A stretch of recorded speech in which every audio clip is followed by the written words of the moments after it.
was like that. I wasn't now.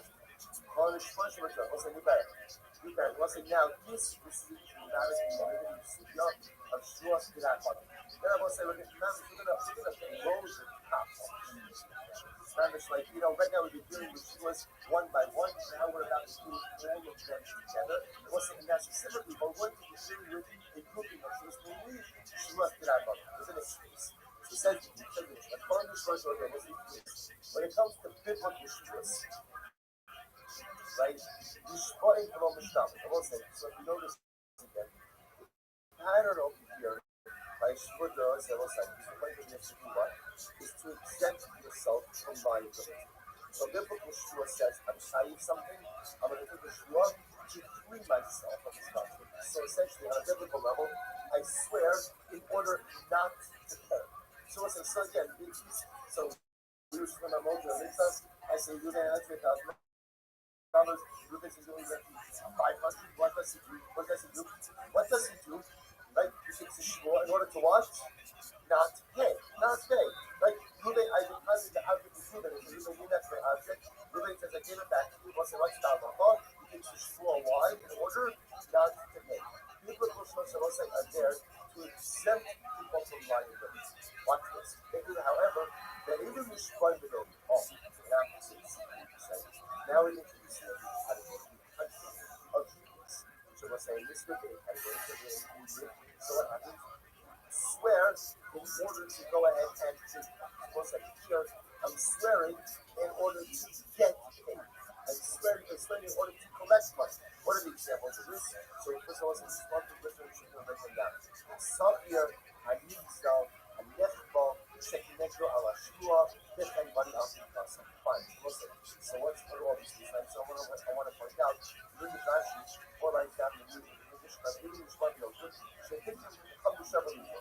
Was it the only way to swear? So the rabbi used to give that these people will swear in order to collect it. So watch this. Watch this case. A sucking case. They will say, what's the case of the sucker? They will say, sucking means a hired worker. They will say, this is an incredible case. I'm alone. They miss Skarushi. So you're never. I work for Ruben. I say, Ruben, right? I'm a big. This case works best for the community. I'm a dealer. So what happens? I say, Ruben, please go ahead and pay me my wage. Right? I work today, pay my wage. Shushi Yada. Who over? Now, Santi. Ruben says, I paid you already. Now, Omer, healthy. And I say, I don't know what's going on, but I didn't get paid. Right? So, again, in this case, Ruben, my employer, is saying, I'm saying I never got paid. So, what's the law? What's the law? Is I, the laborer, the worker, English work that I never got paid, and what? And I collect my salary. I swear that I never got paid, I collect my salary. And we the readers of what we're reading, I can't say the I read this as well. It has to be some type of partial condition. For example, because I'm of those only study conditions. So you know, work today, you'll be 50 here. But who Omer is Kabal with Yurazab, living that is actually everything to 30. So say you the whole that each was only service of really kind of making it like most of the cases. And in most of the cases, I'm paying the only paid wages. Living says I paid you part of the wage. I swear regarding the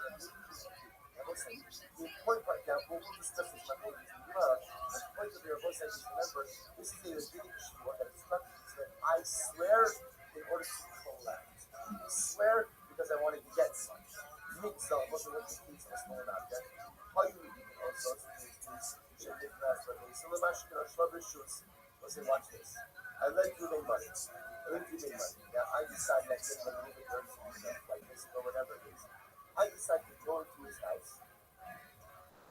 I'm not very cool at this. I'm letting myself. Right, so what happens? I go ahead. Nice before you. So I have people and something. So I say, so what happens? So I go ahead and I walk into his house. The mashkin of notices. I walk in to go ahead and take something without useless. Who Omer? So Ruben claims, listen, he took my object. But who Omer? Lo Natalti. And I say, listen, I didn't get anything. I don't know what you're talking about. Ultimately, what can happen? So Ruben, who is supposed to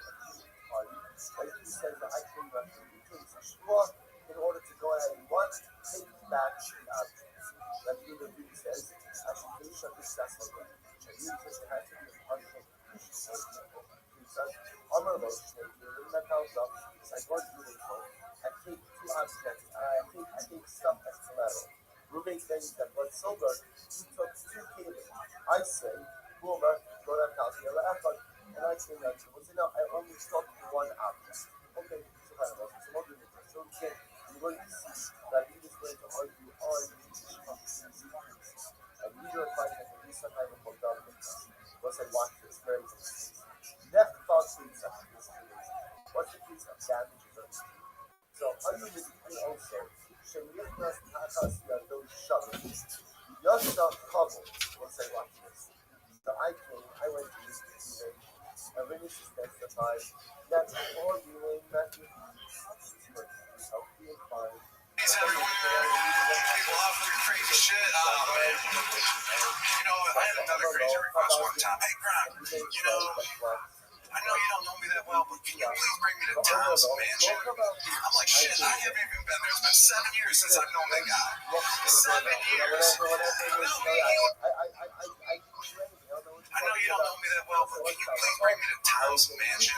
I'm like, shit, I haven't even been there. It's been 7 years since I've known that guy. 7 years. Well, he would have 0 Super Bowl rings. I don't know how that's possible. I didn't know him after his first 3, but he would have 0. Yo, Tom, where the fuck do you live anyways? I'm coming over, man. I'm coming over. Yo, Tom, I need some avocado ice cream too, please. Oh my god. It's a joke. Why does he need avocado ice cream? Because Tom Brady is like super healthy. Yeah, Tom, like, he had that trainer that was all weird and like weird health stuff. He was trying to force people to. I wonder if avocado ice cream is one of the things that he's trying to get his teammates to eat. You've seen that new Tom Brady commercial on Pizza Hut? No. Okay. He's like, I miss playing football. I don't know how to do a Tom Brady accent. He's like, I miss playing football. And you know what I miss the most is saying Hut. And then he's like, Pizza Hut. Dog. Pretty good. What's the bag on that? Should we check? Sure. Like how much money? Yeah, dude. They say? I don't know, but I mean, I'm sure there's people also guessing. I'm gonna be honest with you. I think that's pretty good. The advertiser that came up with that, I can't believe that's not been used yet. Right. That's amazing. There's definitely some Pats fans in here fucking balls based in ordering Pizza Hut. Begin by taking all of our responses for this 25th thing. Our comments support Top Stream Corey, essential to ROTHSCHILD. We're dedicating all the streamers this year as his host for the solo cowboys for Amisra. Couple of sponsors for the month of Siva, Abba Alina Rakova, Stephen Parizin, in loving memory of Steve's mother, Doris, is in the Royal Bus for the Soul Yard on the occasion of Hotchkiss yard sites. And additional sponsorship. Maybe I can play Tom 40 like you. Alright, wait. I'm gonna wait on the last sponsorship for you guys. Okay. And another sponsorship too, I can be named later. And it's Sasha. Okay, let's begin. Thank you for the Patriots over the last 2 days. What he's doing right now is just like feedback here with all of you. And let's begin. Today's Monday is 42. And because I was not the one giving shit, we are beginning on Monday in Merrick Sunshine. 42A. Stand-up thing where he just talked about how many hits he got, like that winning the Golden Glove. 6 lines down from the top. You might say, who's got me in the top right? So it's a very interesting case. So who's got me in the top right? There's a guy who said to his fellow, how can you make mayors? You're stuck with the so I put it essentially a pretty straightforward case, right? So you think those are the decision is unless you $100 to $1,000, and again, of course, Ruben is coming forward with a starter as well. To back up that particular claim. I'm going to talk to you about so interestingly enough, watch what happens over there. Ruben says, yes, I received money from you, that is true, but I know it's a training. That was money for a separate transaction. By the way, in other words, I'm coming to you to collect on your loan as identified in this document. I admit, you paid me money, but the money that you paid me was for another signed transaction. Rashi says that it's situated, and remember this phrase, because remember again, it's going to come up a couple of times, that's it's situated.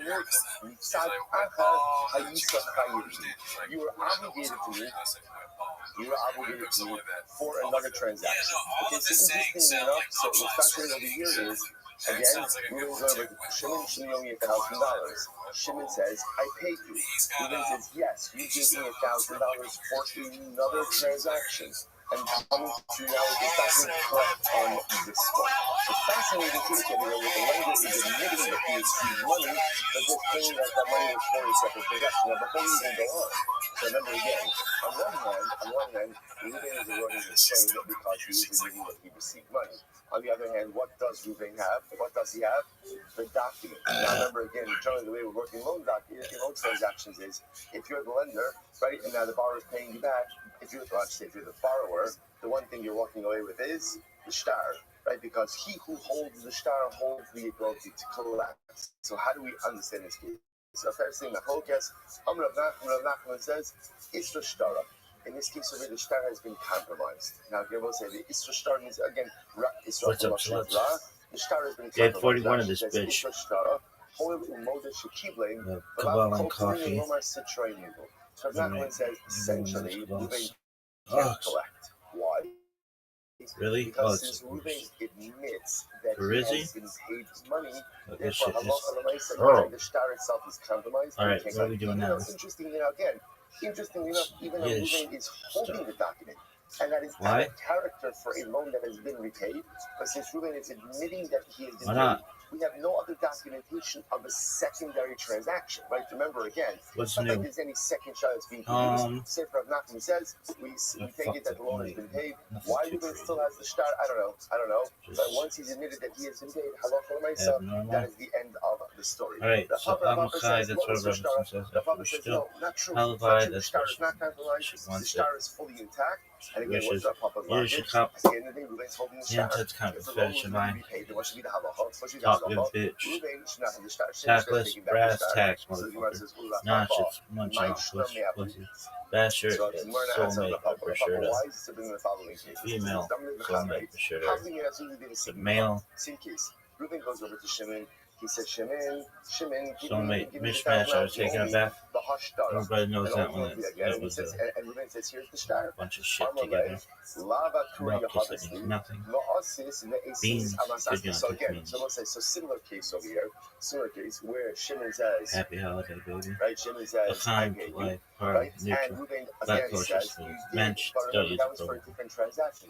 I bought meat from you, right? You paid me money. I'm sorry, you paid me money, and again, that was for meat. You bought meat from me.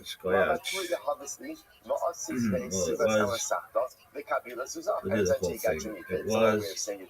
Yes, you gave me money, but that money was for the purchase of meat, and you came with me to the butcher, and I gave you meat. Yeah, sure. You gave me meat. Kokaka. Same case. Literally, may your strength be directed forward. Ironically, the forward extension was shortened, and people don't have the cloth.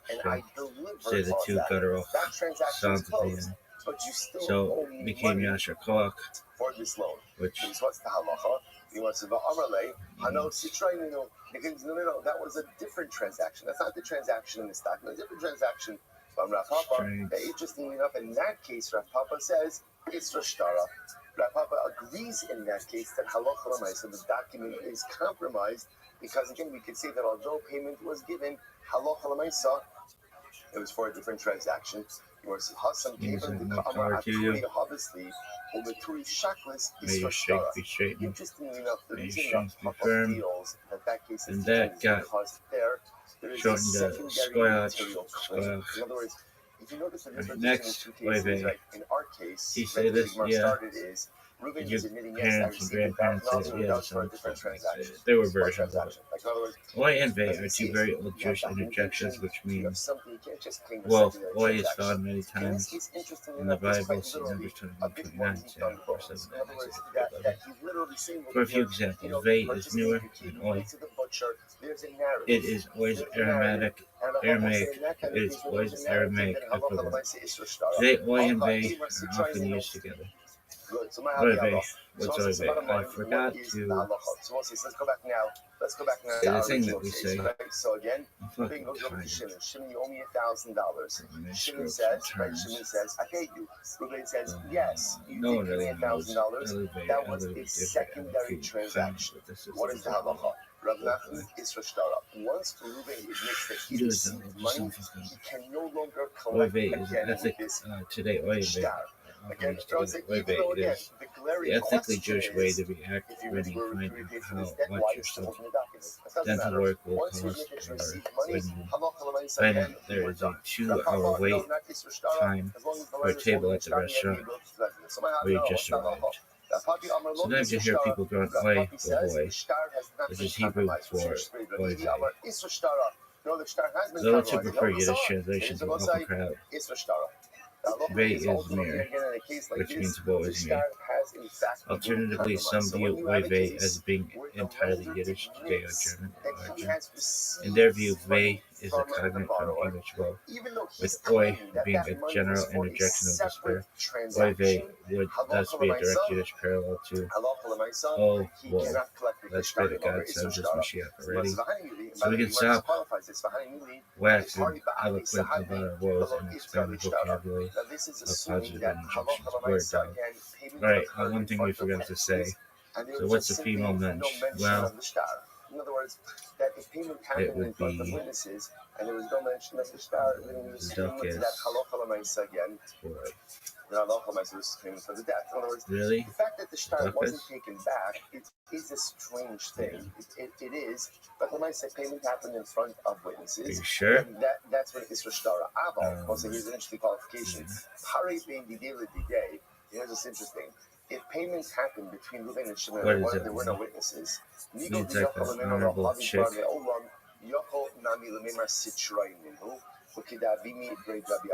So this is a very interesting qualification. So when do we say Isra Shtara? We say Isra Shtara when payment happened in the presence of witnesses.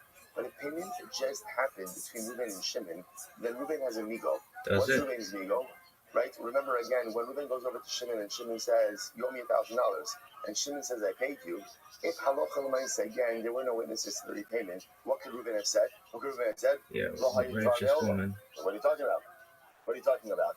And by the way, the law would say, and who would the law side with in that case? Reuven. Why? Because Reuven has the shtar. So Reuven has a migo that he could have claimed you never paid me at all. So because he has that migo, therefore he's believed to say that no, you did pay me, but this was for a different transaction, for only this money. So therefore, both say. And again, the Gemara points out this actually happened in a case with Avimi Rabbi Avo. Rashi just points out that we are a case in Ksubis where this actually occurred. So halacha l'maisa. First piece of halacha l'maisa for today. Reuven goes over to Shimon. Shimon, you owe me $1,000. Here's the document. Shimon says, I paid you.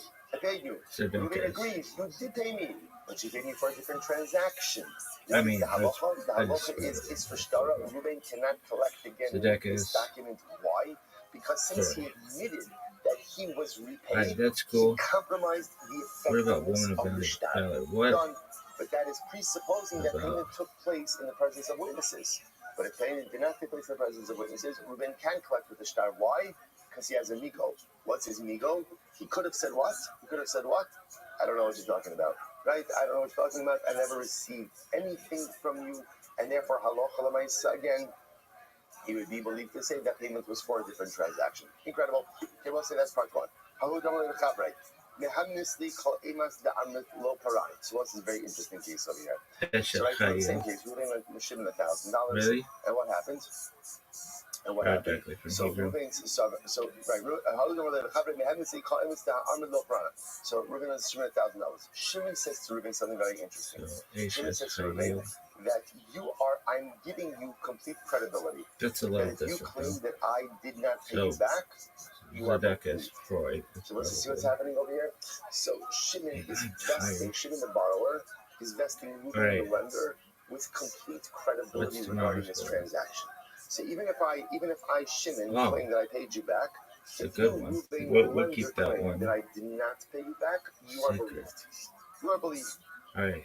Cool story, Rabbi. Well, say that, by the way. What's the next thing? Why would someone kids, do we that? got fucking. This happens all the time when friends transact business with each other, right? It's wonderful to think that friendship could transcend anything.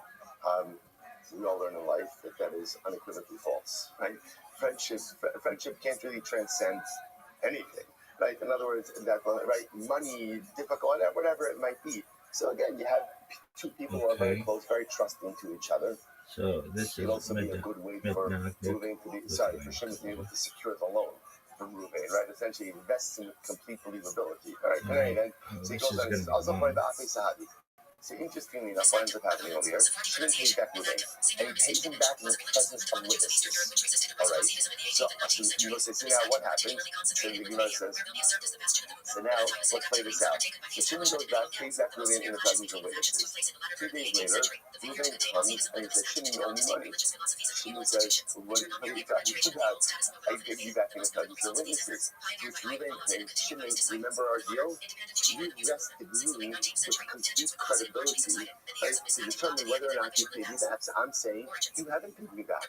Shimon says, what are you talking about? I paid you back in the presence of witnesses. So what do we do in this case? Fascinating. So Gemara says, Abai brought down to Abayo. Says, look, a deal's a deal. At the end of the day, Shimon agreed that Reuven has the complete credibility to say whether or not he's paid back. If Reuven shows up and says, Shimon, you did not pay me back, and as they say in our knowledge of that, there's nothing else to discuss. I was witnesses, and who cares? That's not the nature of this transaction. So we must skip for a Papa. So Papa says, one second, that doesn't make any sense. And if he, the Nehemiah's famous Nafshay, famous Sahadi Maddening, no, come on, let's understand what's happening over here. When Shimon says to Reuven, you have complete credibility, what does Shimon say? What does Shimon say? You have complete credibility over me. In other words, that if it's my word against your word, I'm telling you, your word wins. But witnesses are witnesses, right? Shimon would never in a million years agree to say that Reuven's word trump witnesses. It doesn't make any sense. So therefore, so again, if it's lender's word against borrower's word, so again, the nature of the transaction is lender is going to win. Lender is going to win. But if it's witnesses, the witnesses create independent verification of what occurred. Incredible. Next case, we'll go on to the Chabre. They have this debate trade. Call Amos the Amris Lofarana. We'll see another case like this. Okay, so again, we're going to mention $1,000. And Shimon says, Reuven, your word is as credible to me as two witnesses. Which is, again, now, interestingly enough, these cases are building on each other. So in this case, so in this case over here, Shimon is almost like he's concretizing this in a bit more of a legal framework. He's saying, Shimon says, Reuven, lender, your word is as credible to me as two witnesses. Okay, now watch this. The Gemara says, okay, so what happens now? So Shimon goes and he pays back Reuven in the presence of three witnesses. Good. So now obviously the unwritten part of the case is what happens. You pays back in the presence of three witnesses, and then Reuven, the lender, shows up the next day and says, you owe me money. Shimon says, what are you talking about? I paid you back in the presence of three witnesses. If they trade him, so again, Reuven doesn't have a claim. Why? Because Allah is a smart guy. Shimon says, I messed you with the credibility of two witnesses, but I paid you back in the presence of three witnesses. So therefore, again, Reuven's credibility fades in the face of the three witnesses in front of the things being paid back. I'll make everybody go, sure, which is second white line in the $1,000 doesn't make sense. Anyways, the army up on the Azim and Buster of Jails, how do you do it in the the common in the future, the key says, about the Indian Eagles, mayor to trade to mayor. So it says, here's what's interesting. What is interesting in this case is, the Papa comes along and said, that doesn't really make much sense. In other words, in the work of testimony, two witnesses are the same as three witnesses are the same as 23 witnesses. Doesn't make a difference. The only time where numbers matter, interestingly enough, is in a case of Umdira. What Umdira cases of assessments or valuation. In other words, where we're relying on opinions for something. And I will say, you can have Umdira on a variety of different cases. Umdira where again, you're typically doing evaluations of something, or opinion cases. So in opinion cases, where we're not basing it per se on testimony or on halacha, that's where numbers make a difference. But in pure testimony, numbers don't make a difference. Therefore, I will say, I thought this was something very interesting. When the follower said to Reuven, that halacha l'maaseh, you are believed to me, you are believed in my eyes like two And then Shimon pays back Reuben in the presence of three witnesses. Essentially, what you have over here is what? Halachically, two witnesses against two witnesses. That's really what we have over here. And the fact that it's paid back in the presence of three witnesses does not lend any more credence to Shimon's claim. So, okay, so therefore, what we do in this case, so if Reuben would be able to collect the debt. Why? Because essentially it's two witnesses against two witnesses, which means they effectively cancel each other out. And what does Reuben still have? What does Reuben still have? Rejected shtar. Rejected shtar. Therefore, a Papa posits that in this case, although Shimon thought he was doing a smart thing by paying back in the presence of three witnesses, it turns out that it didn't actually do anything because this is not a numbers game. Witnesses are witnesses are witnesses, and therefore, halacha l'maisa, Shimon was brought to pay back. So another version of this. Who's another cover in the hand of the date trade called Amos the Ahmed Loparana? Because in the same case, like, so Reuben lent Shimon $1,000. Shimon said, okay, Reuben, thank you. And Reuben, you are believed like two witnesses to say that I did not pay back. Argue with the Apik Flossa. So sure enough, what ended up happening?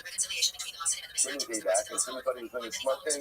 He paid back Reuben in the presence of three witnesses. The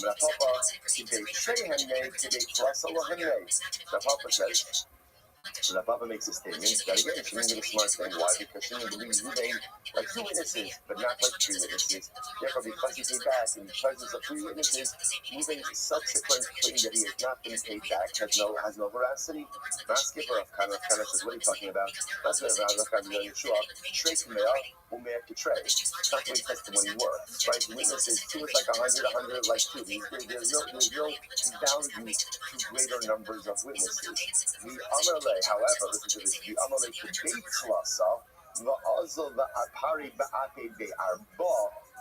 So let's say, so now what the Gemara just did. The Gemara essentially said like this, in a case, before we get to the punchline, in a case where Reuben lent Shimon $1,000, Shimon says to Reuben, your word in this transaction is as much weight as two witnesses, which essentially means if you say that I did not pay you back, that's as if two witnesses did that I did not pay you back. Fine.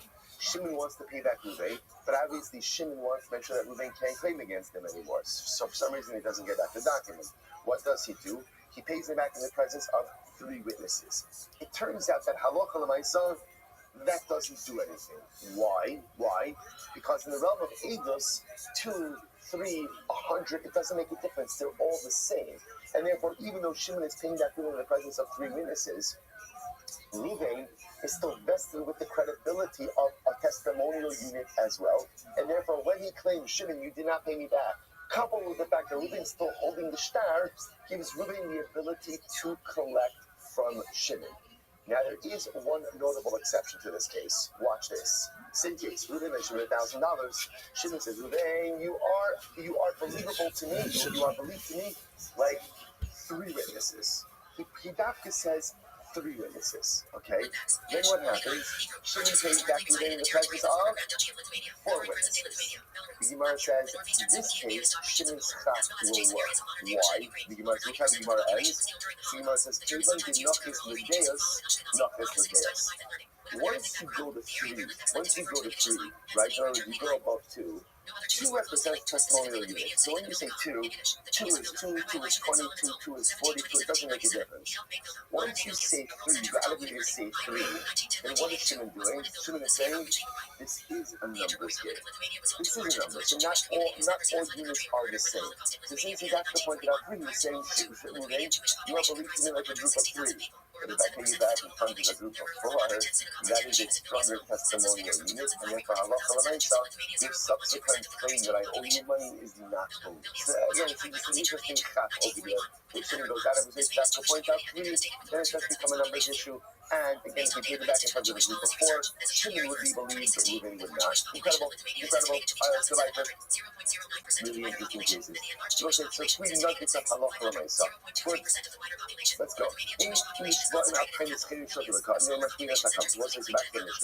The Mishnah said that, again, with Shvur Sadayonim, so you can't go ahead and be forced to swear based on the claim of a Erev shota, and katan. Cheresh, let's remember again the technique. Shota, someone who lacks mental capacity. Katan, a minor. Furthermore, we don't adjure a katan. Says in my time, what's the reason? What's the reason? In other words, we'll say, why is it that the pain of a katan, like the pain of a katan, does not trigger a shua? Very simple. My time, Orka, Yikin Ish Are'elu, Kesef Okevin Yushma. Ve'in Sinas Katan Klum. There's also the pasuk that Moses talks about the idea that the halacha might say that a person will give to his fellow an item. So again, it has to be someone who is capable of a legal act of conveyance. A katan does not have the ability to legally convey anything, and therefore is not from the parasha of Shuas Hadayanim. Incredible. Alam Yishubayim Lekatan Ula Hadish. Well, exactly, but you know, the Mishnah said, but we swear, right? We'll take the Shua to the katan or Hadish, and what's Lazayim. Well, I'm going to take negations. I'm going to take shocking. You just point out how to shut the katan. This is said before, and we do swear based on a claim of a case shut the katan. So what's going on over here? Amarav, it bought the kindness of it. Very things that the Rabbi Yaakov. Those like this is talking about a case of a katan who is not coming with his own claim, but rather again a katan who is coming with the claim of his father. Very interesting over here. So if you look at Rashi says, we'll say it's the end, second to last line in Rashi, the Rabbi kind of it. Hagit Kayin Yishvoin Benesinas Ish Kamer Shakatan Tono Agi Mosro Liyadecha. So ultimately, again, the king says, interestingly enough, if a katan is coming along and advancing his own claim, so that claim can never trigger a shua. But if a katan is coming and claiming on behalf of his father, my father deposited something with you, my father gave something to you, my father lent you money. So now he's not coming of his own claim, he's coming what we call the Rabbi kind of coverage. Ultimately, again, that could trigger a shua. The sign, I must say, you give a Rosh sometimes a person ultimately again could swear based on his own taina. What is that taking where it's case? For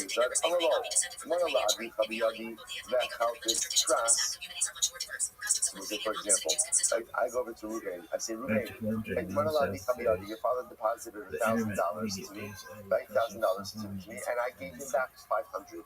So what's that? So what's I say here? So again, I have to swear. What do I have to swear? The remaining 500. What do we call that? Multiple mixus, very partial emission. Interestingly enough, what's talking about that case? What's triggering the shua? My own statement, right? In other words, there's no claimant over here, right? No one's coming and hanging on me. I'm admitting, I'm saying, Ruben, your father deposited $1,000 with me. I gave him back $500 of it. I'm creating the din of shua. That's what's called Yishba Kindness Atzmo. Good. So the Gemara says, the Chum say no, ain't no elimination of Aveda Upater. The Chum say not true. There's no shua in that case. Why is no shua in this? So we'll say, now here's what's very interesting. The Gemara works with a general assumption that children do not know the affairs of their parents. Right? That we spoke about this last week, actually. Right? Children don't understand. So because of that, remember, there's no claimant over here. I'm making a statement today. Your father went ahead and deposited this money with me. So come and say, I can also just keep my mouth closed and not say anything, and no one would know the difference. No one would know the difference. So let's say, again, if the Chum say, this is what's called Meshiv Aveda. So let's say Meshiv Aveda is the expression of, well, literally returning a lost object. What happens when you find a lost object? No one knows if you found it or not, right? Therefore, again, when you return it, so obviously it's useless to return it, but the expression over here is, you're returning something that no one even knows about. So because of the Chum say, that can't trigger a shua. Okay, so the Rabbi Yaakov left the Meshiv Aveda Pater. Yaakov doesn't hold to this idea by returning a lost object. So the expression that's used when you're giving something back to someone that they don't even know about. So the Rabbi Yaakov doesn't hold to this idea that Meshiv Aveda doesn't trigger a shua. Amrav B'Shekano Katan. No. So that's really what's the case. The case we're not saying Meshiv Aveda. The case over here is where halacha l'maisa, a katan is petitioning me, right? So in other words, really what's happening over is the Katan is coming over to me and says, hey, my father deposited $1,000 with you. I claim, you're right, I gave back, right? I gave back already part of it.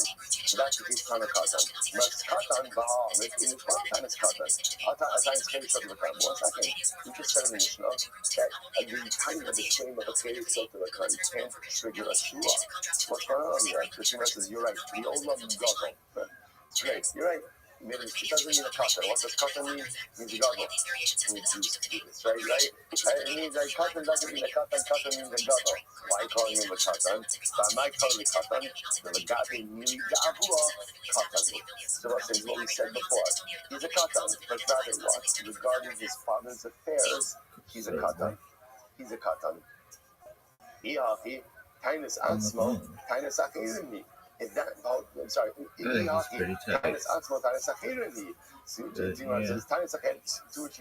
that's the case, then why are you holding this a case of remission? This isn't a case of remission. What's happening over here is there's an adult child that's the claimant, right? The adult comes out, and halacha nice again, and I'm admitting part of the claimant. This is a multiple case. We have the Tainus Ansmo, Tainus Achirini. You're right. It's Tainus Achirini, Vodas Ansmo. You're right. But it's a case of where what? It's a case of where someone's claiming, in this case again, it's the adult child that's claiming against me. My father deposited $1,000 with you, and I am making a partial admission. That's how I call it Vodas Ansmo. Tushima says, hello, days 42 days. Yeah, that's called Moja Mixas.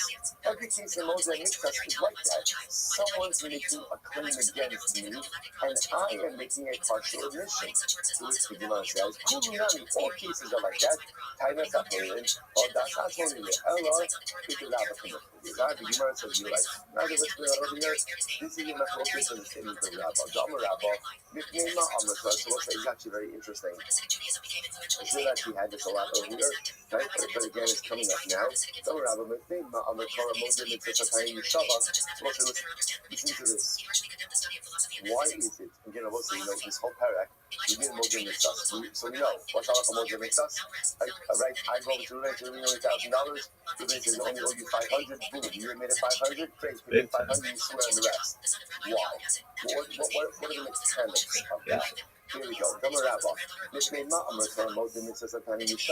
So why is it that halacha l'maisa you say Moja Mitzvah Satayim Yishava, but ultimately again that if you apart from remission, that you have to swear? Why is that? It's fascinating. Chazaka, any other maze cannot be made by Chova. So don't say it's fascinating. It's Chazaka. What's the Chazaka? The Chazaka is no one has the chutzpah to deny a loan in the face of their creditor.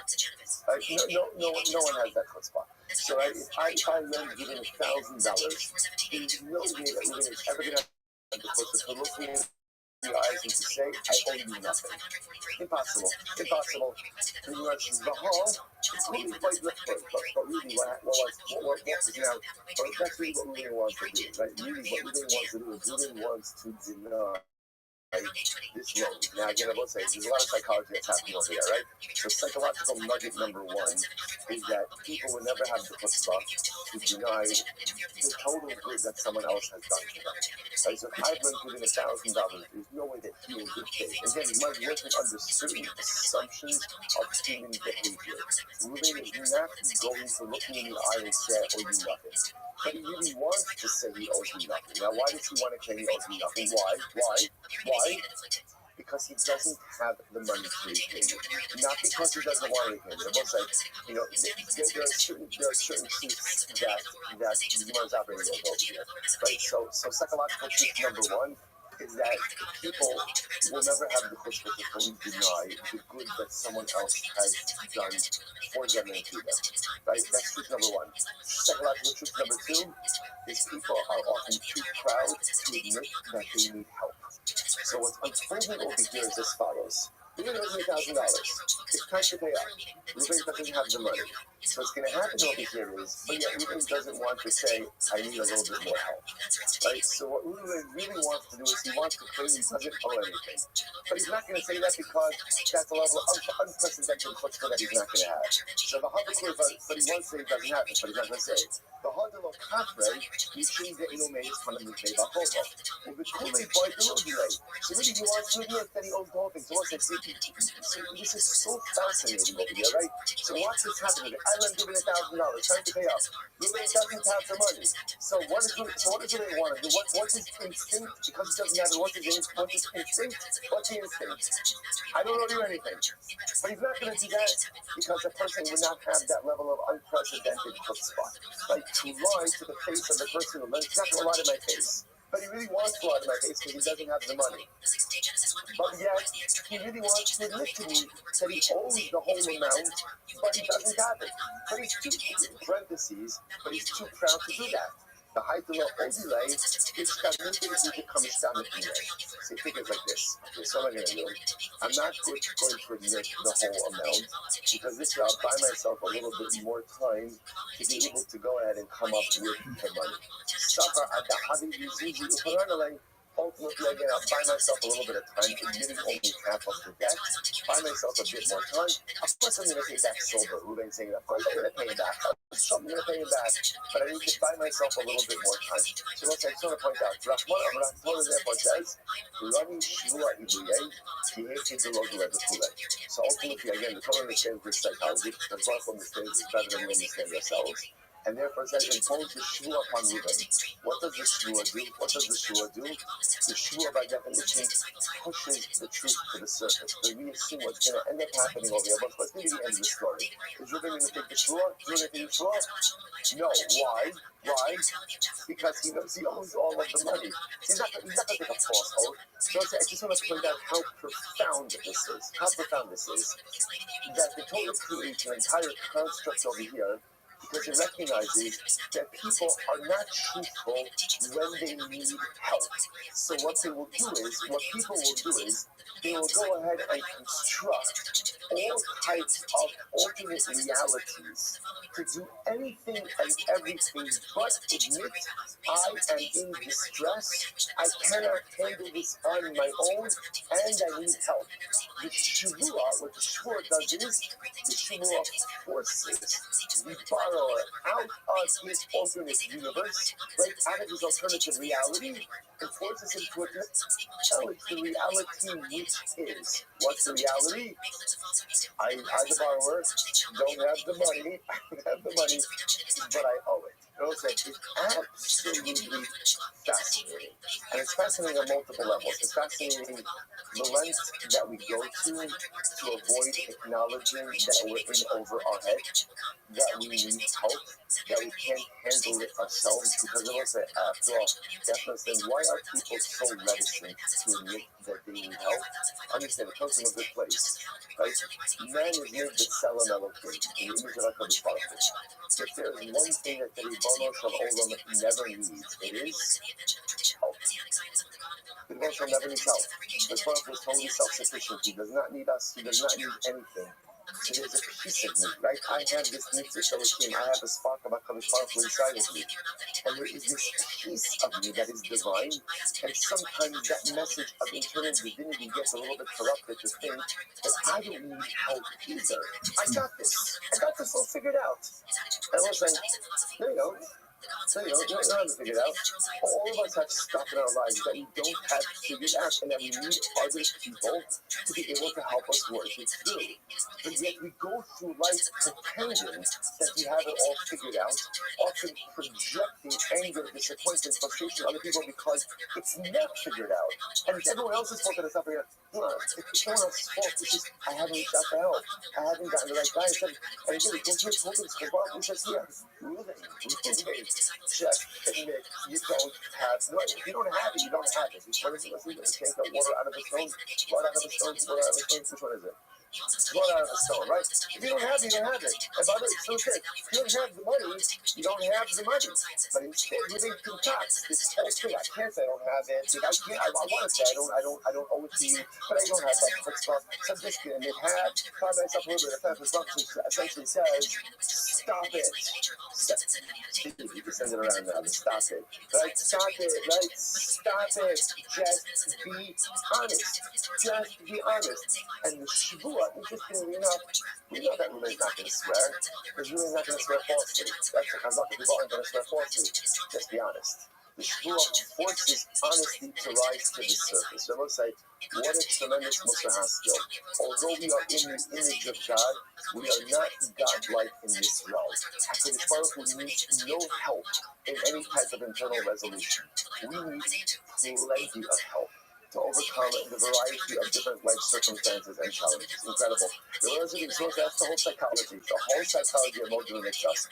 The Rosh Yaakov Sabar, Rosh Nabal, Rosh Nabal, no. Anyways, the Rosh Yaakov says that this is true whether or not, whether the person making the claim is the borrower himself or the person making the claim is the son of the borrower. Remember again, that's how we're framing this case.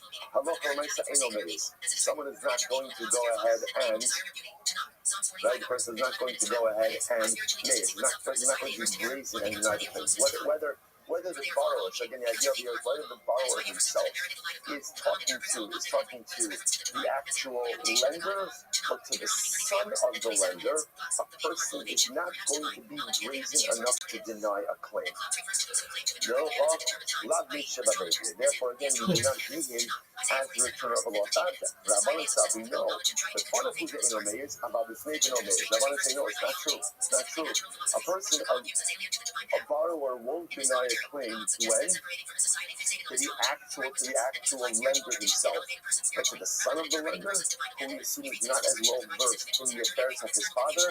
So ultimately, again, a borrower would absolutely be willing to deny that claim, and therefore, when he admits it, ultimately he's like Meshur Rabbi, representing a lost object, and therefore, again, there is no Shuas mode of the Mixas in that case. Only the law may is Meshur Rabbi. So much in 1 second. Me must look like the Rosh of Yaakov. So the Yiddish is something like Yaakov. How can I reach? Look at the Reisha. So ultimately, again, if I say to Ruvain is $1,000 that belongs to your father in my possession. Sorry. Ruben comes over to me. Ruben says, "Silver, you have $1,000. My father's deposit. You'll lend to $1,000." And I say back, and I say, "No, you only owe me $500. I only have. I only have in my possession $500. What's that? There's no sure more than makes us. Why? They make Shirav Because they pretty explicitly make Shirav What do you see from here? That the bargain mode of the mixas is only to the lender himself. But to the son of the lender, we do assume that halacha l'maaseh, again, people deny claims all the time, and therefore any level of admission is called Shirav to which the Gemara says, "Hasam delo amar barili, hachad the amar barili." Okay. It's interesting enough, in the cases of where the child of the lender petitions the borrower, there are different kinds of cases. There's a case where ultimately, again, the son comes along and says, "Barili, I know for sure," or the definitive claim, versus a case where he comes with a possible claim. So in a case of a definitive claim, that may trigger a mode of an excess. In a case of a possible claim, ultimately, again, that's going to be like Meshur Rabbi. Shmuel says, no. When it says L'katan, Katan doesn't mean that a Katan is the one petitioning the borrower. That's not the case. Rather, what does it mean? The part of the Nixie Katan. So if it's collecting from the property of a Katan, same idea, Lahektish means the part of the Nixie Hektish. The same idea that from Hektish means to go ahead and collect payment from the property of Hektish. So the Gemara says, "Actually, goes from the throne. The part of the Nixie Katan is the short line, that's 6 lines in. The part of the Nixie Katan, the Nixie Yosim, Tafi Rahot Yishtar Alav Tzar Shua, Shon is Kaba Homes and the other. So the case over here is where it's actually the reverse case, where I am the lender, and come back from Ruvain passed away, and now again his estate has been inherited by his son. So I'm coming to collect ultimately again again, from the estate. So most of we've seen this already before, like in the bubble. What's the halacha? Whenever you're coming to go ahead and collect from the yasim, what do you need? Shvua. Shvua. Same idea with hektish.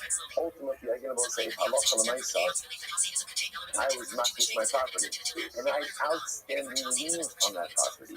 I defaulted now on certain obligations. My creditors can come and collect property from hektish. But in order to collect property from hektish, what do you need? A shvua. So let's say for a different interpretation of the case of the Mishnah, we're talking about here, when do we say that you need a shvua? When you're collecting from the property, i.e. the estate of a cousin, or you're a creditor and you're collecting from hektish, you need a shvua in order to collect. Tomorrow it says, "Shmuel, the country in this one, she doesn't have the country says, the country coming next to Kashan, Kanina, Nixie, somebody priority, sure, but if that's because we already learned this before, right? Also, whenever you want to collect from the so whenever you collect from the estate of orphans, you can only collect with the shura. Party families, why do I need this halacha expressed in two ways in two places? How come I want to get a buying kishisha? Come and teach us passing like a right to Rabbi Kisha, they're coming about Kisha, you saw him Shamu Gidolin, it's not Roma Kitanin, being a shura, being a Ziburis. Because most of them have a very important idea. Whenever we speak about kitanim, right, in this context, kitanim can mean actual kitanim or can mean the building. So why did we use the lesson of kitanim? Because we always assume that a child, in relation to the affairs of his father, is a katan. Is a katan, doesn't know all the ins and outs. And therefore, Allah Almighty will just come to reinforce this idea that whenever you are coming to collect a debt from the estate, right, from the son, for the debts of his father. So there's two halachas that always apply. Number one, you always need a shvua. Even if you have a document, right, you always need a shvua. That's number one. And number two, when collecting from the estate, you only get to collect degrees, which is the inferior property and satisfaction of the debt. Not about the hektish, the requirement of set. The same idea. And this is teaching that if you want to collect, if you're a creditor and you have pre-existing lien, you want to collect property from hektish, you have the ability to do so only with a shvua. We learned that already. Again, in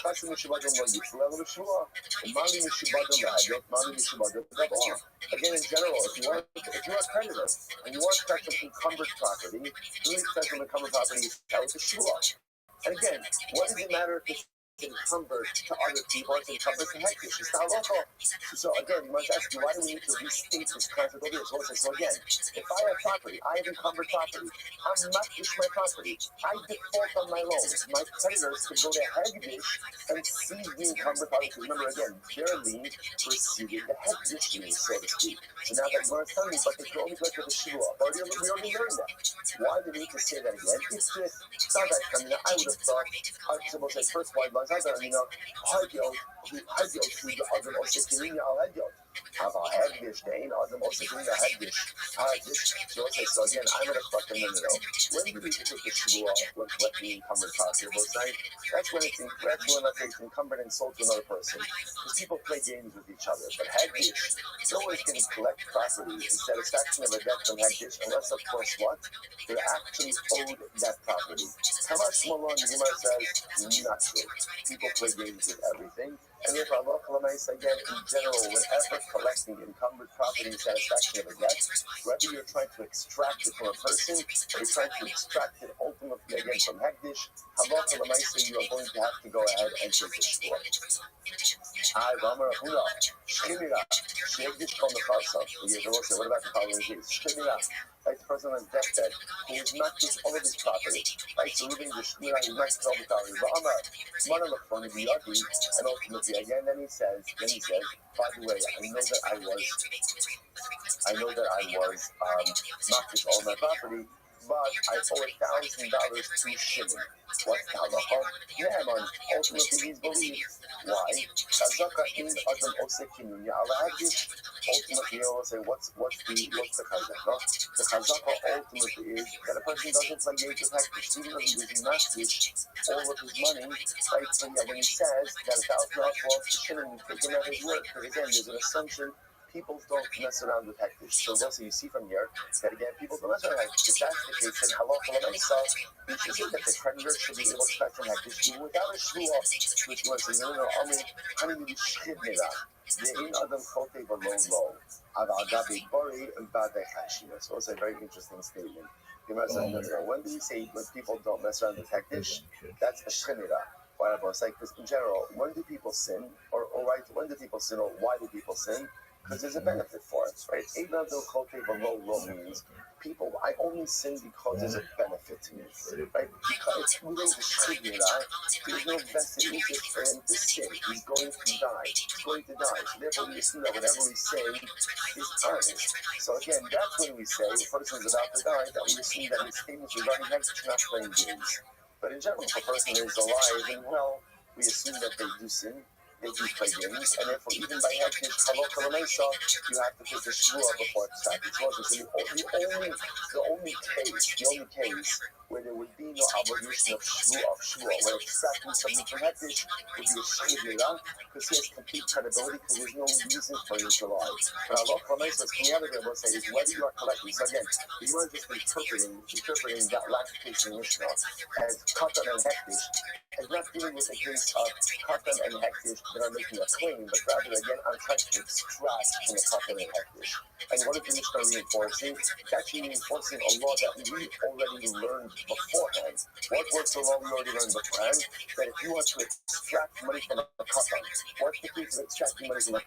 I lent Ruben $1,000. Ruben died. His estate inherited by his son. I want to collect from his estate. Even though I'm holding the document, what do I need in order to collect what I need? A shvua. A shvua, same thing with hektish. I went ahead and I lent Ruben $1,000. Ruben decided to become all firm on me, and he was mashkish his entire estate. Now I'm going to hektish. I'm saying, shkoya, Rabbi, don't be firm on my shoulders. It's a good, by the way, good rule in life in general. Don't be firm on other people's shoulders. Right? But when I say, I want to collect from hektish, hektish says, no problem. Here's my document. Doesn't work that way. You want to collect from hektish, ultimately, again, you require a shvua. Now, let's say there was one late-breaking sponsorship that I did not do at the beginning. Let's say a very special sponsorship by Rabbi and Roberta Schwartz, and all of the friends are Sandy Estes. And I listen to this beautiful dedication after multiple generations of hearing patients with his gifted physical therapy hands, mind, and heart. Sandy Estes retires today.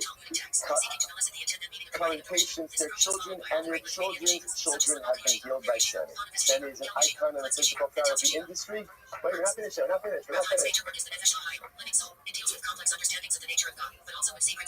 Next week, he takes his extraordinary physical therapy talents to Eretz Yisrael to tend to people who need a refuah shalema. Sammy, we wish you nothing but wonderful health and nachas. Thank you for all you have done for our community and beyond. Shkoya. All right, that's all I got. We're done for today. Okay. It's not bad. It's not bad. Yeah. Stop it, says it is. All right, okay. Such as the suppression of pride and other undesirable character traits, especially as it relates to the study of Torah and the performance of the commandments. The fact that it is unnumbered indicates that it was written after the rest of the book had been composed and was already in completed manuscript form. Evidence for this may also be found from the glosses and cross-references that are found throughout the book. In addition, I Am ROTHSCHILD, published posthumously. It is a commentary on Perkayavim. Both titles also play on his name, Haim. Thus, for example, the spirit of life can also be translated as Haim spirit or Haim soul. Many of Haim's responsa on galactic subjects were lost by fire in 1815. Family. Good morning. Haim's brother, known as Zalman of Balazin, is considered to have been among the greatest students of the Vilna Gaon. Zalman of Balazin's biography, the hagiographical Toldus Adam, includes many anecdotes related to the author by Rabbi Haim. Rabbi Haim's son, Yitzchak, took over the leadership of the yeshiva upon his father's death in 1821. Yitzchak's daughter, Rivka, was married to Rabbi Eliezer Yitzchak Fry. Good morning. Yitzchak's mother, Esther, was Yitzchak's sister, and other of Yitzchak's daughters. Today's daf is Shavua Daf Mem Aleph. We begin our daf this morning by thanking our sponsors. We thank the annual Talmud Torah sponsor, the Tilson family of Yisrael. We thank them for sponsoring all the shiurim of this year as is a chus for the students Torah for Klal Yisrael, for Am Yisrael. We also thank our Talmud Torah sponsors for the month. We thank Dr. Steve and Dr. Terry Zinn sponsoring all the shiurim of this month. In memory of Steve's mother and Doris Zinn Devorah Bas from Yisrael on her 5th yard site. We also thank our daily sponsor for today, Azariah Fay, Ila Lishmas, Alta Mordechai Tzvi, Yitzchak Isaac, whose yard is today, and Aliyah, and the family we should have in the Chava. So today's daf is daf Mem Aleph. We're going to pick up about men of days. At the words Amar of Anan, it's about 2/3 of the way down the page. Amar of Anan, Amar Shmuel, Tranu Eatim. The Kadam, the Hodolo Orim, Inkim Aram Chayev in the Niskavu Pater. So the Gemara says the following. Rana makes the following statement. What happens if you have a very clever person who knows the halachos of yesterday's year? He recognizes that there's a halacha called Moshe Mikdash, which means if someone comes to me and claims that I owe him money, and I admit to part of that loan, and whether it's money or it's items, it's still the same halacha. If I admit the part of an obligation, the halacha is going to be, I'm going to have to take it to law. But the person also knows that if I admit to something which is not min hataina, it's not exactly the same thing. In other words, if you claim that I owe you wheat, and I say it's not true, I owe you barley, then that's not considered to be an odava miktas. That's not considered to be a partial admission, and therefore when you also won't have to make a shuvah. The person also knows the halacha that if you claim two things, even though they're not the same thing, you claim Abby's poisoning us today, kids. So barley, wheat and barley. The person admits to wheat and barley, so he's going to have to make a shvuah, like you said yesterday, even though there are two different types of foods, wheat and barley. Really? If you're going to admit to one of them, that's considered to be hodah in a taina, is to have to make a shvuah. Now the other person, he's very smart. He recognizes that if the claimant comes here and says that I owe wheat and barley, it's Abby from I'm going to kill you University. What happens? The guy brings him into the basement. Oh. And he says to him, "Sir, We want Abby." Before the guy has a chance to say anything else, the guy says, I owe you barley. Boring. That's it. He shouts out, I owe you barley. Boring. Now, what Rabbi was saying is, if the basin picks up on this, and they think this guy's just trying to get ahead of himself, because he knows if he allows the guy to finish his sentence, he's going to say, you owe me barley as well. Now, once he admits that he owes barley, now he has to make a shvuah on the wheat as well. Therefore, he gets ahead and says, I owe you barley. Now, what is the basin here? The basin here is the guy saying, you owe me wheat. The guy says, I owe you barley. That's not a partial admission. That's considered an admission which is not in the taina. He'd be off the hook. Shabbat says the basin has to be able to be very sharp about what's going on over here. And therefore, Sean Chitim, the Kadam, the Hadal of its owner, he got ahead of himself. And he admitted that he owed barley. Just trying to trick everybody. Chayev will slept, make the shua. Is the Miskave, if that's actually what he really meant. He just was trying to be honest. And let you be very upfront. Potter is going to be exempt from the shua because it's Hodar, which is not in the Milah. Amar Rabbanan continued. Amar Shmuel, he said, Tanu Shtein Machtin. The person says, you owe me 2 needles. I guess 2 tailors. They work together. Maybe his needles broke in the sewing machine. She said to the guy next to him, can I borrow 2 needles? I use USB lighter. He admits that I borrowed 1 needle. What's the halacha? He's trying to make a shua. Why is the classic case of the mitzvahs? The claim is he owed 2. He admits to 1. He has to go ahead and make a shua. The figure says the Gemara, Yatsu, it comes out kalim l'mashahim. When it comes to kalim, it doesn't have to be of high value. Needles are again. It could be some needles be very expensive. We're talking about needles as an example of something which is very low value. And since there's more proving over here that that's even just though yesterday we said when it comes to money, is required and it has to be two kasset, here there's not focus between Rav and Shmuel if the denial has to be 2 kasset, or if there's our claim has to be 2 kasset. When it comes to needles, when it comes to items could be even as simple as a needle, even worth very little. Still, you can have a concept that was on the mitzvah. To admit to a partial obligation, you have to take a shvuah. Amar Papa has the following case. Tanu kalim uprutza. So here you have a hybrid. Person says you owe me objects and 1 fruit, so a minimal amount of money.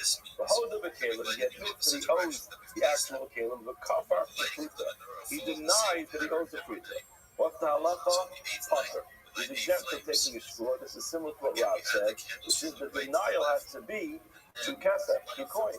Just denying one fruit is not sufficient, and therefore you would not have to take a shvua.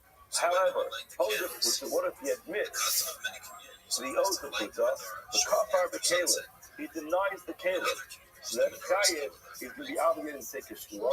Gemara explains chada karav chada b'shvua. Gemara went through these cases to show us. In one case, the halacha is like Rav. You want to bring out Rav's halacha, the tzira has to be a minimum of 2 coins. The chada k'shmuel was saying in the case of Shmuel, which is when you claim 2 things and admit to one of them, it's considered to be a hodah min taina. It's an admission which is similar to the claim, and therefore you have to make a shvua. Gemara explains that. Chada goes to Rav Damar k'shira taina sheikasa. The first one is like Rav, who says we have the denial, it has to be 2 coins. The other one's like Shmuel, he claimed 2 different things. You admit to one of them is considered to be a hodah, the min taina, which is similar to the claim, and chayiv is going to have to take a shavua. Next case, the Mishnah says, Manali biyadcha. Person claims you go to Shimon, Manali biyadcha. You owe me money. That cool? Yeah, we'll And Shimon remember it. responds and says, Really? Yeah. I owe you nothing. In other words, you have nothing in my hands, you have nothing on me, I owe you nothing. He denies the entire thing. Did he do it correctly? He's not obligated to take his shvua. Yeah. Amar of Nachman. Nachman now advances what we mentioned yesterday. Umashbiyan also shvua hesses. We require this person who denied it to take a shvua hesses. Shvua hesses is a shvua midrabanan rabbinic oath that he has to take. Hesses, the term hesses, Rashi over here explains, means something you place upon. In other words, this is an imposed shvua, a rabbinically imposed shvua that he has to take. My time, what's the reason why Rabbanah decided that this person has to take a shvua? In other words, Reuben goes to Shimon and says, Shimon, you owe me money. Shimon turns around and says, what? No idea what you're talking about. Why is it all of a sudden he has to make a shvua? The guy's a random guy in the street. Reuben goes to Shimon and claims he owes him money. Shimon denies it. All of a sudden, Shimon has to take a shvua. The Gemara says, I'll tell you why. Chazaka. We've established that it is a chazaka. It's clear. Ein adam tovea elon kein yeshlo. It's not normal. People don't just walk over to another person and say, you owe me money if you don't owe money. So if he's claiming that Shimon owes him money, he probably does owe him money. He doesn't have enough on him to obligate him to pay for it. But therefore, Rabbanan said, since it's very uncommon for Reuben to walk over to Shimon and claim that he's owed money, so the fact that he did means there's something going on here. We therefore are going to impose a shavua on Shimon. The Gemara said, the opposite is true. Chazaka ain't the meis pamifei b'chava. We have a chazaka that a person is not going to just have the audacity to deny a loan. Yeah, it takes a certain amount of chutzpah. If you borrowed money from somebody, to just deny it. Crazy. A person lends you money, he wants to get the money back, and he can just deny it. So the fact that Shimon is entirely denying this should actually mean he didn't borrow the money, because normal people don't do that. Normal people don't borrow money from people and then just deny the whole thing. So therefore, why are we obligating him to swear? Gemara says, no. You're right. It's true that people generally will not deny a loan that they actually owe. However, there is a concept called ishtamute hu dekamashtamit. Sometimes people want to push off the payment of the loan. In other words, the Gemara is saying is the following. When a person borrows money, why did he borrow the money? Because he needed to spend it. That's the point. People borrow money because they need to spend money on something. Therefore, what happens is, in many cases, the person borrows money, he doesn't have enough of his own money, so he borrows money from somebody else, so he can spend it. What happens if he hasn't got that yet recovered money? So instead of going through the whole thing and saying, you know what, I'm sorry, I have 30 more days, and sometimes how we people don't be a even little see bit more dishonest and say, what? as Loan? an angel I'm not sure what he's that talking would be about. Satan. His intention really is We don't mix to those two. postpone the loan until he gets the money back. So the Chachamim say, you're right. We understand that maybe you do owe the money, but we're going to add some pressure to you and say, you're denying it, you deny the whole loan, you claim you didn't borrow it, getting projected take a shvua that you didn't borrow it. The Chachamim are hoping that in that process you guys will say, you know what, I don't want to make a shvua you can that I throw didn't back borrow on the somebody money. so that Actually, I own up to it. I say, you know what, I did borrow the money, but I'm not ready to pay you back. Give me a week, give me 2 weeks, and that's the point of the shvua. Trans Because generally people will Yeah, not it's deny the loan Isaiah entirely, 14, but here what he means is he just wants to push it off. The Hebrew phrase is hello. Now, Savar, the Hello, more explains, Bel, Ada Havali The phrase Uparadale. Once I literally get to means my shining pay one side that, of the more proves this. In context of poetic, In other words, the it's a Gemara poetic proves insult that this aimed at idea, the this king of concept of Babylon.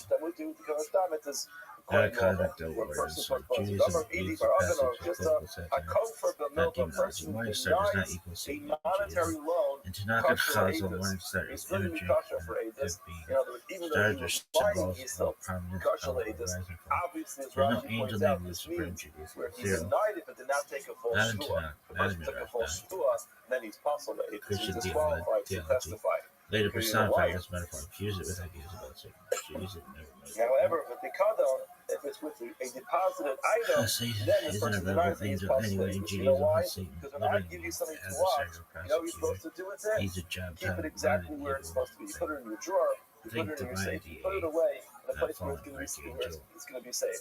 He There's works for absolutely God, no not reason against why the you messenger. postpone giving back So my even if item, Morningstar were an angel unless and you isn't, used it. Judaism You still used it, won't and you already violated No your commitment dualism, to me. no devil worship. So Judaism therefore, when it rejects the comes to thought. monetary things, Good God versus people evil borrow God. money Set because up they there want is to one spend God, it. period. Sometimes when you Independent spend money, evil you force. expect to have a return on your No investment, rival but deity, sometimes it no takes a little Lucifer bit longer cult than you worship expect. anything other than God is So instead literally of going through the whole egoism. discussion, sometimes One of people the will be a biggest little bit enemies. dishonest One line and you say, can drop. I never Lucifer is a borrowed Latin it. The mistranslation intention in is the to Christian say that I'll pay you theology. back next week.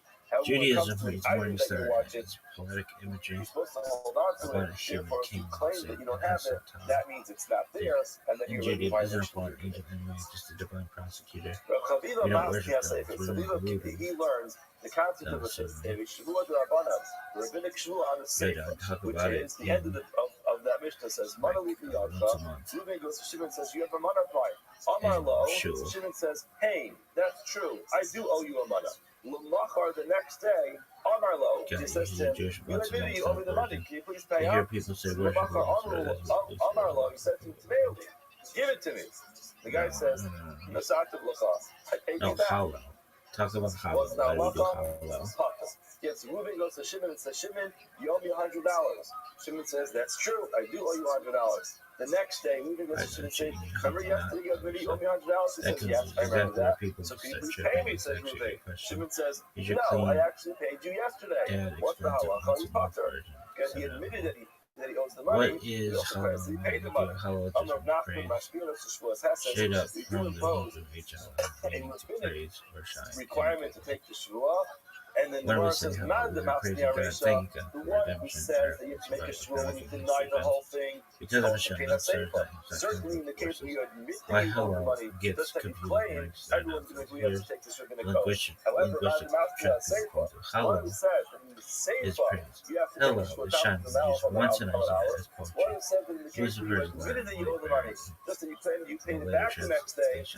Different words, different Say, books, different meanings. Judaism never connects them. in this case, Halal since there is is not already about a something, Halal it's is called not a about an glide angel. with In other Halal words, is not we about already sin. know we have something It's that literally smells saying over that here, a God, little bit like there's a God, loan. you shut up. So we Thank already you. have a suspicion that there's a Why loan. we say halal In that case, you're specifically on claiming holidays? that you We paid say it back. halal on So we Pesach, impose the shul of Sukkot, Rabbanan. However, in the first Hanukkah, case, Yeshua, we goes to Shemini, Shimon and says, Shimon, you owe me because these $1,000. historical Shimon things says, happen. I don't know what We you're talking responded about. to In our that king case, instead of perhaps the mythology. house, like the Ramana, Judaism there's no builds a indication that cosmic anybody belief owes of any money. anything.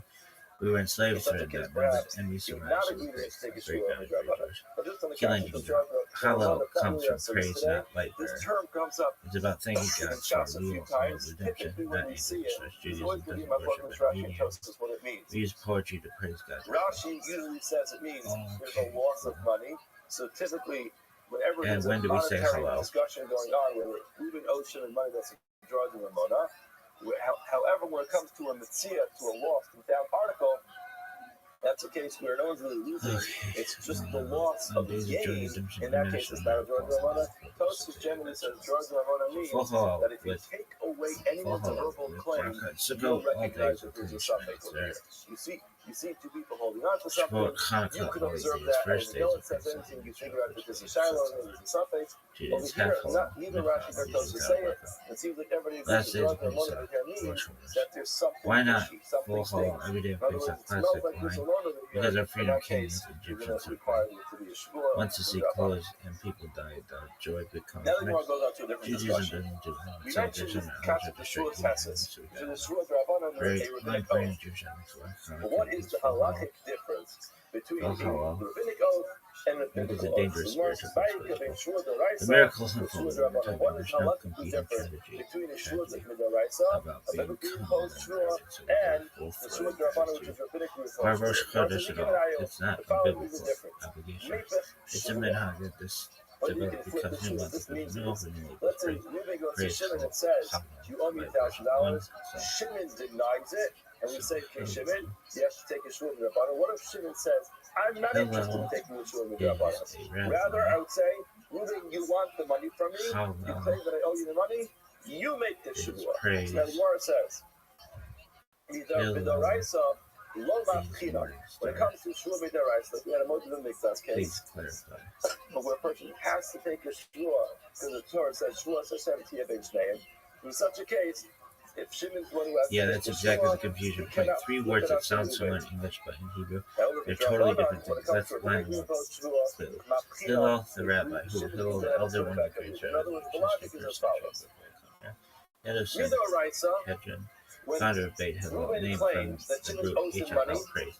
Like and many Shimon says, I Hebrew names, don't owe first you historical anything, rabbi, there's nothing no monetary loan. Hillel There's no praised monetary for obligation. what Psalm And therefore, 113:1 what's seems set Shimon's on obligation over here? prayers, Nothing. meaning praise. There's The a word takana. The HFL, Chazal same said, you know what? root as Let's try to Hillel, settle action, this well so prayer, everyone praising God is directly. confident in the Hillel, halacha. shining So like you a know morning what? star, Well, maybe you want to put a where little Isaiah pressure on them, like you 42:1 said, to because verse you to also, try to push it off. meaning So shining one impose a bright shvua. one. So therefore, there's Context, no monetary poetic obligation taunt, the to king it. of Therefore, God, Shimon poetic could say, translated I'm not by interested in making a shvua. You make it. metaphor, not And a being, when it not comes an to angel, not Araisa, with Keep Araisa, really, Hillel as once you rabbi, admit Hallel that as there praying is God, a Hillel monetary obligation over is here, poetic so imagery then the of shvua is really when you're exempting fallen yourself. brother. You don't want to make the shvua. Same matter You don't get the sometimes, exemption. different You can't levels, flip it up different on the meanings, other person. That's what the Gemara says different the categories. differences. Hebrew The looks Gemara like says, a hold on. English My verb word, ashi. and people start inventing demons. According to my verb ashi, the Ami B'Daraisa, not What is about the Kina. etymology Even when of it comes to a biblically imposed shvua, Shimon could force Ruben to make it. Now, what's not about Kina and shvua, Ma'ika B'Daraisa, Rabbi, what is the difference? Gemara says, Ikibidayu, this Memphis, let's say. and this If one the should come mitzvah, showing in our to case, Shimon is Hillel has using to nothing to swear, do with are we going Judaism. to force him Hillel, by Hallel, taking or some of Hallel his is a possessions dramatic away word from in him? the biblical B'Daraisa, when it Okay. comes to Daraisa, a biblically imposed shvua, Old in Norse, other words, the a name Muslim of mix us like we've been talking the about, realm. partial admission. Let's Same say root as we're going to helmet, go a with this covering, possession. whole, So fall, to take his the stuff, to force him to pay back. If you're The a if unseen, he's refusing to swear, concealed person, we're not, let's say we're not going to pagan actually or go Jewish into personal before possessions and force him to pay. That's something very interesting happens over here. Just think of this for a second. evil, not You have Reuben and Shimon. more like Reuben goes to Shimon and says, Shimon, you owe me money. Now, Shimon and says, then I don't. other The punishment Rabbanan comes say, in Shimon, years take a of shvua. word. Now, Shimon says, I don't want to take a shvua. I'd rather Reuben take the shvua. White people So really now, think the let's say Hebrew we're pure talking points about is shua, bad a shua language. midaraisa. It was not Now, hell. and that's the case where we'll take away his possessions. Imagine the following case. Shimon says, I Jewish refuse to swear. view, quick So conscious, now, it's a Judaism shua talks about midaraisa. the grave. We'll take away some of his possessions. How can he get out of that? He just says, Reuben should swear. Now, Reuben doesn't want to swear. Reuben doesn't get it, and he's off the hook. In other words, it's possible to circumvent this whole thing, and you won't have to swear or pay up, and then faith can't force you, but you have to take a risk. Because Shimon, if he allows Reuben to take the shvua, so then, if Reuben takes the shvua, he gets to take the money. There's nothing to do about it. If he refuses to pay, basically we go ahead and seize his property. In other words, technically, if he knows that Reuben is not going to want to swear, he has a way of circumventing the whole thing. It seems an interesting point.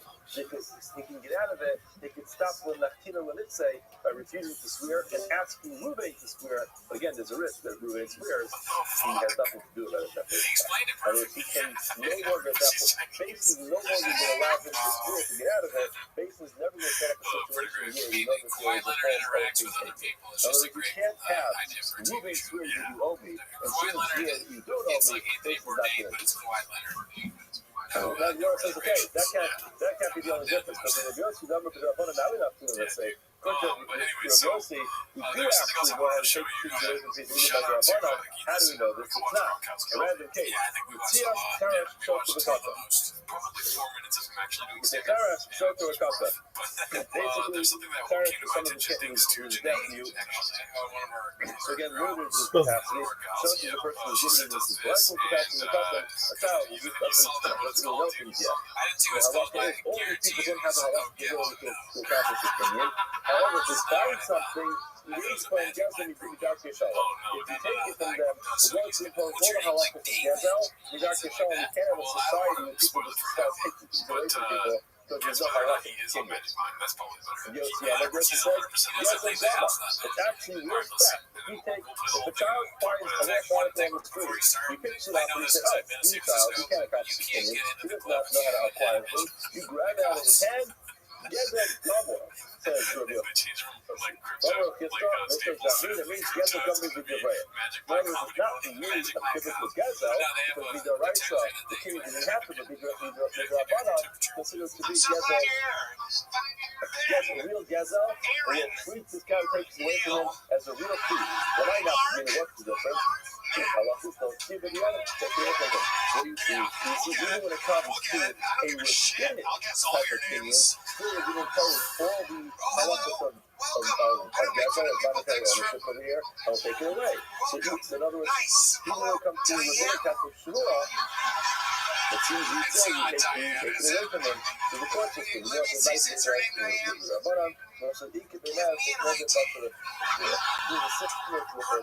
This is not where the mitzvah, what is being praised of, is actually asking to do. So what happens is the person who has to make the shua is a person who has already gotten himself into hot water before, and we think this guy's a liar. And therefore we say, no, we're not going to impose the shua on you because we don't trust this shua. You made false shuas in the past. So if you say that's halacha, maybe Pete Holmes has a specific kind of magic mind. Midoraisa, it's like negative shua, opportunity shua. But so even when it comes to a physical obligation, if the person who has the shua placed upon him is suspected of lying, the basis is going to voluntarily say, you know what, you have to take a shua, Shimon, but we don't trust you, therefore we'll ask you to do it.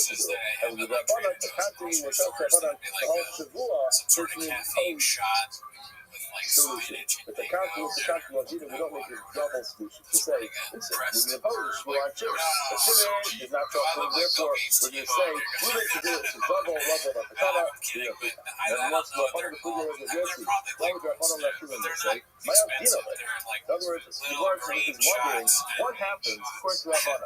If there's a shua, we don't force the guy to pay off. What do we do? How do we enforce our system? The Lord says, Misham Stino, let's be excommunicated. We put him in the terror. In other words, this guy becomes isolated completely. We quarantine him. No one can talk to him, no one can do business with him until he pays off. The Lord says, I'm going to deal with Archie. I knocked him with Kusa, did not get the shout for the This is, the literal translation is, we are literally grabbing on to a cluster, to now see Yunis who should take off his clothing. So the point over here is, you're not going to take away his possession. So what are you going to do? You put the guy in the corner and close the door forever and say he can never come out. Now, Rashi explains this is Russian here, and part of the Russian, if you're more saying is, you're grabbing onto a person on his private place, and therefore, the person's going to have no choice other than to acquiesce what you're demanding of it. In other words, the point is, you're telling me when it comes to a big obligation, you don't force the guy to pay. Is there any more forcing than telling a person to be excommunicated forever? You never do business again until he pays up? Of course, that's forcing him to pay. The Gemara says no. Ella,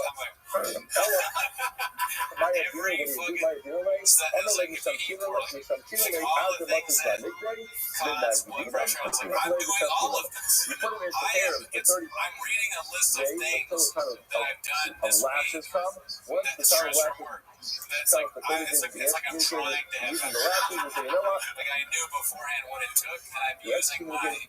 So I really was like, it's not crazy. Like, okay, you're having a heart attack and shit, but I started eating healthier, and I was like, I need a new machine because I'm doing the worst one.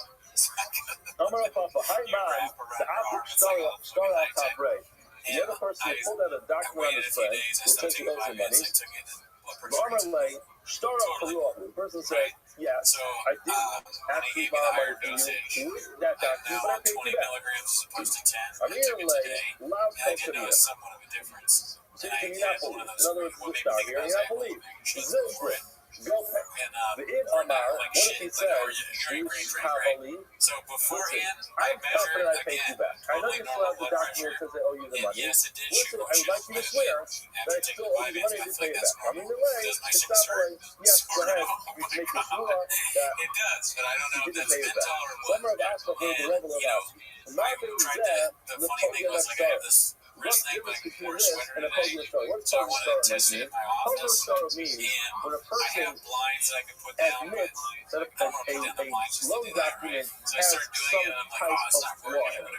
So I went to the bathroom, so I had to take a shit, and I comes to a ksuba, when a woman owes the money for a ksuba, when she admits her husband paid back, they pay back part of put it. the thing around, but it wasn't the right position, I have a and document my that blood says, pressure was so Ruben high owes that me the money, machine started. and now I go to turned Ruben red, and I and say, it started listen, going Ruben, like you this. I owe was me like, money, oh but I'm god, admitting is this some it? parts of this Am I document are not dying? accurate. In And I such a took it case, I back would to my have to make office, sure kind of freaked that out, he still owes me the and I rest of the measured money. again, Now, and it was the much less seems very but it was interesting still here. too high.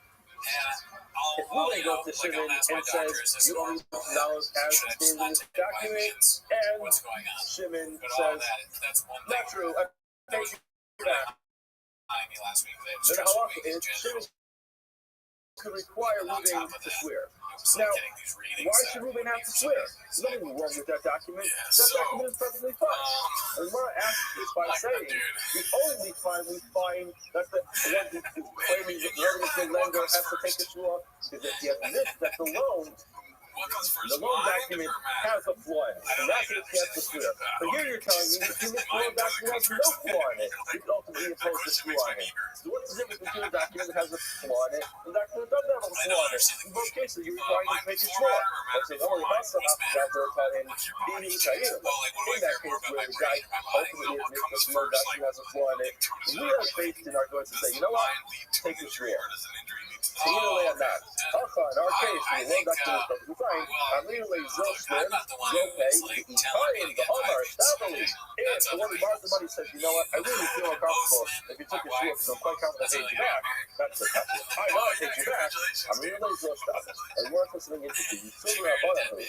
If the one claiming the money over here is a Torah scholar, is a Talmud Chacham, low masculine. We're not going to make this. In other words, a Talmud Chacham walks into the base holding up to a document that says, Ruben owes him $1,000. And Shimon says, I paid you back. Shimon's going to say, you know what, I want him to swear. We're not going to make the Talmud Chacham swear. It's great. The guy walking to us, to base him, holding on to a document that says someone owes him money. We're actually starting opposing a shua again because it makes it sound like we don't believe in Talmud Chacham.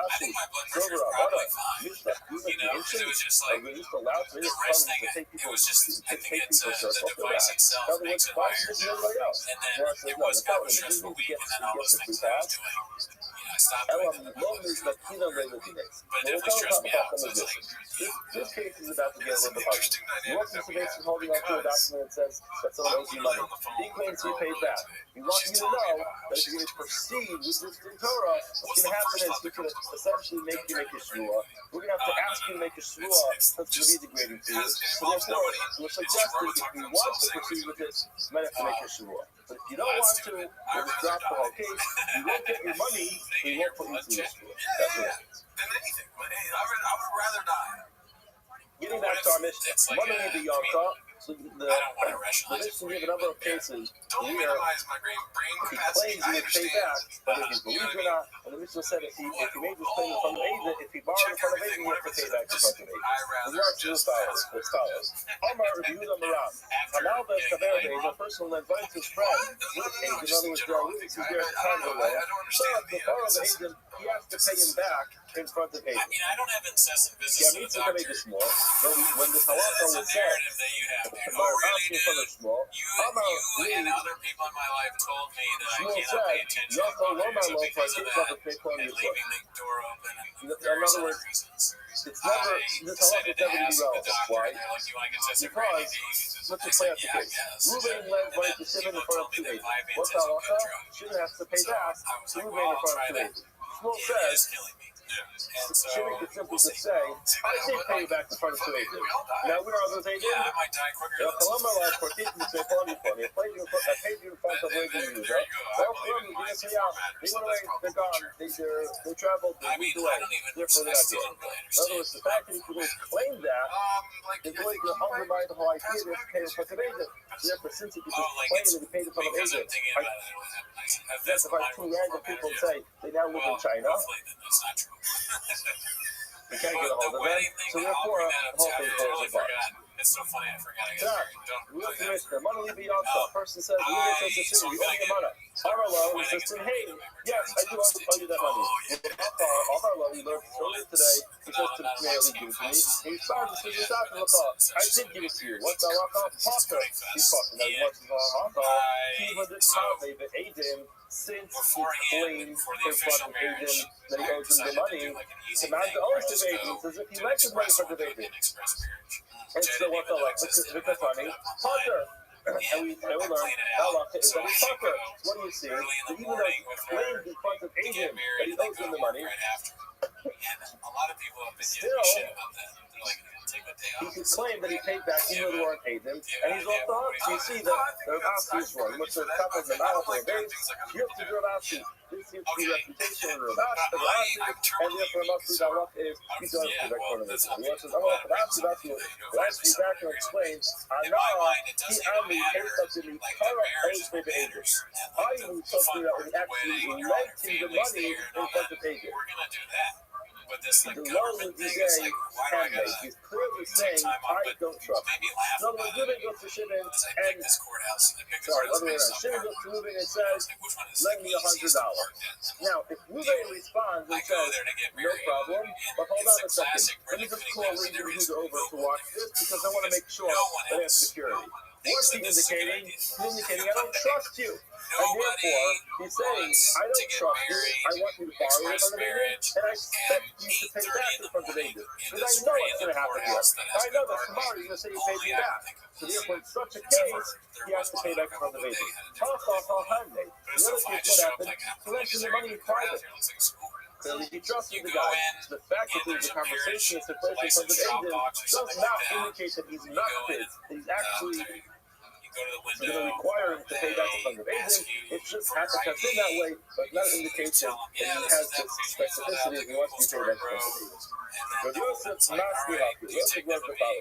All of you know Arashi, Hamada Saver Aiden, Aino Charles the father of Aiden. The opposite. You lend someone money in front of two witnesses, you do not have to pay back in front of two witnesses. However, in Amar, he said, out for any elevation, don't pay it back, not for Aiden, or Taras. In such a case, where he says, he stipulates this condition, don't pay me back unless they're Aiden.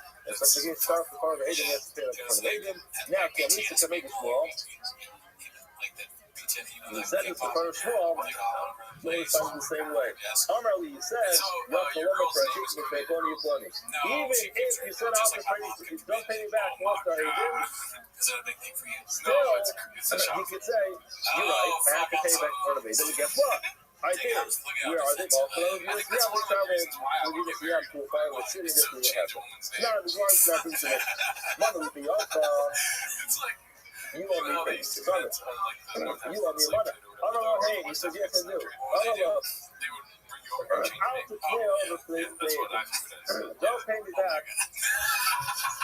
But guys, it's very important that Sean not find out about this. Sean did not find out that my wife doesn't have the same last name. And you start to look up. I did give it to you with a lot of time. He's obligated to still pay. Why? Because if they should start before the agent, he has to pay in front of agent. What does it seem? What does it seem like in here? It's more. Maybe correct. So it's more seems to say you can never require a guy to pay in front of agent because the agent to travel to another country. It seems to be the opposite says you are required to pay in front of agent. If you don't have those, they do not believe. On a small channel, you know, the person says the agent of the Sifa, I like the money from the businesses. The agent, I want you to pay me back. It's Ferrari, pay me back if I'm from agent. Or you take all your Raya, and also, or you have to go and bring the Raya you pay back. What's all that? If you do the same Omar, well, he could respond and say, even though you require me to have agent, you can just say, hello, the person from the company, I pay you back in front of the following two people. That's what you do. Yeah, that's the way. That's the way. You can get out of the song by saying, I did pay back in front of agent, but it's not here anymore. I don't think there's any kind of politics around that. And where it says Parashat Athal, I say something, I just say like Mr. Parashat Athal, United the shots Halva Kai. How do you know that that's talking about a case where he said at the time that he lent it, you're in the shots vehicle. Maybe that's what you said earlier, where later on he claimed the money, he said, you know what, I don't want you to pay me back. Well, that's sorry, because that's not the same thing as our Mishnah where the person said that it's time to bring up. So in such a case, it's true that people in this area will say, you can claim the agent to travel away. However, who said that people in this area will say that, even when he said it at the time of the loan, and then the Haki come away. Why the agent of the Sicha? Didn't I let you money from the agent? And therefore, the agent, how you tell us, look for me, you can pay it back in front of agent. I will try to find out, it's possible that everybody agrees at the time of the loan. At the time of money loan, you illustrated before, you clearly demonstrated your trust. This person, it could be that everybody's going to agree. You have to actually identify the witnesses and truly be incorrect. That feels like maybe something along how many copies is paid the Rabbi? Copy says the name of Rabbi. So what's the halacha? Amal v'tzaver v'agent. You do that if you go ahead and lend someone money from the witnesses, start to follow the agent, you have to pay back in front of the agent. Now, if you think this is so clear, the Gemara says, don't worry about it, we have to focus about that too. The Papa says, no, what's the halacha? The Papa says, the Rabbi Amar, Amal v'tzaver v'agent, and start to follow the agent. Now, again, so clearly we have my focus what the halacha is. There's Amar al-Tafayah of the agent. Start to follow the agent. If you actually stick with it, clearly said, I'm lending you money, but please, don't pay me back for the agent. Or the Amar, Partif of the Fnei Pony of the Siyam, Neman. But the halacha, he is going to be Neman, who we believe the expenses to pay for the agent. So again, it's clearly two different opinions as to what the bottom line halacha is. One gives a sinister for following cases that are going to come up. We'll start with them and see how far we get. Simon, Yuri, Shimon, Tikana Vakasa, Yasvi, Para, Plani, Apsi, Sitroi, Behamusa, Kebetre. So, what are very interesting cases? Who is on the Favre? First, he says to his friend, keep Pratin, currently, you owe me money. You owe me $100. When you pay me back, I would like you to pay me back in front of these two specific people, Ruben and Shimon. If Ruben and Shimon, in other words, see what you're saying, if Ruben and Shimon are there, pay me back. Ruben and Shimon are not there, don't pay me back. Now, what's that one? But as I'll be calling Afi, trade the album. You pay me back, not in front of Ruben and Shimon, but I don't know, you saw parents of ruling, two random people. No, it's not like Amabaya. Dapi Trey, Amarle, Dapi Trey, Pare. He told him to pay back to one of two people. You're right, he specified Ruben and Shimon. But the bottom line is that he borrowed money, he paid back the money, and it was in front of agent. Who cares if it's Ruben and Shimon? I mean, the Rabbi of argument says no. The Hafi Kamal Dapi Ruben and Shimon, he actually wants Ruben and Shimon to be there because he knows Ruben and Shimon are going to get a hold of Ruben and Shimon. So therefore, if he doesn't do it for Ruben and Shimon, we can assume it was not paid back. Next, who is on the Favre? First says to his friend, he currently Ba'afi Beit Trey Yutanarofasa. When you pay me back, you'd like me to pay back this loan in front of two people, for a Torah scholar. Don't just choose two random people off the street. I would like the two witnesses to be approved Torah scholars.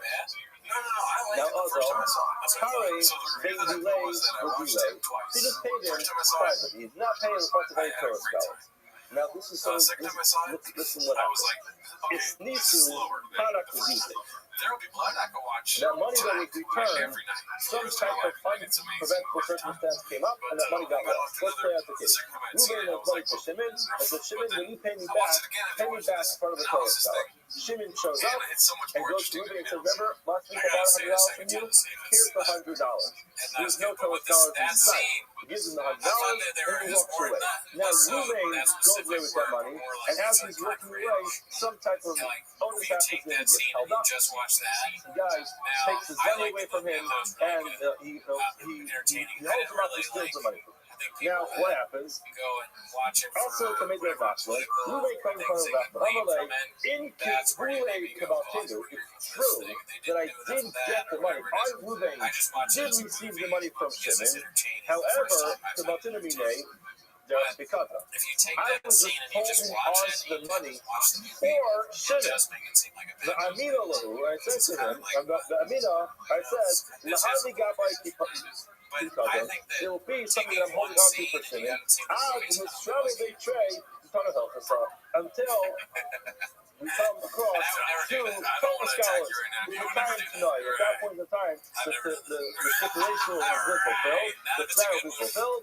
At that point in time, the loan will be paid back. In other words, the following: the guy was a clever guy. He said, if you paid the money back to me, and then I got held up, I got mugged on the street, my money that I lost. I lost my money. But if I'm holding on to the money for Shimon, so then I'm a Shimon Filam. I'm watching this money for free. If someone goes ahead and holds me up, takes his money, go back to Shimon and say, listen, Shimon, I do my best to watch your money. What can I do? I got held up on the street, someone took it away. I'm sorry your money's lost. And by the way, you also owe me $100. You never paid back. This was his claim. So the Lord says, Amalei, he said to him, Shimon the Kamod, Divided Shakosinu. You admit, Divided Shakosinu, you got the money from Shimon. Let's be wrong about it. He paid you back. Now, Iyamrit, you're going to tell me, you make tonight, what's the problem? Your condition wasn't fulfilled, that this would be aiding over there of our Torah scholars. Guess what? Come here. Both me and Rav Sheshes are here, and you want to know about our Torah scholar qualifications? The Tanina, we actually know halachos. This is law, this is breed, this is Veshka, the Kulatamiza. What's the right knowledgeable Torah scholars? So here, your condition is fulfilled. In other words, you're saying to him, go down. I think the Amar Le Lachavra.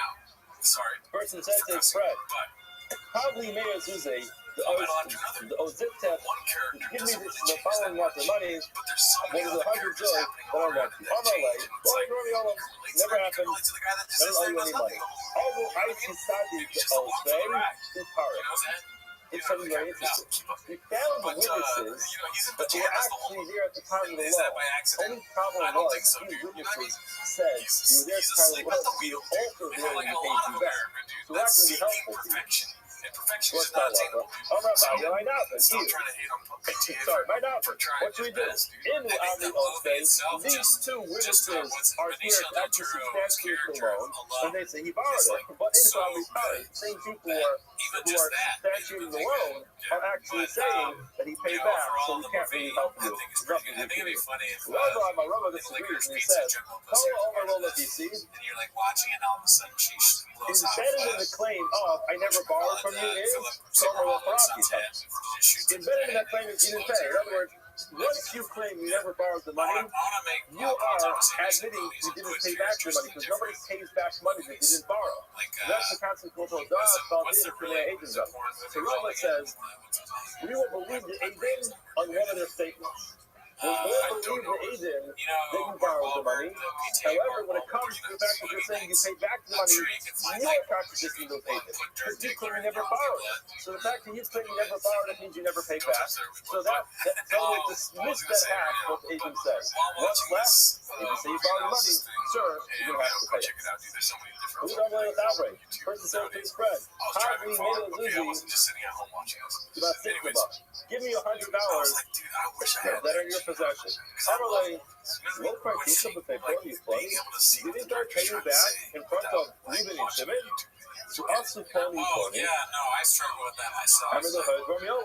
So they went out, they got these two identified witnesses, and they said, us, we were witnesses that Mark can pay back? No, never happened. Some of the sources like Neymar puts the conflict. This guy has now been officially established as a liar. Why? He claims that he paid back the loan in front of Reuben and Shimon. Reuben and Shimon say the whole thing is a bubble night, so it never happened. We didn't watch the guy pay back the loan. Probably Rabbi, no, I am disagree with you. Call milk the Rabbi the Inish, lava dicer. Sometimes you have an obligation to know things, sometimes you don't have an obligation to know things. In this case, you are not required to pay back the front of Hayden, you're required to pay back. You're claiming you paid back. But it happens to be, you think Reuben and Shimon are there, but it's not an obligation that you should know that Reuben and Shimon are there, and therefore it's possible that you missed the identities of Reuben and Shimon, and it could be that's a mistake, but that's not going to prove you as a liar. Let's do one more case. We don't let it operate. A person says to his friend, Havli shis meyazuze not siknaba. Give me 600 zuz. Before you have a 600 zuz, give me 600 that you own. In other words, that I have in your possession. Amar lei, it's a love by Tita, meya havi aktsi, the kind of the Shita, and I now paid you back 100 cows of Aktsi. Aktsi is, I'm not exactly sure what it is, some type of nut that goes to a tree that used to use for working height. I don't know exactly what it is. Let's see. I think I probably talked about this in the That's okay. That's a little I wish this is so ridiculous. Did I pay you back these Aktsi that are, they're worth 6? I gave you over whether it was okay for me to 100 carry of it. So in other words, 6 times 100 is 600. So I paid you back the proper value. So I'm like, no, incorrect. Wow, it's the Arba becoming. It's only worth 4. In other words, you did give me these Aktsi only $400. If I needed to, I'm not just going to go Also, kill the trade rules. side, you do it But I was like the asking it about that. I was like, is there any blowback?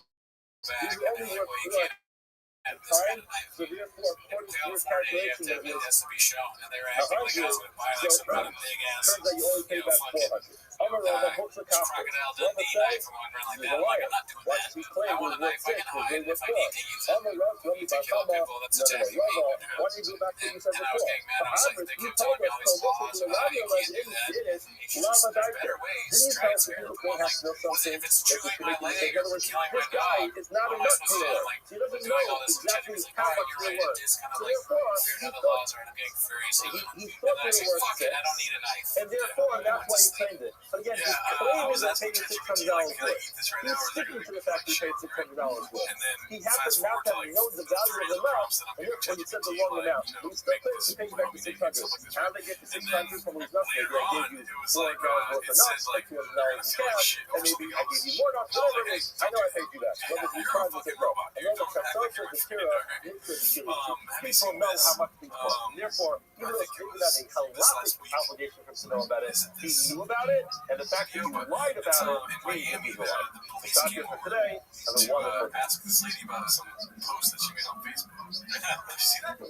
Yeah, so it was not even that. A Miami Beach veteran is making national headlines. Fox striking crazy. Cubans are becoming fucking pet bugs, dude. What the hell? Is making national headlines and striking up debates about. So I want to see if we can see the message. I never got a chance to read the actual message, or they read it later.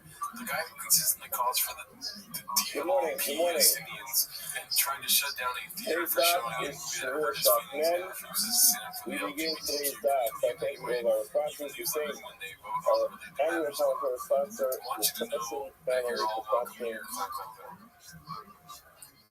But the police came to her door to question her about this, and she's a veteran. So she's crazy. Yeah. Of debates about freedom of speech.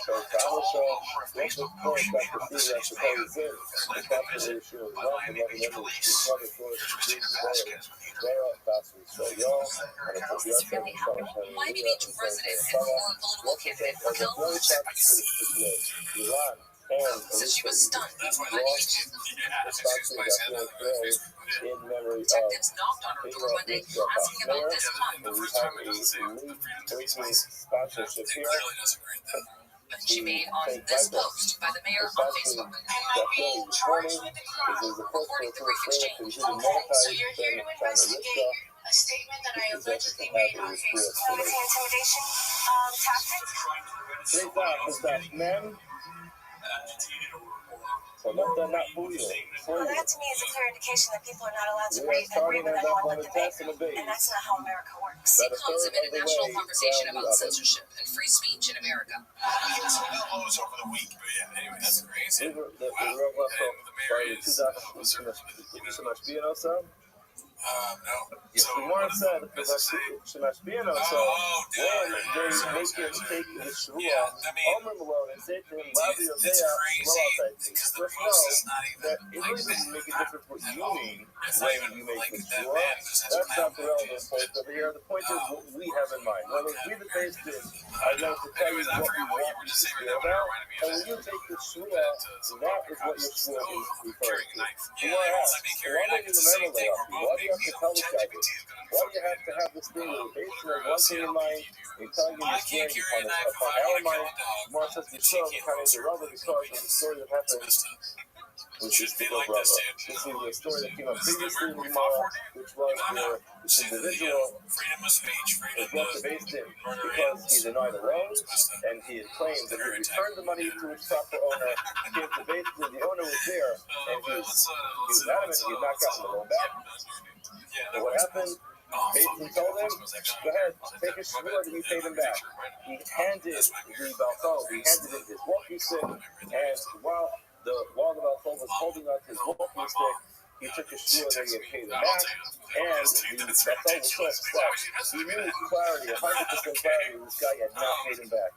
He could not believe the guy had such audacity to go ahead, take the full shvur that he paid him back, took the walking stick, it's broke, and what happened? All the money came out of the walking stick. He found out that this guy had hollowed out the walking stick. He put the money in, and he took his stick where he had technically paid the guy back by handing him the walking stick. So at the time that he took his shvur, he wasn't lying, but ultimately he had the stick to keep the money. And because also, you know what, we can't have people having use their stick up their sleeve. When they make the shvur, we're going to make the shvur based on what we say, and no stick to the left. Now the Gemara goes on to discussion about shvur smuggling mitzvahs. A couple things we have to keep in mind over here as we go into this Gemara. I just want to get ourselves a little familiar with the terminology, but this will go very smoothly and very easy. We have something called a taina. A taina is the claim. Basically, that includes the entire claim. So, we're going to go to Shimon claims that Shimon owes him money. Whatever he specifies that Shimon owes him, that's called the taina. Then we have something called the kfira. The kfira is whatever's going to be denied. Usually goes to Shimon and says you owe me $100. Shimon denies that he owes 100. He denies that he owes 15, and he has the hodah, the admission that he owes 50. So the timer is 100, the kfira is 50, and the hodah is 50. It's a very simple sort of case. That's a typical case in every mitzvah.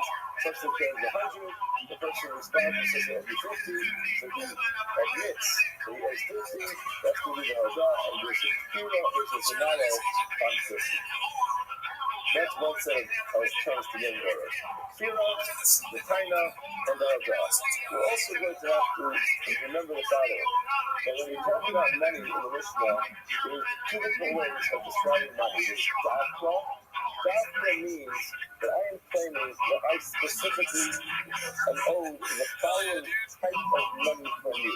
So if I say you owe me 50 dimes, so I'm asking you for dimes specifically. If I say a certain amount of gold, I'm asking you for gold. If I ask you for copper, I'm asking you for copper. I'm asking you for silver, I'm asking you for silver. That's dafka. You know what I'm saying? That's not an amount of money. It's not a work that I'm asking you for. So in other words, the person says to somebody, you owe me $100 bills. So technically, generally, you don't view that as doubtful, but I want dollar bills. And you're saying you want $100. So now, the person denies it in quarters, nickels, singles, $2 bills, $5 bills, $20 bills. It all makes no difference because we're talking about this shava. Shava means it's just the worth. The worth of what I'm saying. So again, that means a specific denomination, specific type of coin. Shava means a value of the coin. And the last thing you have to remember is the concept of That means that if I go to somebody and I claim that he owes me, I make my china. My china is the claim is only a certain amount of money. Now, the person denies my claim, but he admits something else. That's generally speaking, when a person denies part of the claim, but admits to part of the claim, that's the concept of a murder of the trust, where he's obligated to take a biblical oath. He has to take an oath on whatever he denies. However, there is a caveat. All right. See you next week, guys. Like we're going to see this on the mission already. The Hodah has to be Minat Haina. So therefore, if a person claims that I owe him $100, and I say I owe you a hot dog, so then the Hodah is not in Minat Haina. There's two different stories here. One of them is a monetary claim that I owe you $100, and the admission that I'm admitting that I owe you money is essentially saying that I owe you a hot dog or a pastrami sandwich, and it has nothing to do with what I claim. So let's just make sure we get all those terms in order, and then the moral go very smoothly. Again, Taina is what I claim, Hodah is what I admit, Fira is what I deny. That means a very specific coin. Shav means the value of those coins. Hodah meaning a Taina means that I'm admitting to something similar to the claim, except the variation in the amount. Hodah, which is not meaning a Taina. In other words, it's a admission which is not from the same type as the claim. That is where I am admitting to something entirely different than what you claim, and therefore it would technically, according to most opinions, not be subject to the entire concept of Hodah. I'm doing it anyways. I'm a Rav. Rav tells us the following. The Gemara starts off with the Mishnah Taina Shtei Kesef. The Mishnah tells us that in Taina, the claim has to be 2 kesef. And we learn this from the Pasuk. We will see this very soon again. The Pasuk teaches us that according to the Mother of the Mitzvah, it has to be that there's at least 2. There's 2 kesef, 2 coins. Again, generally speaking, anytime we speak about money, it always refers to a shavuot shvita. However, when it comes to a davar miktas, to this concept of mother miktas, the claim needs to start off with 2 coins. It needs to start off with 2 coins. Look how Rav says. I'm a Rav. Firas Taina Shtei Kesef. The denial, the amount of money that you are denying that you owe, that has to be 2 kesef. What does that mean mathematically? That the claim had to have been 2 kesef plus a pruta. Why? Because if I'm going to deny that I own 2, that I deny that I owe 2, so then if the claim was 2, then I've denied the entire claim. So if I'm denying that I owe 2, the claim must have been 2 plus. So according to Rav, our Mishnah says that when it says 2 kesef, it means the denial must be 2 coins. But the claim must have been more than that. Shmuel Amar says, no, incorrect. Taina Atzma Shtei Kesef. The claim is 2 coins. And therefore, if he only denies 1 pruta, so the person says you owe me 2, and he says I owe you, or he denies only a small amount which is a pruta, or the other way around. No Hodah element so he only admits that he owes a pruta. Tight. Simple difference between Rav and Shmuel is, according to Rav, the entire claim can have 2 pruta plus, and the denial must be at the value of 2 kesef. According to Shmuel, the entire claim can be 2 kesef, and the denial can be the most minimal amount, which is a pruta. Gemara says, I'm a rabbi. through Rabbi everything. says, that's very interesting what happens here. Health Ikar scares, life Masnisin have a trauma, sefer we Rav. do If it. you learn our Mishnah, it seems like Rav is correct. However, the Torah, if you look at the Psukim in the Torah, it seems like they have a sefer Shmuel. They seem to imply that Shmuel is correct. Well, let's go through this. Speaking of this, have a sefer Rav. Our Mishnah seems to back up Rav's opinion.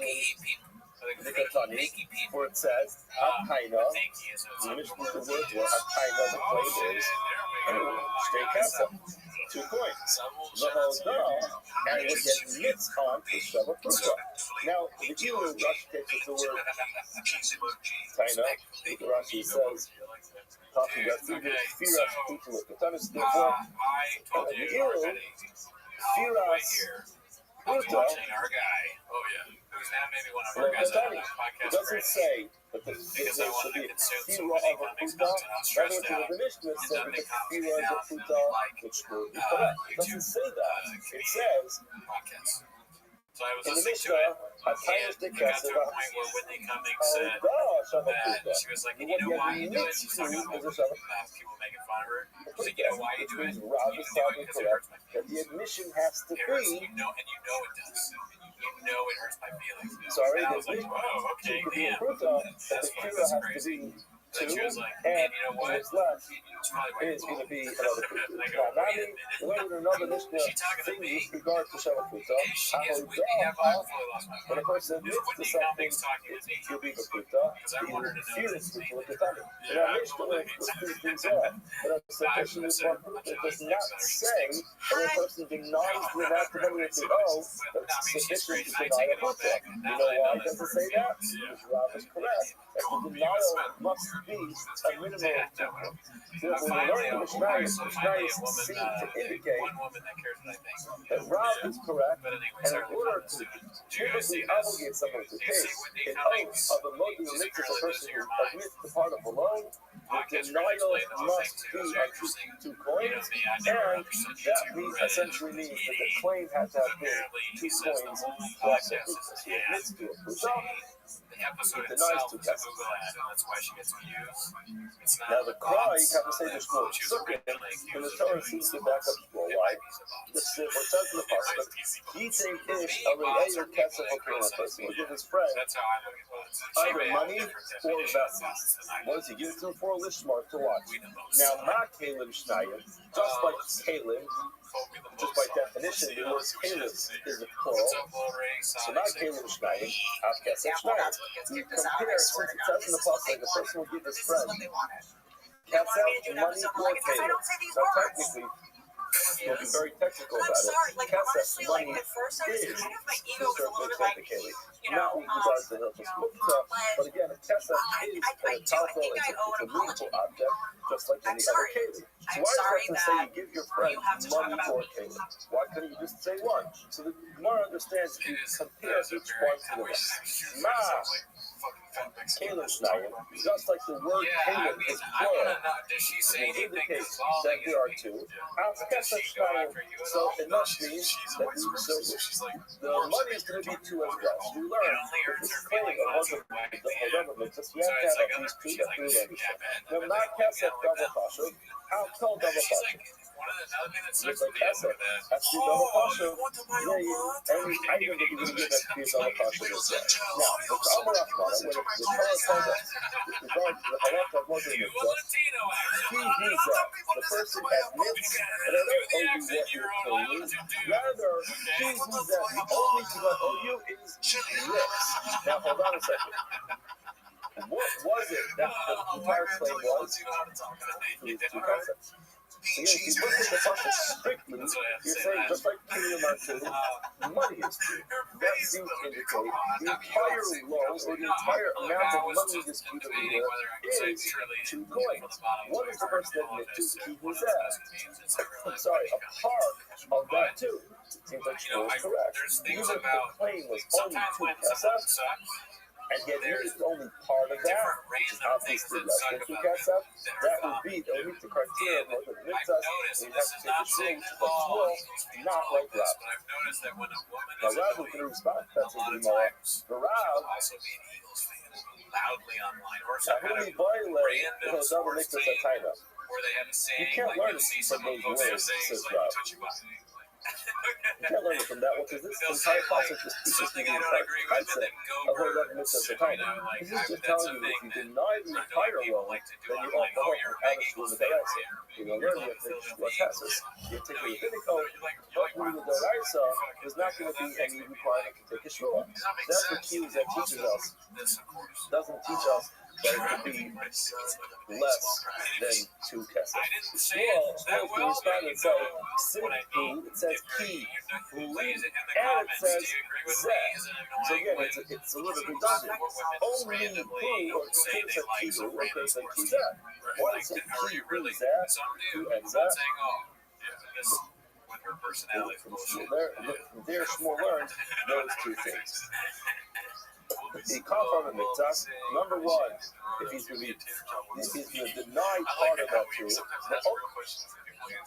mitzvah is going to make the part of those 2 chayim. So again, Thank you for Rav watching the 24-hour Gringo is now going to have to defend himself, but according to Shmuel, the key who and zeh teach us the concept of the mitzvah and that it can be any part of those 2 coins, not like Rav who says I'm that sorry. it has to be 2 coins in I'm the sorry denial that plus you another have to talk part about which is blood me. pictures. Because when you talk about yourself, God does the mitzvah kind of. Yeah, One of those words, either who or zeh, is to teach us the concept of what does next to the time of a person denies part of a loan, but it makes the part of the loan to take a shua.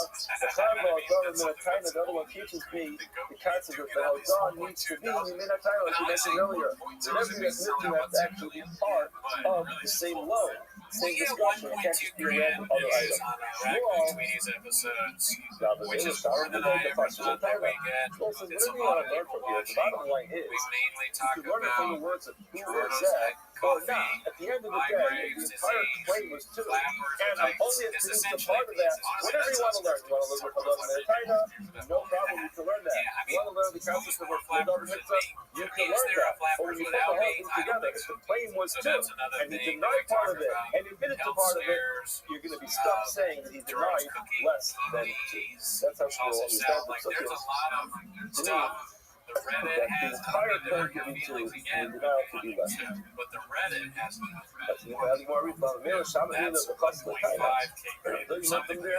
He's missing part of the time. Rabbi is just going to get to. He's missing. So I'm all up. Rav does respond.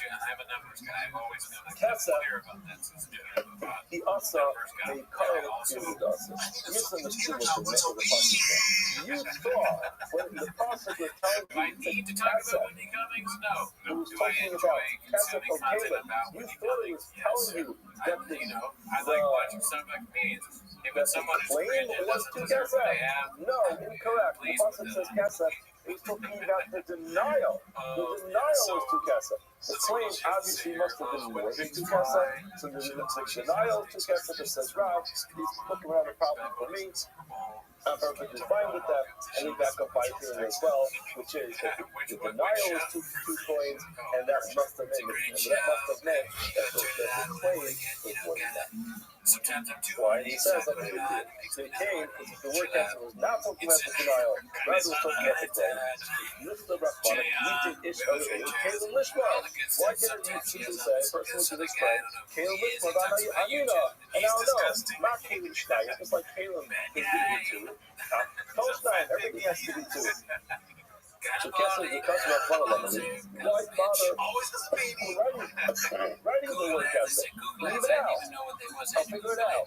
So the name of him in the Taina is not going to be relevant to the actual claim. It's totally irrelevant. It doesn't need to be mentioned. And they even do that. This is like a concept that sometimes the Torah writes something which is not necessary. When it's done, it's written for something, and it can be pulled out as replaced with someone else. So the word Kessa is not necessary to be mentioned with regard to the Taina. So therefore, we're going to which kind of means the claim.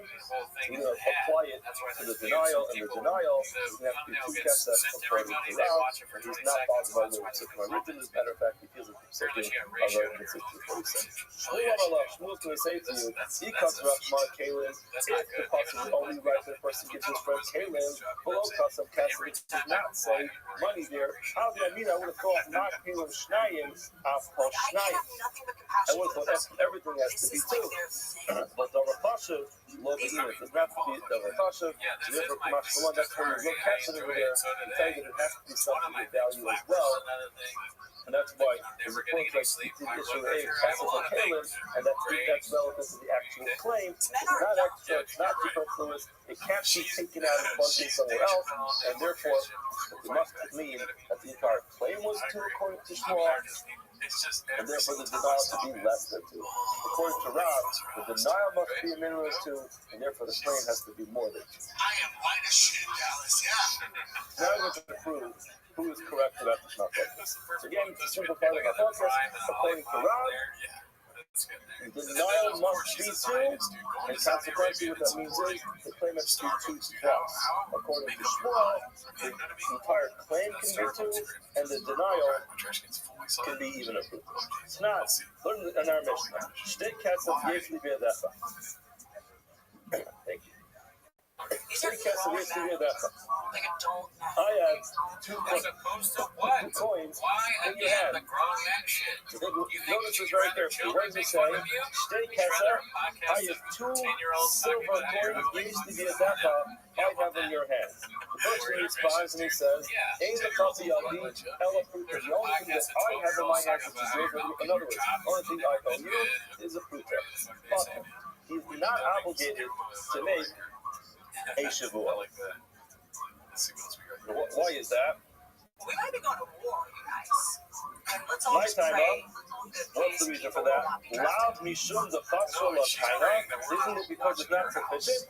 Now, in other words, according to Rav, the claim always has to be more than 2, because you have to have a denial of 2. Now, what would be the reason why, in this case, he's not obligated to make a shua? Probably because Rav is correct. That you have to have a minimum of 2 in denial, that means the claim has to be more than that. But you have to be Shmuel versus the Shmuel say no. These sovereign Shabbat, you think the Mishnah is talking about the value of 2 coins? No. That's not what it's talking about. He meant to say, you owe me these 2 silver coins. Can you feel like I'm talking about me googling my numbers and counting my comments? We can't have these You people thought that the problem over here was that the value was 2, and yet the value of his hard claim was 2, and therefore the claim wasn't the denial wasn't sufficient, like Rav. No, that's not true. The reason why I doesn't have to make a shua here is because there's 2 different things. There's copper and silver. The person claims copper and gives him the silver.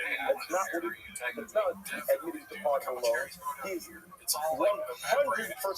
denying what the person claims of him. He's saying, I owe you 0 silver. I don't owe you anything. Therefore, it does not meet the criteria of a dog in minutes. Whereas, if that's the case, you have to be small. But the reason why he's part of your shua is because it's not a dog in minutes. Ema Seif, let's go further on in the Mishnah. It says, Shtei kesef, u'kuta yesh li b'yadecha. Basically, you owe me 2 silver coins and a copper coin. And the person responds and he says, Ein l'chafi yadi ela pruta. The only thing that I have of yours in my hand is 1 copper coin. Tight. It's tight. Now, let's analyze it. If you understand that he's just claiming the value of a certain amount of money, which ultimately you take out a calculator to figure out how much 2 silver coins plus a copper one is worth, you should not be tired. I understand why you're tired, because this is exactly what Rav says. You have a claim of a certain amount of money and a denial of sufficient amount of money, and therefore he's going to be tired. But if you tell me that he's supposed to be asking for silver coins and copper coins, am I tired? Not just telling me what he claimed, low hodolo, you couldn't admit to. Not shahodolo, low hodolo. I never got that He mad doesn't at admit to anything, he's part of it. That's because we've had. In other words, again, if you're telling me that it's not a value of a certain amount of money, rather it's specific coins the person's claiming. So he admitted that he owes him certain coins, and he denied that he owes him other coins. It's not just one piece claim, it's several different claims. He agrees that he owes him a piece of copper. He doesn't agree that he owes him any silver. And this is not a case of real doesn't exist. This is considered to be a dog going to a title. You get criticized having bots when you're doing well, you stupid.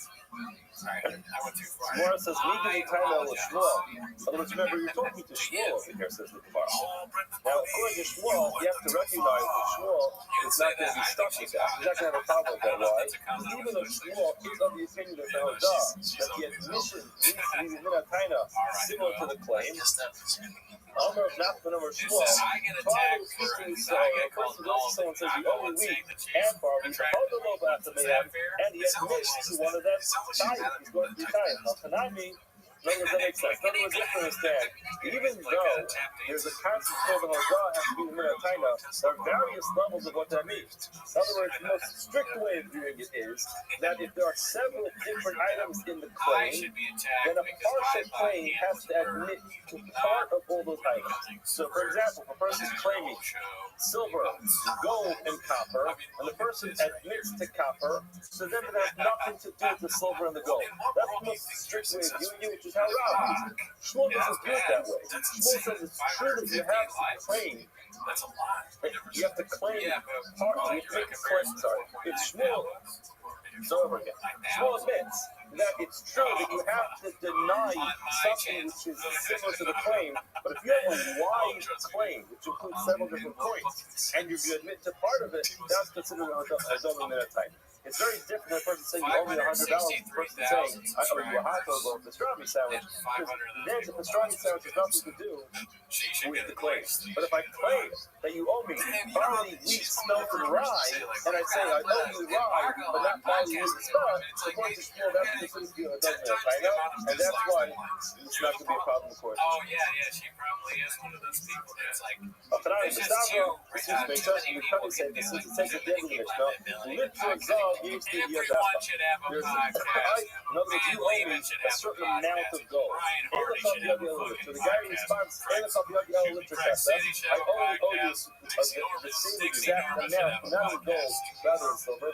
Now, here I'm from a doctor to tell me, if you're going to tell me that, like Shmuel tells us that our Mishnah is Satan's doctor, not just asking for a certain amount of value of money. Rather, he's talking about specific coins.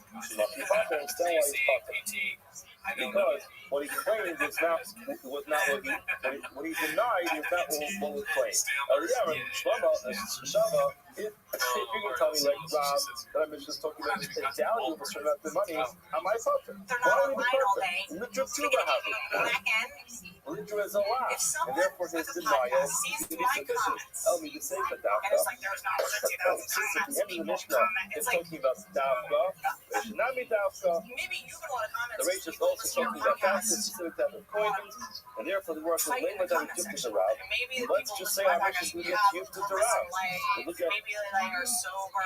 look at Rashi, Rashi explains this. It's the second class Rashi on the page. The name of that Mikufta Meiraish. In other words, the Katani, what does it say? It's a state castle that used to be a Dafka. You owe me 2 coins. And the Irish started says, I only owe you Pruta.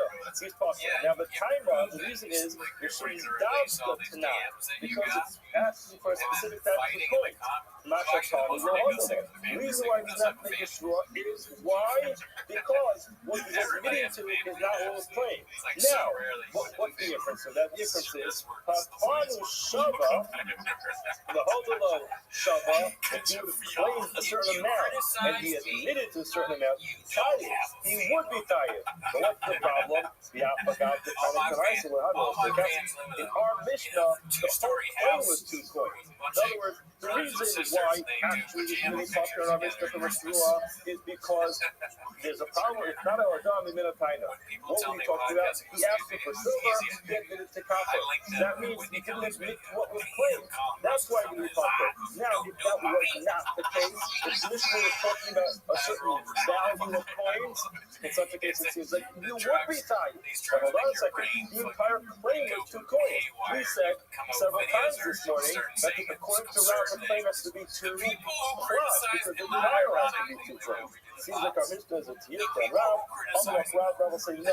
Kula must be saying, sure, the entire Mishnah is talking about the value of the coins, not the very specific types of coins. The litra, zav, shani.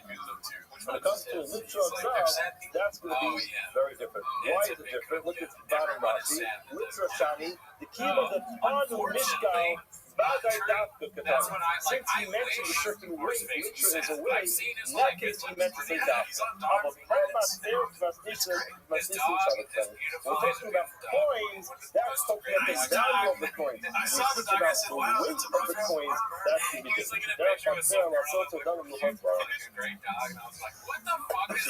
You don't actually have, you don't have a problem with Rav, even though at the end of the Mishnah when it says litra, it's talking about specific types of coins. Every other place that says coins in the Mishnah, Rav can very easily just explain to you that it's talking about a certain value. Nobody to touch these. Say it again in the Mishnah. By the way, Daf Mem, Daf Mem of an hour. We're starting today's Daf right now. Hey, Daf, the Katani. It says, it's dirty already. The Katani Sefer says, the dinar zav, you owe me a dinar zav. Hey, look up, you have the hour dinar capture, what you find themselves. I owe you a silver dinar. And where he says, Jesus, who put in, who put on ties, those pieces ties. Now, Shakal min, Matzpayah HaKadosh. Hold up. And she says, consider what that before. Now, yeah, but so we're going to say, Shava, you talk about the value, like I was saying, Shemasikai. Because we're talking about a value. All these coins are considered part of the value.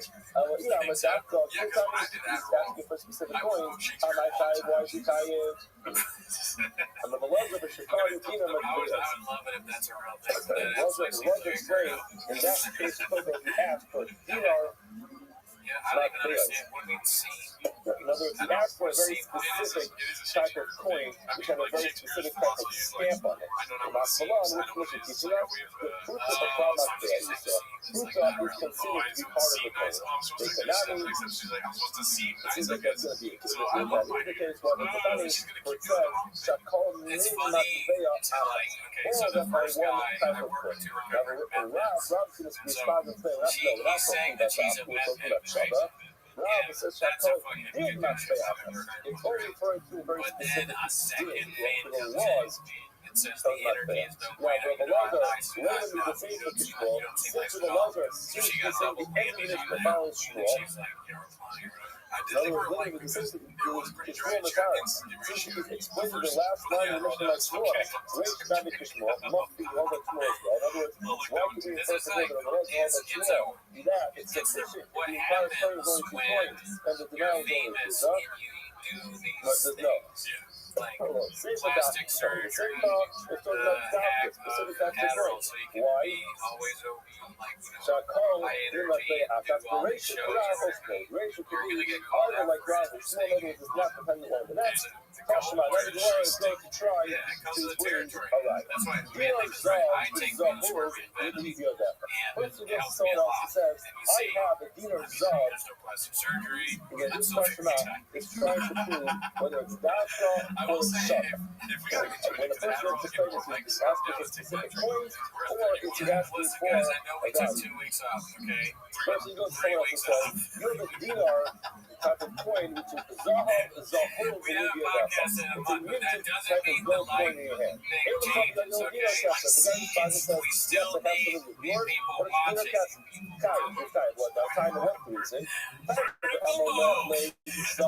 punishment fits the crime. Alright? You're out there not liking the video. You don't like vertical mode. Well, guess what? Vertical mode is what you get. Right? It's a preview video. Just make sure. I just want to make sure. Because you said it. The Lord says, no, I'm going to put action. I'm going to come up. I'm going to do this out. I'm going to do this out. But seriously, Zahab doesn't mean actually articulating the word Zahab. We're just teaching the person said, you have a golden coin of right in your hand. What he meant to say was a stamp point to his background. You don't have a riot. And had he not said it, it would mean just the dust.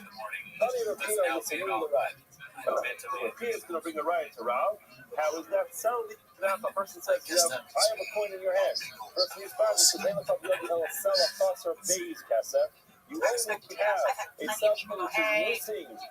In other words, minus 2 coins. Plus a law, minus a law is possible. This is 100% like that. In other words, here it seems like it's a really interesting language. So it's saying in English. The person says to someone, you owe me a salah. And you respond by denying 2 coins.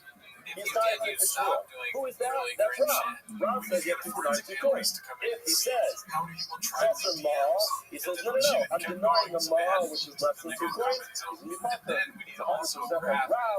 The denial has to be at least 2 coins. So that we can stop the code. The more goes on. I'm not going to bring it up. I'm not sure. What Sunday, the only time we learn that there's a requirement of the denial being a specific amount of money, where Rob says that's 2 coins, that's only the Tainus Malva Lodas Loda. That's when the lender claims something and the borrower denies it.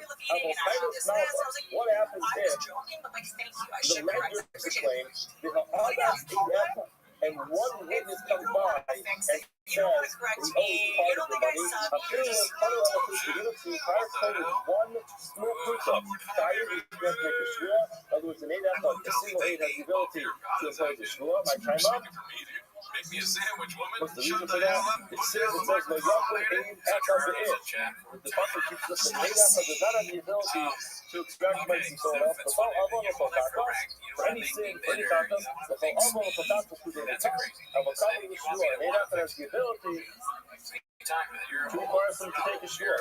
The Tanya we learned from up to Schneider by ourselves. Anytime 2 English, I'm a guy of also Mamon, who require a person to say money, and that's what the type of share. And 8 after to require share. In other words, 8 after is exactly similar to 2 agent, except in the result.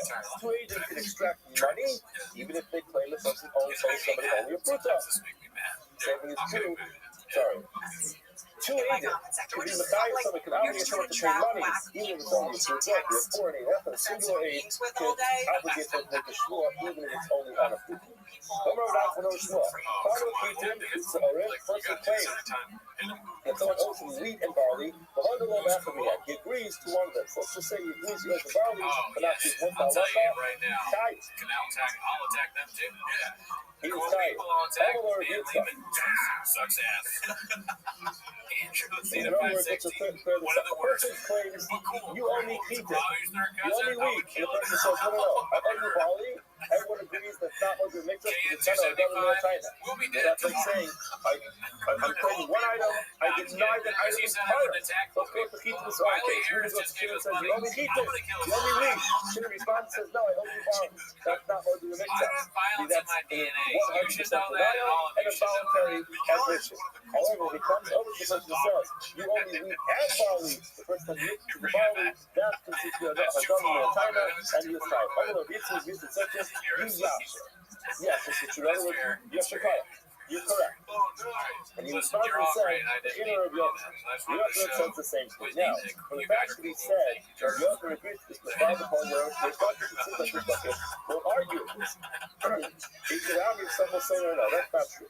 We have no lie in response to argue with this. And the response is immediately the opinion that when a person claims wheat and barley, he admits to one of them what's in barley or the wheat.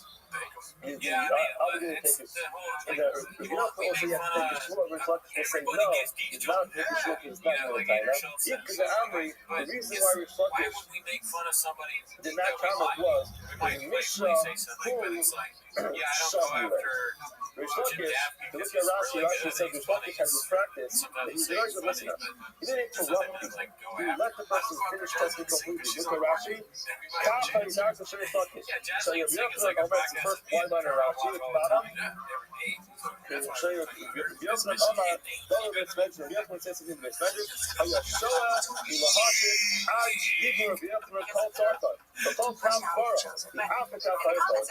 only speak up afterwards.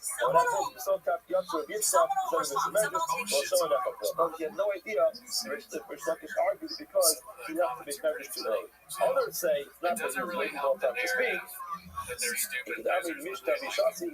He was drinking some water while he was talking. The shot second, he was being quiet. He wasn't talking while he was drinking. Therefore, we don't have any indication of what he was Maybe we say, yeah, let's try to arrive to this point. Person claims you only weak when you admit the open body. Why is he possible? We know because it's not a dog in China. The real Makai, the real disagrees with sex, even though it's not similar to the claim, he used that kind of son of the reasons because he claims he was on the sun. And he only admitted the body.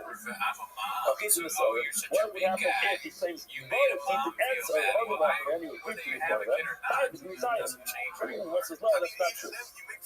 You know the riot from there. Wasn't there 15 or so now? But the same week, shooting, he claimed both weed and bottle. Bible, the rest of the teaching, why did it say he did? When the real like the point of Gamliel says you do not have to have a hold on the time. So if we want to find the most extreme case of that which is, person claims weak and he pierced the body, the Gamliel's going to say yes, take the shul. That's where we mentioned that. But again, it seems to be true, even because he and bottle don't move to one of them. Question out. Telling you right, he's coming to kill him, but that goes. Person goes to someone says you only objects and real estate. So it says you only got that piece of property that you specify piece of property and a lawnmower inside. Okay, he admits that the lawnmower belongs to that person because of the carcos. He denies the carcos. The other way around, the carcos, he agrees that this property belongs to the Caleb. He denies the Caleb. Why? Next case. Okay, this is the carcos. What happens if he admits to part of the carcos? That person is going to be Caleb, he's green, but he owes it part of the Caleb with a visible object is in the guy. Now, time out to Caleb Carcos. What's the reason why we're talking about these cases? Because we're talking about movable objects and carcos. And what's the problem with that getting the carcos about school? You can't swear about carcos. Okay, what if it was two different movable objects? So the whole problem in this case is that one of the items is real estate. Real estate is not something to the law. What happens if it's Caleb and Caleb? There's two movable objects, two Caleb Carcos. Two different objects. So he says, you only, for example, and barley, we decided to do business to them. Wants to know. Who is in the two Caleb and Caleb? So you should have been two movable items. What do you kind of Caleb Carcos? What's the reason why it says Caleb Carcos? But when he's teaching with Halacha, the husband to Caleb, who would have takes a part of the Caleb, times the type of Carcos, you'd have to take the school off. Even the Carcos, and the Carcos, why come back to my school? He teaches us that kid, teaches the Halacha, you can roll one school to the next. There's no reason to teach that. Today, we realize that jump to the second class, she's not right. She's Shabbat. In other words, what's the reason why it says that when you're swearing on people object, you can stretch the short to swear on the doctor as well. So what's the point of teaching that? We know that already. It's missed it. One says no. You have like one and a half. And this is actually the first place to learn it. This is the main place to learn that halacha. You're right above the two, you learn the halacha. Here we're just talking about acquiring karka, a movable object, so we mentioned it there, but here's the actual reference to the teacher, and yes, Lord, you see karka and movable objects, you want to teach, you want to show movable objects, you can see our karka as well. One part is exactly the opposite. I did that only a few weeks ago.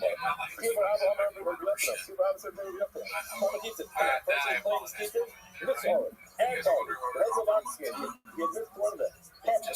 Exactly the opposite. We just got there saying it's right. Here's the puppy, no shit. So all our hits are the answer. Didn't get his house before he was correct. Get our joke and get this. That's a total contradiction. The point of the Biafran says he's going to be tired. Here's saying he's going to be tired. There's a Mariah here. He's going to be up there. He's my focus. On the right, we're going to be up there. So, Exactly what's in the court. A person claims the only reason he admits to the knowledge. The real Messiah, the work of his house. Time, what's the reason why the person was sorry? The reason is because he claims to read and he only admits to know. How can he be sorry? What if he was done false? I'll go back to him and admit to one of them. Time. That's something to be tired. And that's enough. When you think this is not, then you need to even if you man to other. That's what the case is saying about it.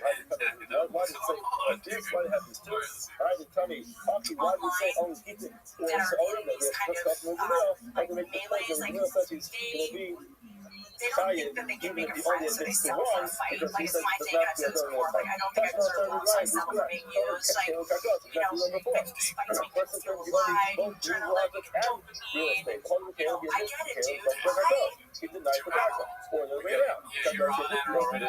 It's also, I can't imagine somebody that talking about me this much, why? you know? If it's really about me or you, it just seems so unlikely that someone would spend this much time like dissecting why I'm doing what I'm doing.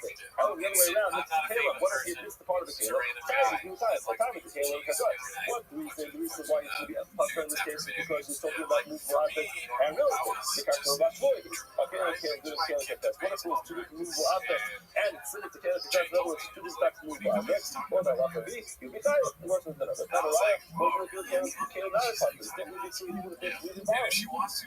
Look, the last part teaches us the whole of the scale tired.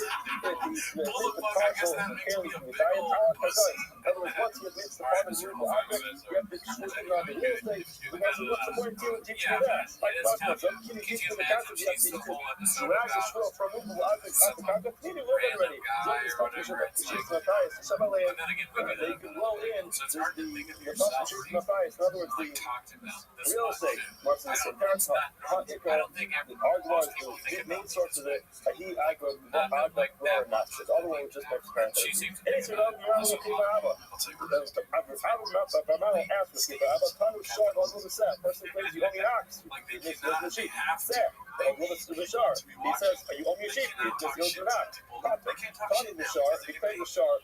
Set. And the ox, the husband of that man, he admits to one of them. Taya. I'm not in Gamaliel. Who is that? That's from Gamaliel. In other words, you have the right from there. That's from Gamaliel. It's not a female title. It's from Gamaliel. If that's really the case, the claim is nothing. Even if he claims you own your sheep and you admit to an ox, that you don't be title. It's out. Remember we had Alvin on our Mishnah. It's Alvin. Remember talking about the jugs, the wine in the jugs, the jugs, not the wines. But what the three much in the left? Don't think that I'm just trying to find some random parents to answer questions. No, all of the things we have I'm not asking. We have this is a solid source. We constantly say that this case of the ox and the sheep is we will have to stop here where we for watched the day. haters Have a will wonderful say day.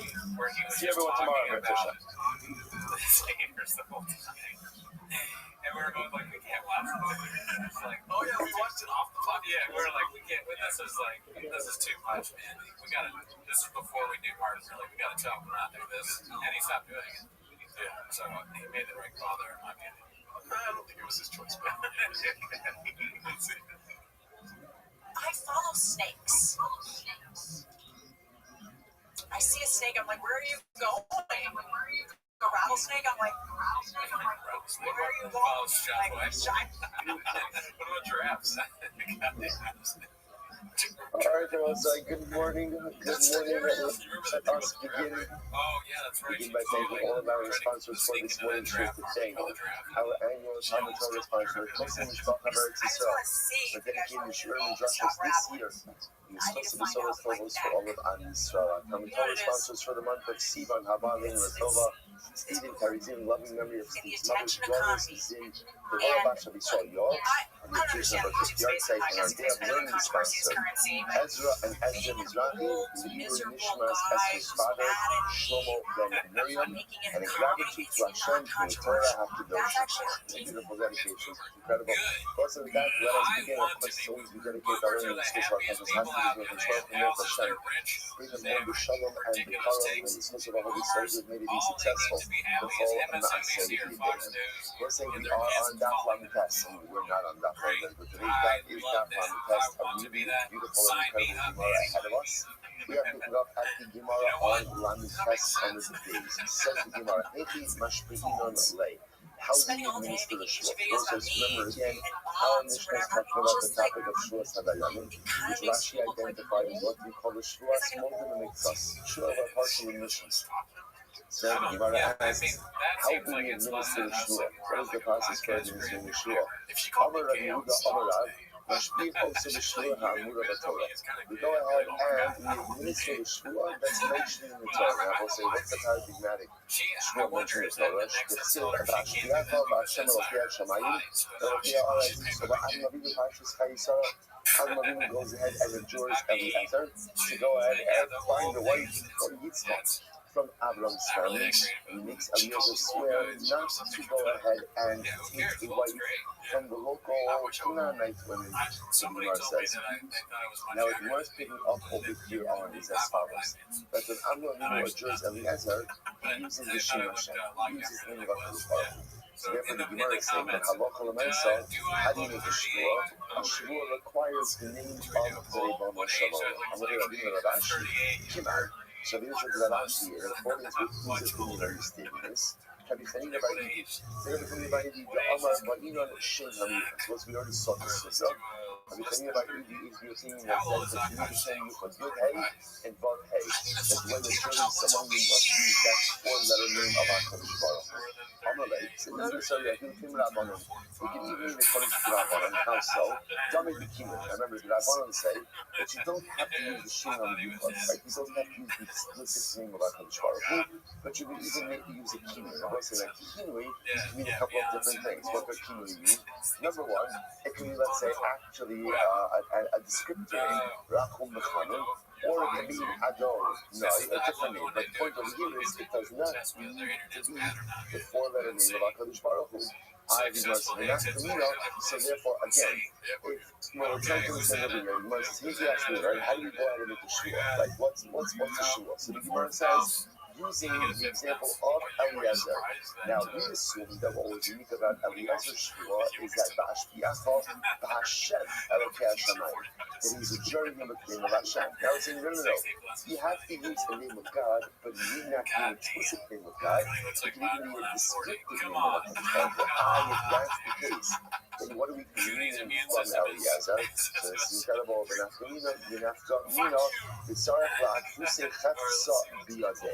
That when taking a Shua, you must be holding on to a holy object. Now let's say, what does this mean? Take a look at Rashi. Rashi says, Ka'amar o Sefer Torah o Tefillin. Now Rashi says something like Sefer Torah or Tefillin. Ka'avram be'advesei le'Eliezer b'smilah. Now, but remember again, when Avram Avinu adjures Eliezer, he says to Eliezer, Sim la yadcha hachas sirenki. So Eliezer placed his hand on Avram Avinu's leg, on his thigh, and he swore not literally on Aaron's bris milah, but again by the bris milah. So the bris milah was the Chafetz Kedusha. The bris milah was the Sefer Torah, so to speak, of Avram Avinu. So the same way that there was what we called in Halacha, we call in Halacha, Nikitas Chafetz, like he took a ritual object and he swore over that object. For Eliezer, it was swearing over this, and actually the Maharal in Gur has a whole interesting discussion about what exactly happened to Eliezer. Literally placed his hand on Avram Avinu's thigh. Is that what he did? Or that, no, he just swore over Avram Avinu's bris milah. Alright, it's really harsh of shot. Rashi knows, I'm saying that Eliezer, and actually, Maharal also points out that this was a common way of swearing over someone else as well. Again, especially after bris milah. But again, so Rashi touched on Rashi, and this is where he placed his hand on his thigh, and he swore over the bris milah. He took an object. He swore over an object, and again he swore by the bris milah. As Rabbi said, Hi Daina, La'ashba Ba'Hashem Elokeach Shamayim, Na'aseh K'mi Sheta B'Dvar Mishnah. That goes out. What does Rabbi say? So what we learn from testing over here is what we learn from Eliezer, the Shul Eliezer, is that yes, you have to use the name of HaKadosh Baruch Hu, but not more important, just as importantly, the shvua must be made over an object. You have to take a ritual object. So the Gemara says, and therefore to the point that Rabbi says that a person is a jerk, just with the name of HaKadosh Baruch Hu, but ultimately again not with an object. This is either a person has made an explicit a mistake with an explicit meaning in the Mishnah, and when a dayan makes a mistake with an explicit halacha, the halacha is that the judgment is voided, and the judge himself ultimately becomes personally liable. Okay, so the Gemara says as follows. Rabbi says, so Rabbi, I'll just point out something interesting. If you take a look at that, actually not yet.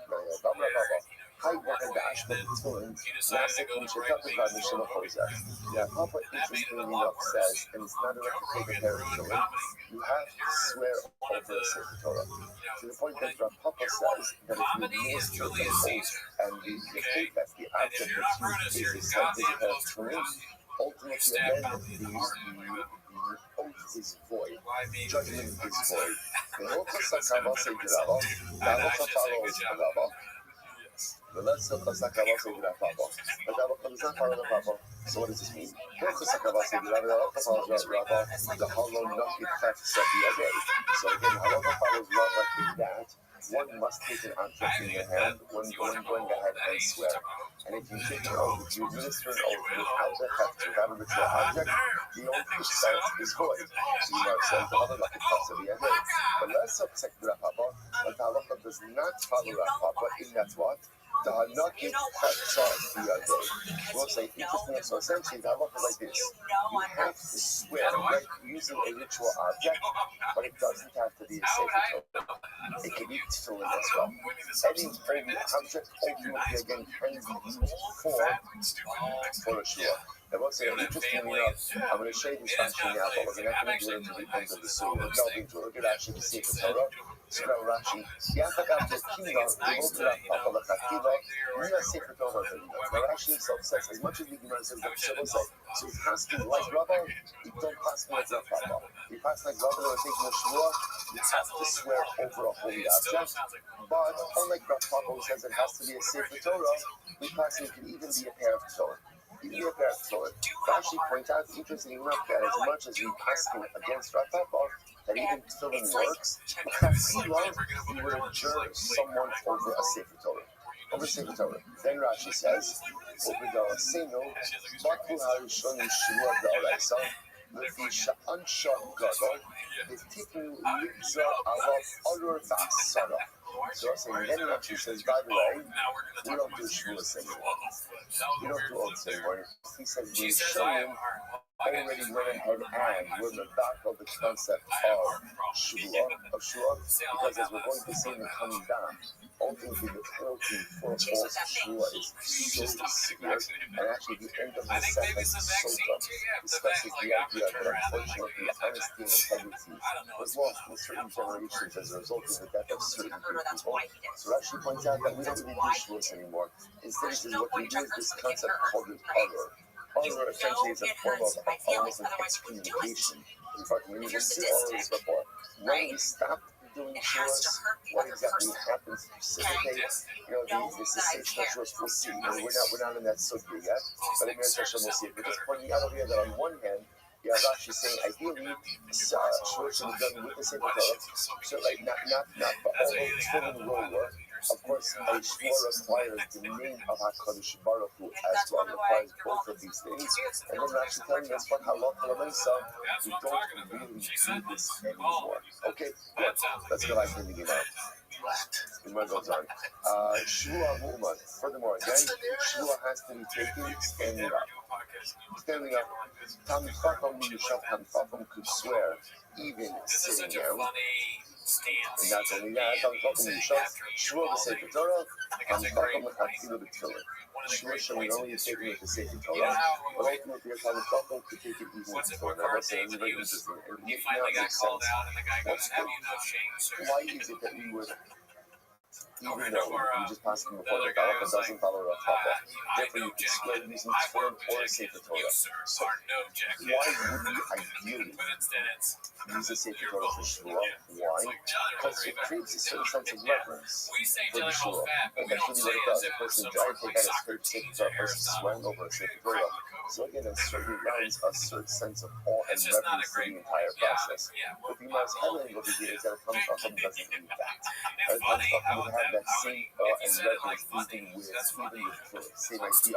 Normally you have to take a shul standing up. Why? Once again, a sense of awe, reverence, respect. Talmid Chacham will have that same awe, reverence, and respect even sitting down. Incredible. And we'll say, now get ready. Now get ready. We are about to do just overwhelmingly incredible and beautiful Gemara for the next 1.5 life-changing Gemara. Life-changing Gemara. Shvos HaDayanim. So again, it's a Shvos HaDayanim. Akido Shona Ne'ana. So ultimately, again, now we're going to see what this means a little bit. We're literally translating Shvos HaDayanim. Akido Shona could even be made in any language. Made in any language. Gemara says, over and above, you say to the guy taking the Shvua, have your day out. Top of round the class. 39A. Shekala Olam Kulo Nizdaza V'Shah Shamar HaKadosh Baruch Hu B'Sinai V'Sisa Shem Hashem Elokeh HaLashav. So no, that basically I was talking to the person about the Shua, and you say to him, no, that the entire world shook. The entire world shook. Baruch Hu gave the second of the 10 Commandments, and he said, do not take Hashem's name in vain. Shekala Devar Shabbatorah. Again, Devar Shabbatorah never has been okay. All the other ideas in Torah, Torah says been okay, which means you can be cleansed. Sure as possible. You can be cleansed from your Avera. Because of Ne'emar, here it says, you will not be cleansed. So severe is Shvuas Shav. So severe is a false oath that when I said there is no atonement, there is no return, there is no tshuva. Again, that requires a lot of clarification. We'll see. The Chalaver Shabbatorah. Any other Avera, generally you do an Avera. Who's responsible for your Avera? You. Thank you for doing this. You guys need this obsession. Honestly, we're not collected both from the perpetrator as well as from his family. Shneimar, keeping his Pisalaki as Bisarcha.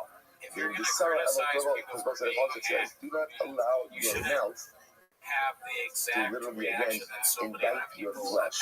Who's the sorrow? Who's your flesh referred to? That's your children, that's your family. Shneimar, and the Son of Allah is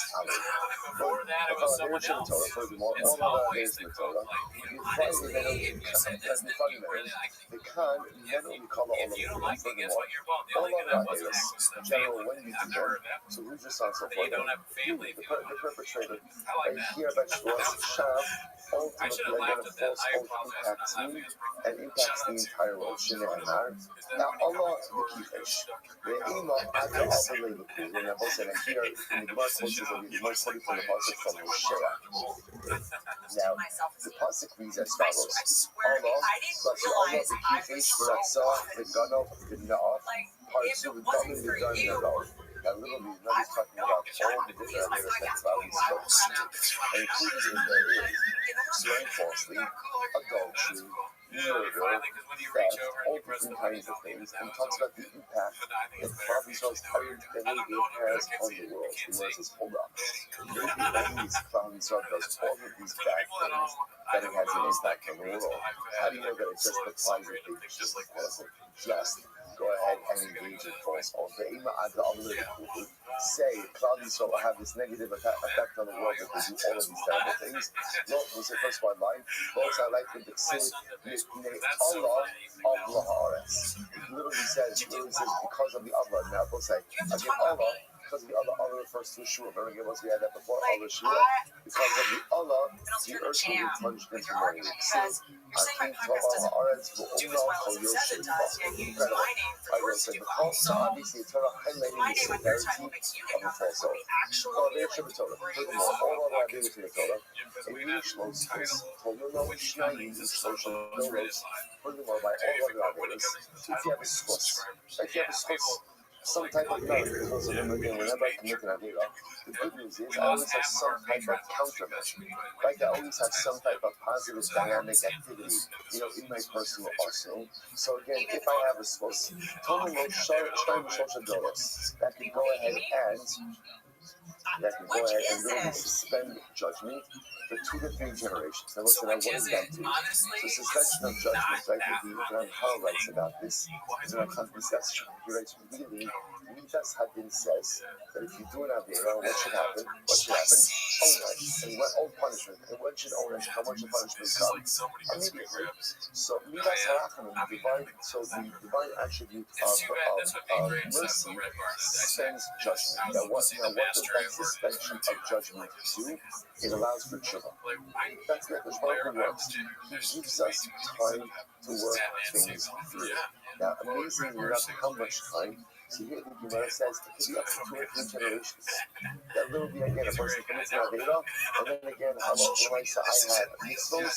Ultimately, again, there's some suspension, right? There's some suspended sentence to allow me to work through Avera. But here, ultimately, what happens? But here, so judgment is exacted immediately by Shua Shashin and Anar.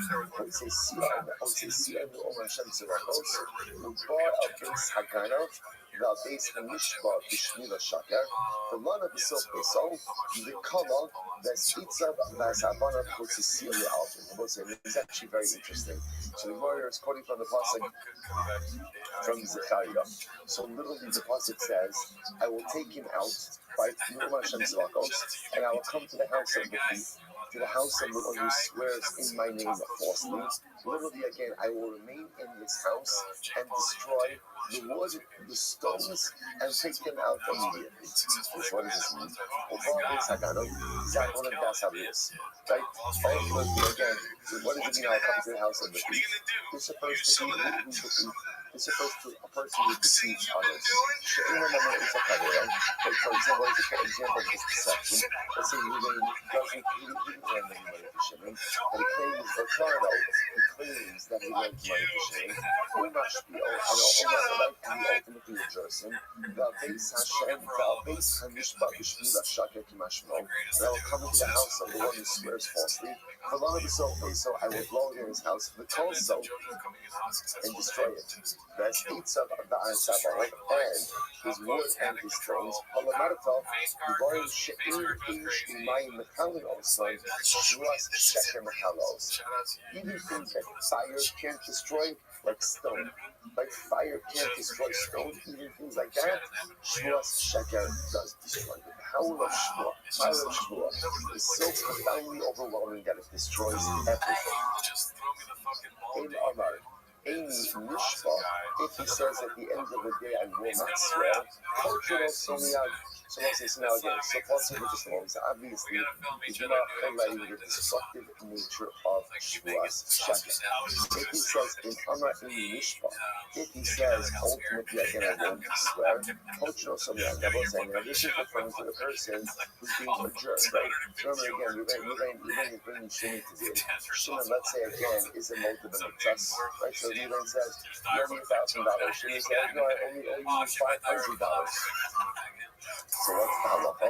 If ultimately again, if Shimon says, I won't swear, I won't swear, ultimately again, so they cause him to leave David. I would say, obviously, if you refuse to swear, so that means you're going to be liable. Very obviously. But the idea over here is, the moment you say I'm not swearing, David sends you on your way. Now what does this mean? If you look at Rashi says that they're coaching those Shemiyas, they must also. We do not need to engage. Why? The word Rashi says, Shkan Shalom Yachzerbo. Right? Ultimately, everybody should not change his mind. Yaken, Yishbel Raka, and Yishayim Yad, Shekibal Based. So again, once if you decide I'm not swearing, so obviously you pay me. You charge your credit card and you pay me business with me. You don't want to change your mind. Change your mind because you must be Amar, having Yishbel. Now, what if again, the response says again, I'm ready to swear. I'm ready to swear. I'm not ready to swear. Let's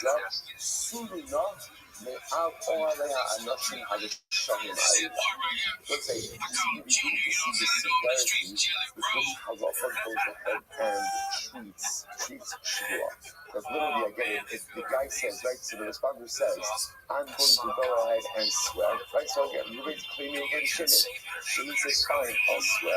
So it doesn't have a, so Jason says, okay, Hebron, clear away again from these wicked men. And let's say that, by the way, just so you understand that Torah is Torah. Right? So again, that is a very, very, very strong Russian.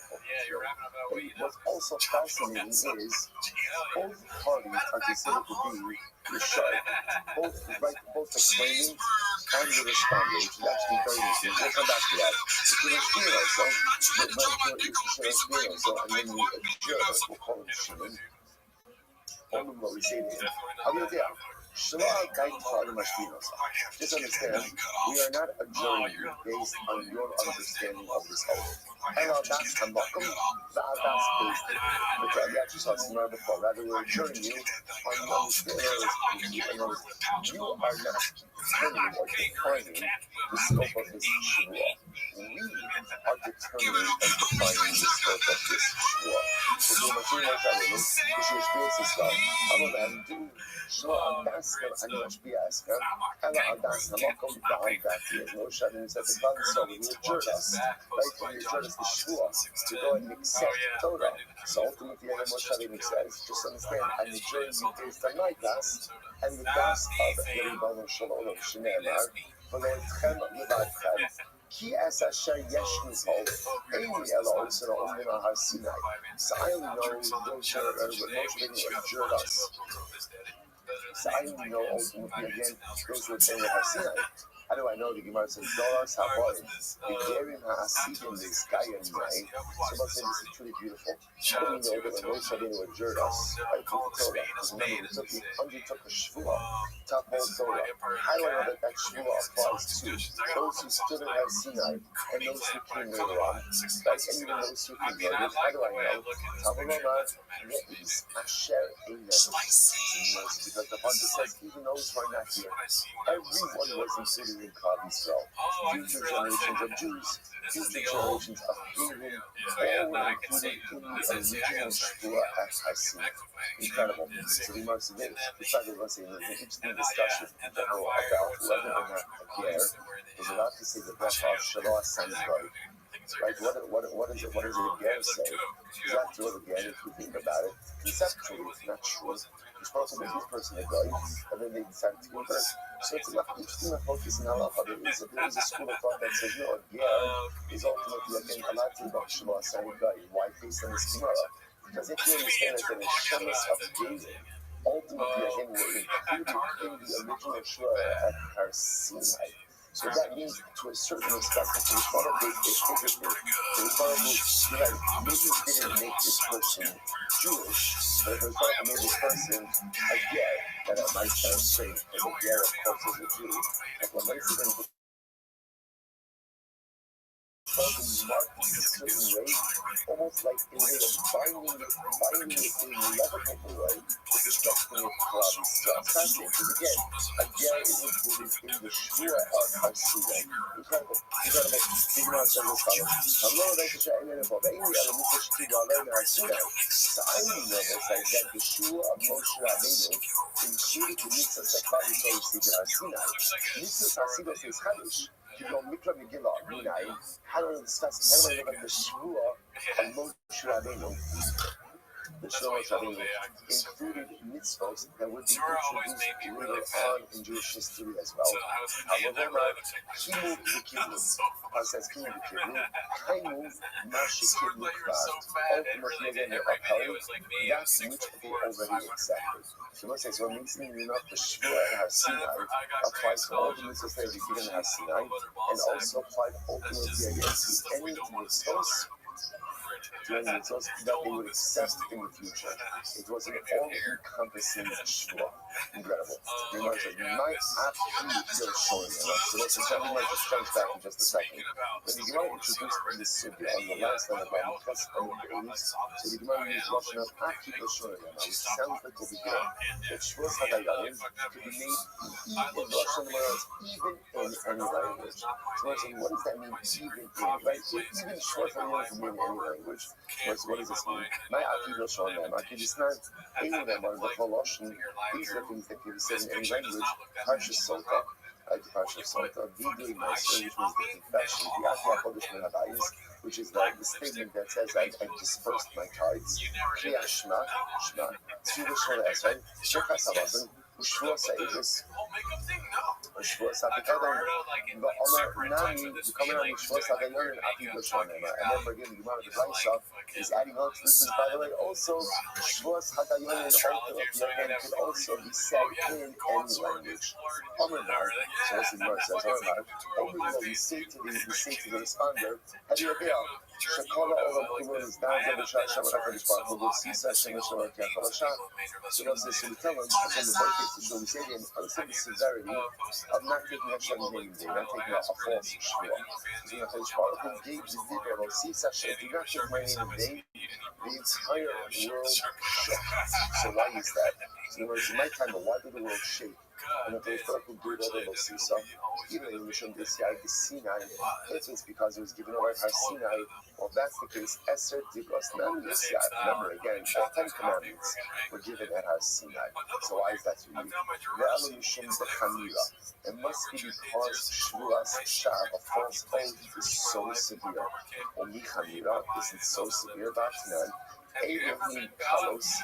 Asivalos Asay, Chutzmilos Sisa.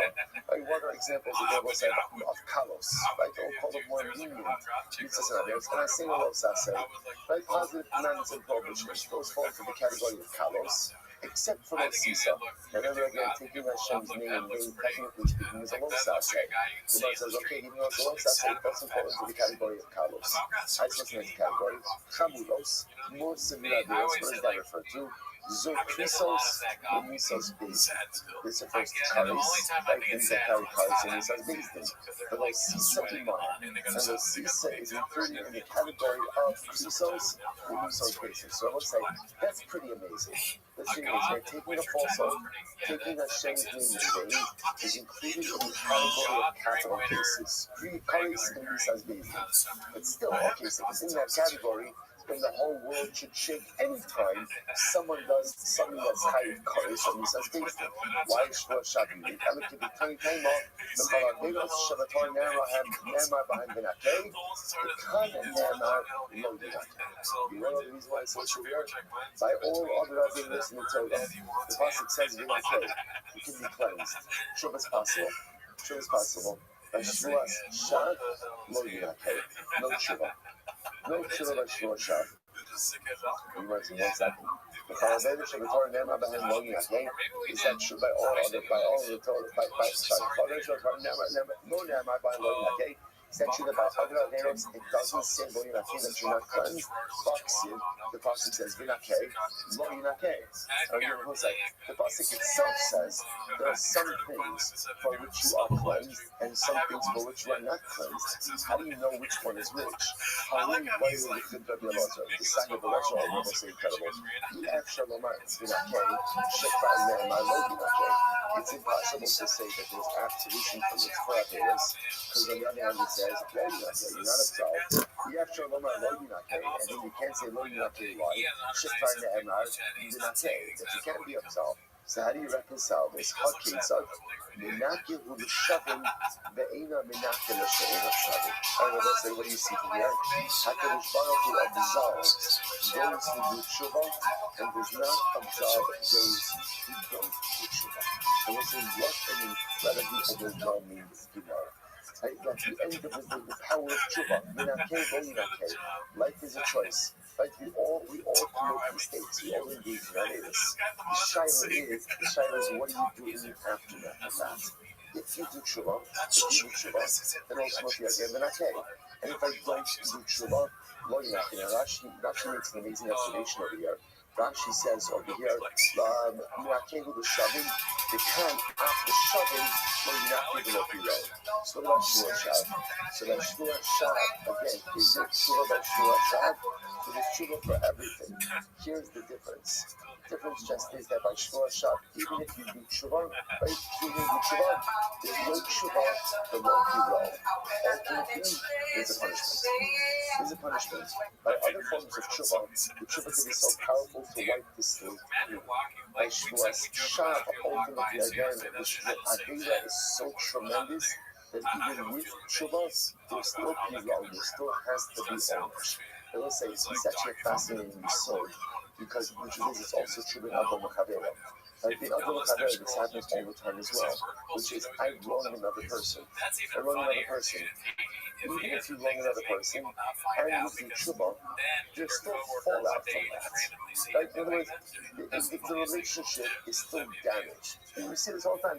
You have to say you're sorry. Like you're about to, even like a heartfelt apology. When you hurt someone, that hurt remains. If you think about it, Shvuas Shav is a personal trespass against HaKadosh Baruch Hu.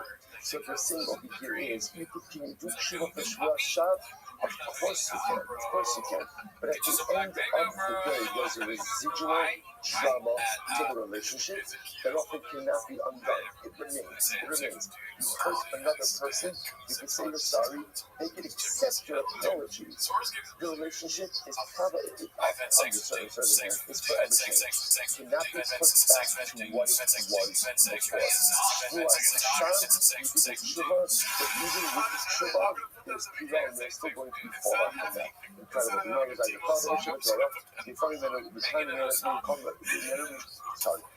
You know, there's like the so now we are analyzing the brisa we just said before. So for example, by other averos, so if I do an avera, I'm punished for it. Here, I'm punished and so is my mishpacha. So much for averos from mishpacha. Is that true? By other averos, punishment is not exactly from your family, but if something is punished by Yishon mishpacha, kind of mishimim, and ruchata, mishpacha machata. So both says, so the pasuk sounds like over here, he says an exact punishment from this individual, from his family. Why should I exact punishment from my family? If I committed the avera, so the punishment should be exacted from me. What is my family have to do? This is why Gemara. Lama Nachal. Ein Lokha Mishpacha Sheyish Ba Muvas She'in Kula Mochsim. Any family where one member is a tax collector, ultimately again they're all tax collectors. Sheyish Ba Listim, and if one family member is a crook, right? She'in Kol Listim. Ultimately they're all crooks. Why? She'in Zimar says Midnei Shemachapin Allah. Ultimately again because they cover for him. Rabbi says this is a very difficult demand to fully unravel. I will say on one hand, right, you think about this, my parents go through this all the time with their kids. My child does something bad. So it's easy, of course, to say, parents, what kind of thing can I hold? Right? The child does something like that. So we'll say, so we know in life, the parents can do all the right things. Children have this really interesting thing called free choice, right? And they can take all of the beautiful things that parents have given them and literally throw it out the window and do their own thing. And do their own thing. So on one hand, definitely sometimes children do things that is not reflective of their parents' upbringing of their kids. But the more sensitizing us to is, however, when our children behave in a certain way, it is incumbent upon us as parents to introspect and to look at how we are living, and to look at the home that we are building, and to look at the unit that we are doing. Why? Because when our children do certain things, we are not guilty. We are not blameless. Am I at fault? No, that's too strong anyway, because my child, especially as they get older, has free will. But if my kid is behaving in a certain way, in a consistent fashion, if my children is exhibiting certain character traits in the ongoing fashion, I have to introspect. And I have to ask myself, is it possibly coming from me? Is there something in my head? Is there something in my life? Is there something in the way that I live? Again, listen, and there's this fine line. Is it my fault? No, it's very important to understand. Sometimes we talk about adult children. They have the ability to make their own decisions. But at the same time, this child grew up in my home. This child grew up under my tutelage. This child grew up with my care as such. And I totally uninvolved in this result. No, and that's what God is saying. So again, there's a family that thinks it's a past temple, which is considered to be very conspicuous prevention. So somebody can look back directed, and you might say, ooh, what happened in that house? Or my child is a gunner, or again, my child exhibits any kind of, my child just did something really bad. Again, do I have to accept full responsibility for what my kids do? No. But do I have to introspect as a parent, wondering what am I doing in my life? What am I doing in my home? Absolutely, yes. Incredible. So as this awesome, Medina, how come Medina do that? So the Gemara says that the Gemara sums up. So therefore the Gemara says at the end of the day, what do you see from me? Sorry. So the Gemara says, you see from here that ultimately, again, there is responsibility even by other Averos. So the Gemara says, you're right. So let's say, my family could always have responsibility for the negative things that I do, but the shine is how are they ultimately held accountable? Are they held accountable to the same standard that I am, or are they held accountable to a different standard? To the sign of this is really fascinating. Rabbi Omer, the Rasi also. So as it says, I will cut you off. So my family, when we teach them, every time they is Panai, Yachol, Tom, Shbachai, Kula, Bikares, I'm not a part of this. It's not even established that when I commit an Aveda, that my family is held to some level of accountability as well. I'm not a part that my family is held to the very same level of accountability that I am. The Gemara says, now the Lama I saw Bikares, but don't call Mishpacha Kula Bikares. No, that's a shalom. I might be 5 extra Bikares. My family is not held to that same standard. In other words, that when I sin, there is absolutely some level of familial responsibility. But my family is never held to the same level that I am. The Kalaveros of the Torah, the Ephraim Mimeno, the Khan, Mimeno, the Kala, all the good. So also, by the way, it's such an overwhelming result that when I sin, everything carries with it some level of familial responsibility. So let's say it gets you to think twice about committing an adultery. No, because often when we sin, the reason I sin is because I assume that the fallout of my action are limited to me. Now that I understand that every single thing that I do does have an impact on my family as well, it just makes me think twice. Like, I don't want to do something to my life. I don't want to do something to my kids. I don't want to do something to my parents. I don't want to do something to my extended family. So suddenly now it makes us measure our actions just a little bit more. Incredible. So the Gemara goes back to the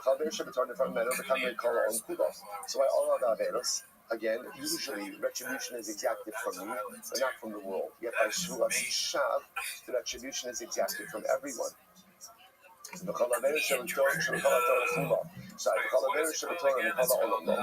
true? That by other Averos, retribution is not exacted from the world, but the Kishlu Ishba'achiv, Ishba'alachiv, Melami Shekholbi Salah. But let's say that it's not true. Whenever we commit an Avera, there is mutual responsibility. I'm responsible for your Averas. You're responsible for my Averas. So at the end of the day, it's not just by Shvuas Shav. It's by everything. It's by everything. Oh my days of Osai. Hassan is incredible. Sheyesh beyond the minchos below michu. So let's say, so ultimately again, no. In other cases, when is their collective responsibility? When I have the ability to stop someone else to object to someone's avera, and I fail to do so, then there is collective responsibility. But at the end of the day, if I don't have the ability to object, then there's no collective responsibility. By Shvuas Shav, ultimately again there's collective responsibility, even if I can't object to someone else's errant behavior, which is tremendous. And we'll see why that is. So the Gemara says, okay, let's analyze this. Now let's say, now the Gemara uses the following lashon. So what is the distinction between Rishaim of the world and Rishaim of my mishpach? Now what is when the Gemara uses the phrase Rishaim? Rishaim over here means people have the ability to object but don't object to my own behavior. So again, what's the chiluk between if those Rishaim are in my family or in the world? Tzadikim the mishpach or tzadikim dama. Tzadikim over here refers to people who have no ability to object. So whether they're tzadikim in my family or tzadikim in the world. So here we go. So the Gemara says, who is Shara Averas Bedinah? So tell me, if I commit an Avera, I am held accountable for the punishment, for the din of that Avera. The Rishon the mishpach, so the din Chama. The Rishon of my family, that refers to family members who have the ability to go ahead and object to my parent behavior and fail to do so. They don't get the same punishment I get, but they still get a more severe punishment. Also, you hear this? If you are a family member and members of your family, your children, your spouse, someone else is doing something wrong, and you don't do anything about it, you let your kids continue down a negative path and you don't stop it, you're held responsible. You're held responsible. Even for adult children, you're held responsible. Right? Again, not the same level of responsibility as the perpetrator himself, but again, a second tier responsibility. Or Rishon Da'alma is the Akal. And again, Rishon Da'alma refers to people who are outside of the Mishpacha, but still have the ability to object and don't do so. Still a lower level of judgment. And I will say, so again, so in general Averis, the perpetrator gets the highest level of punishment. Family members who can object but don't do so, second tier punishment. Outsiders who can object and don't do so, third tier. Okay? Tzadikim, the Gemara says, Tzadikim the Hafah, Tzadikim, whether they're in the family or outside of the family, now again, what does that mean, Tzadikim? Tzadikim are people who either are unaware of what's going on, can't have an impact on what's going on, are not held culpable at all. Okay, so we'll say, that's the norm of general Averis. Gabi Shvua, what about again by Shvua? Gabi Shvua, who will Rishon the Mishpachto Bedinei? So we'll say, when it comes to Shvua's Shav, so what's the halacha? Who, so the perpetrator, who is showing the mishpachto? The showing the mishpachto means what? Family members who have the ability to stop this type of behavior, and don't do so, are held similarly accountable. You want to hear this? So again, the person who takes the shvuas shav and his family members who have allowed for the cultivation of this type of personality are all held accountable to the same level.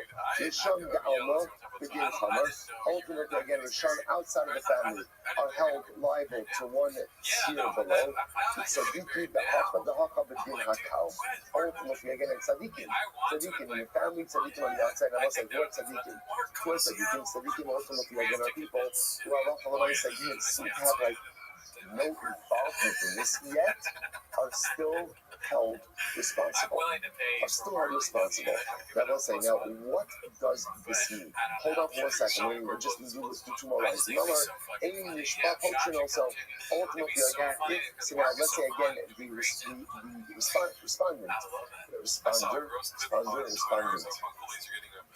respondent. Good. The respondent says, if he says, I'm not swearing, you know what? He came back to him, he's like, I'm out, right? I'm out. I got to pay the money, right? I'm out. Which again is what we prefer. So what happens? Remember, in the good. We see Aslacha, remember Harini, which I've always said, but I just want to point out, what's the beauty of this Gemara? The beauty of this Gemara is it allows the respondent to save face. Why? So we'll say, the best way to conduct a negotiation is how? Where no one has to admit that they're wrong, right? Everybody can walk away from a negotiation feeling that they're right. That's the best way. What's the beauty of this Gemara? Someone could say, you know what?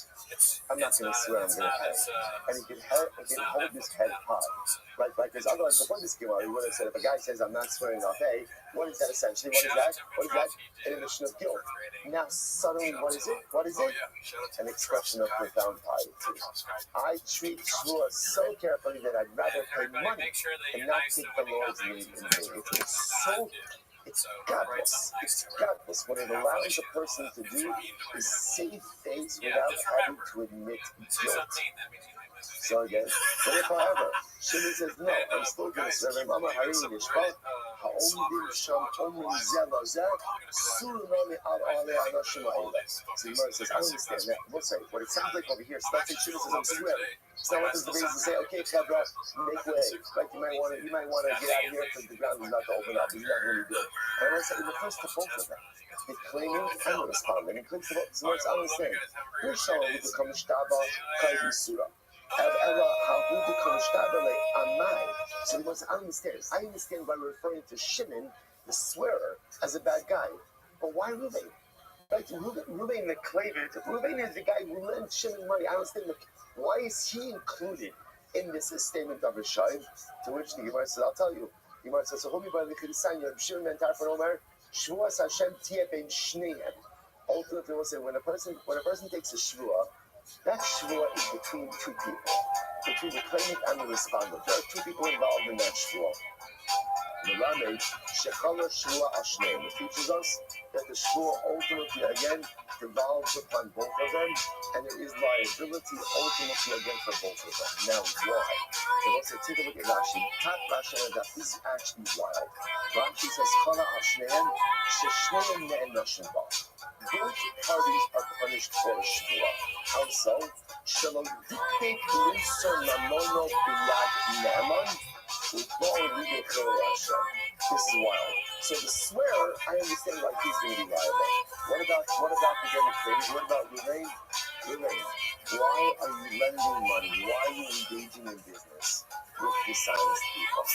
So it's fascinating. So they're both liable.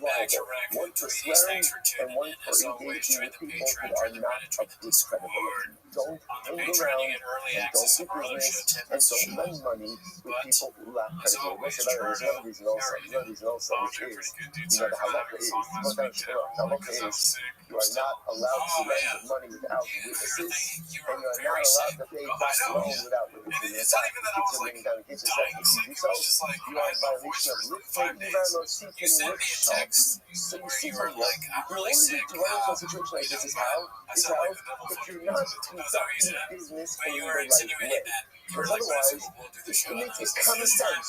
Do stuff with witnesses, otherwise you will get stuff. So therefore, the only way to get into this is with people who are not following the halakha. So if you're not following the halakha, and it's ending up with shvuah, ultimately again, there's no culpability. So we'll say, so now, after this part, we're now going to get into the mechanics of Mogen Tzach. So it's about going to get to that. So what is this? We might just spend a whole Amud and a half focusing so intently on the severity of Shvuah Shah. So what is this severity? So I want to point out there's a beautiful Maharsha. The Maharsha says over here, he says, because in this Hamad war, Sheshmo Shal Yisbarach HaGadol, Kivino Shal Olam, Yisodo Sheba Bara HaOlamos. The name of HaKadosh Baruch is the very engine of creation. The name of HaKadosh Baruch is the very thing which was his gracious Bara Elohim. As Hashem says the Maharsha means that what Hashem initially created the universe with his name. The gracious Bara Elohim. Elohim, the essence of HaKadosh Baruch, the meaning of the Ribono Shel Olam is what's created. The very building block, the very form of creation. When you misuse that name, ultimately again, what you are doing is undermining the very foundation of creation. The last 3 episodes, like when he's walking one step further, they'll say, what is the Shvuah Shah? What is the Shvuah Shah? The Shvuah Shah essentially corrupts two things. Number one, it corrupts people. Like when you swear falsely, you're taking that cloth of evil, like the cloth of speech, which is the very thing that defines us as people. It's what makes us us. What distinguishes man ultimately against an animal is not the ability to walk. Animals can walk also. It's not the ability to reproduce. Animals can reproduce also. It's not the ability to think. Animals can think also. What sets aside man ultimately again from animal is Rahman Malala. The guy does too well. Spoiler, to be fair, the guy quotes him. He says there are these things that will fire on the fucking yeah, but to be fair, that guy is a fucking communist traitor to the world. And then the halakha again, is very nice. He's like, everyone's so nice to him. You got even if you don't want to, I wouldn't want the aliens to control my life or whatever it is, but I would be like, well, I should probably listen to that part. Maybe give a fly on their plane. And then what else? I'm not going to get stabbed in the back with whatever that stuff was. So here's the thing, you give the plurb, and the plurb takes them out. That's what I call it. Yeah, I call it the plurb. You can't take anyone after the Plurb, word. it would suck because there's just nobody When you take a that you can false talk oath, to anymore. you're undermining Everybody's creation. everybody. In other I don't like that. right? Yeah, we don't Ultimately, listen to again, the plurb. you're undermining Oh, yeah. human If relationships I and were the integrity thing, and I would like, because even, let's and say, you're undermining I your don't very want to get too essence and perverted power of here, your but speech. I saw like a Is meme, of the not so meme, when you but take video this where the false guy's oath, like, you've eroded if Plurb every is happened to single a guy pillar and it's just him upon handing which off the road hot chicks. stands. The Gemara says if you do something The like that, prom, an they're obvious wrong. unforgivable offense. You're gonna be But fucking, anyone you fuck is like your mom and your dad and your grandma. Okay, but that's your mother and your sister and everybody. It's like, that's gross. If I get plurbed, I get to find out how many fucking bitches I've Oh, that, I mean, I get, yeah. Listen, I get where you're going with that, Chop. I get where you're going with that, Brennan Chop. Or Bert Kreischer, Brennan Chop. Tim Pool. But when there's a little bit of something I agree with in there, which is that I've had sex with dudes. No. The thing I agree with in there is that that's what I would really want is the ability to know everything. I would have a schedule where I'd be like, all right, today is learning all about what really happened with JFK. And I'm not even a conspiracy guy. I'd probably be like, are you sure that really happened? I thought it was Oswald didn't do it. All right, so it's like good morning or good morning or good events. Hopefully everybody had a beautiful uplifting Shabbos. Epstein's not a good guy. I wouldn't say that, but I would Epstein Day, all of our sponsors for this morning. Thank our annual Commodore sponsor, You know what else? dedicating Ocean and Josh's this year That as his girl host that got killed. for the Soros The Levels for all documentary of came out. Amisra. Wow, it was like, oh, Commodore sponsors for the month from that Stephen was Abadi, obvious. October, Stephen No, Cousins, the loving little memory girl of that Steve's was in mother, the Doris, pageant. Kazim, Oh, Laura, Natalie Hall. Master Bisol, That too, but no. Unification of But Perfect the Yards, I pageant grew up one. in You America, know, about talking about the Commodore. little Show girl. having a She was in, I know what you're talking about, but I don't want to say exactly like and of this. course, we've always been dedicated to our Dominic scripts. Ramsey, dude, I would be like, who fucking did this shit? Who did Dominic Ramsey? The whole plurb is would just be me grilling these people about stuff on the news. Also, in this hypothetical, you are trying to get plurbed.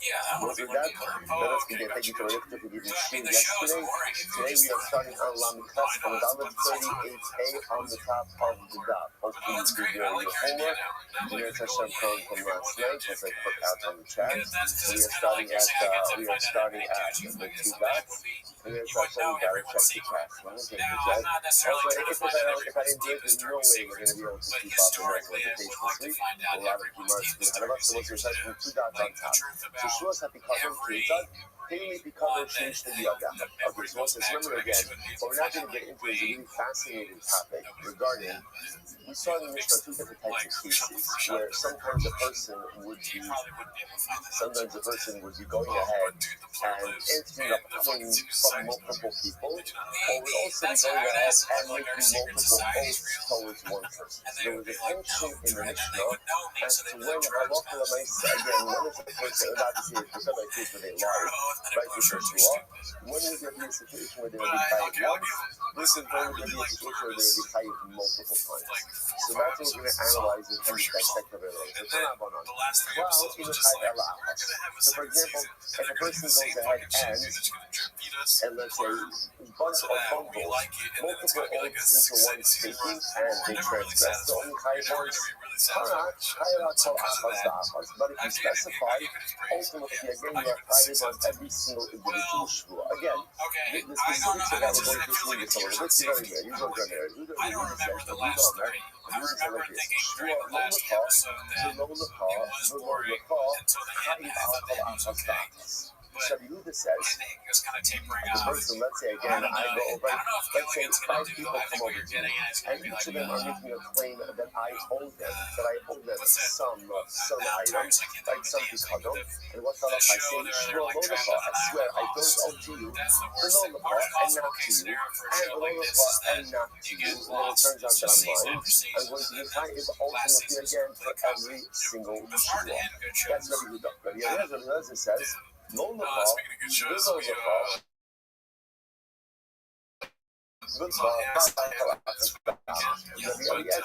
goes to Rabbi Yehuda, and he says it's not that Rabbi Yehuda's whole point is you have to say below the pot. So Rabbi Eliezer goes to him and he says yes, you have to say below the pot, but you also have to add in the word shavua afterwards. That's putting shavua at the end makes it individuated and individualized. Like I can't watch videos of people help other people. And therefore, again, please individualize those. Incredible. Rabbi Shimon says, Axioma Shavua, comes on and says, no. In order to get individualizability, you actually have to say Shavua Lo Lecha, Shavua Lo Lecha, Shavua Lo Lecha. So it's a detention. It's a detention. What needs to be said in order to create individual liability? And obviously, in the absence of individual liability, is only going to be what we'll call collective liability. That's cloud versus the draft. I'm going to read the Shmuel. Rabbi Yehuda said in the Shmuel, Klalo Shalab Meir, Klalo Shalab Yehuda. Essentially, when it's a cloud case, like an inclusive case, where only creates one level of liability, the Klalo Shalab Meir is the fact of the individual case of Rabbi Yehuda. Again, a bunch of different things over here. What cloud in fact means in this context. So cloud ultimately, again, refers to the idea that there's only going to be chayiv once. So because everybody's weak, essentially all the claimants are grouped into one shua, versus prat, which is going to mean, again, all the claimants are broken out that individualized, and therefore there's going to be liability for each individual shua. If the shua comes along, there's a reference when it's not the best of dollars, 2, 4, 6, 8, 10 lines down from the top. So Shmuel says like this: the crown of Rabbi Meir, the crown of Rabbi Meir, also is the equivalent to the prophet Rabbi Yehuda, and Klalos Rabbi Yehuda, Klalos Rabbi Meir. Okay, that's Shmuel says. We'll see this play out a little bit more specifically in the Gemara. But Yochanan says, Hakol Modim, with a low metal, Shavut Prat. So listen, the Yochanan comes along and says, no, everyone agrees that if you say below the pot, now we'll say, now you have to be very specific with our wording over here. But the Yochanan is focusing on is the vav. The vav. That's big low, not low the car, low the car, which is a fictionalized account. One of his daughters gets very sick, and she's always sick. And it seems like she's going to die. And then she's about to die, but the little boy comes down, and he's like, we'll switch spots. Death will be able to tell us apart. And all this like is very cute. And then that boy dies. The mom is freaking out. The grandma's very sad. They're in this house, and it's all incredibly sad because of all the acting is like the best actors. They got the chick from Breaking the Wing, shout out to Badisi. They got Jesse Buckley, who's a great actress, so you're kind of like, you're really into it. So I'm watching them the whole time. I was going like, don't cry at this. This is sad as shit. And I am not in a good headspace to be in. I am sad as shit. I was sad when I got here. I'm sad at the scene. And I feel emotional. So finally, I'm like, oh my god, I didn't cry at all. Thank God. But then Shakespeare comes in, and he says, my boy, and I'm like, well, there goes. I can't, it's just too much. I can't take it. The way he said it was kind of like, my boy, like it was a weird, my boy, like, you're really sad. The way he said my boy was hilarious. I couldn't take that scene at all. Not even a little bit. So many times where I was just like, half the movie was like, I can't take this. All of the I should just get up and walk out. You only kind of was. If you specify the claimants, if you specify the denial for the respective claimants, then you have every single one. But if no one itself cannot articulate what is a cloud and what is a prat.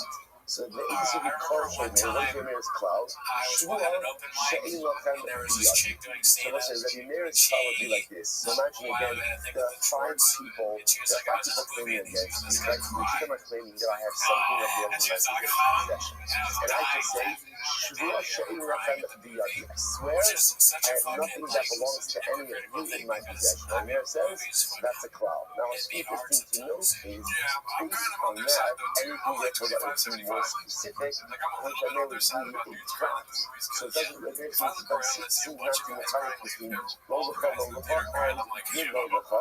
Both of those would be tract cases. Okay, so that's not going to be. So what are you arguing about? Now there's an interesting remember, to point out that Shmuel and Rabbi Yochanan are arguing in Rabbi Meir. Now the Gemara says, what is the point of their contention? What are they arguing about? The Gemara says, well, let's read you. Shmuel died from a grandson. Rabbi Yochanan died from a Shmuel. Ibn Dayis from a grandson, and Rabbi Yochanan Ibn Dayis from a Mishnah. Shmuel died from a grandson. Shmuel responds to a grandson. What's the Hebrew term?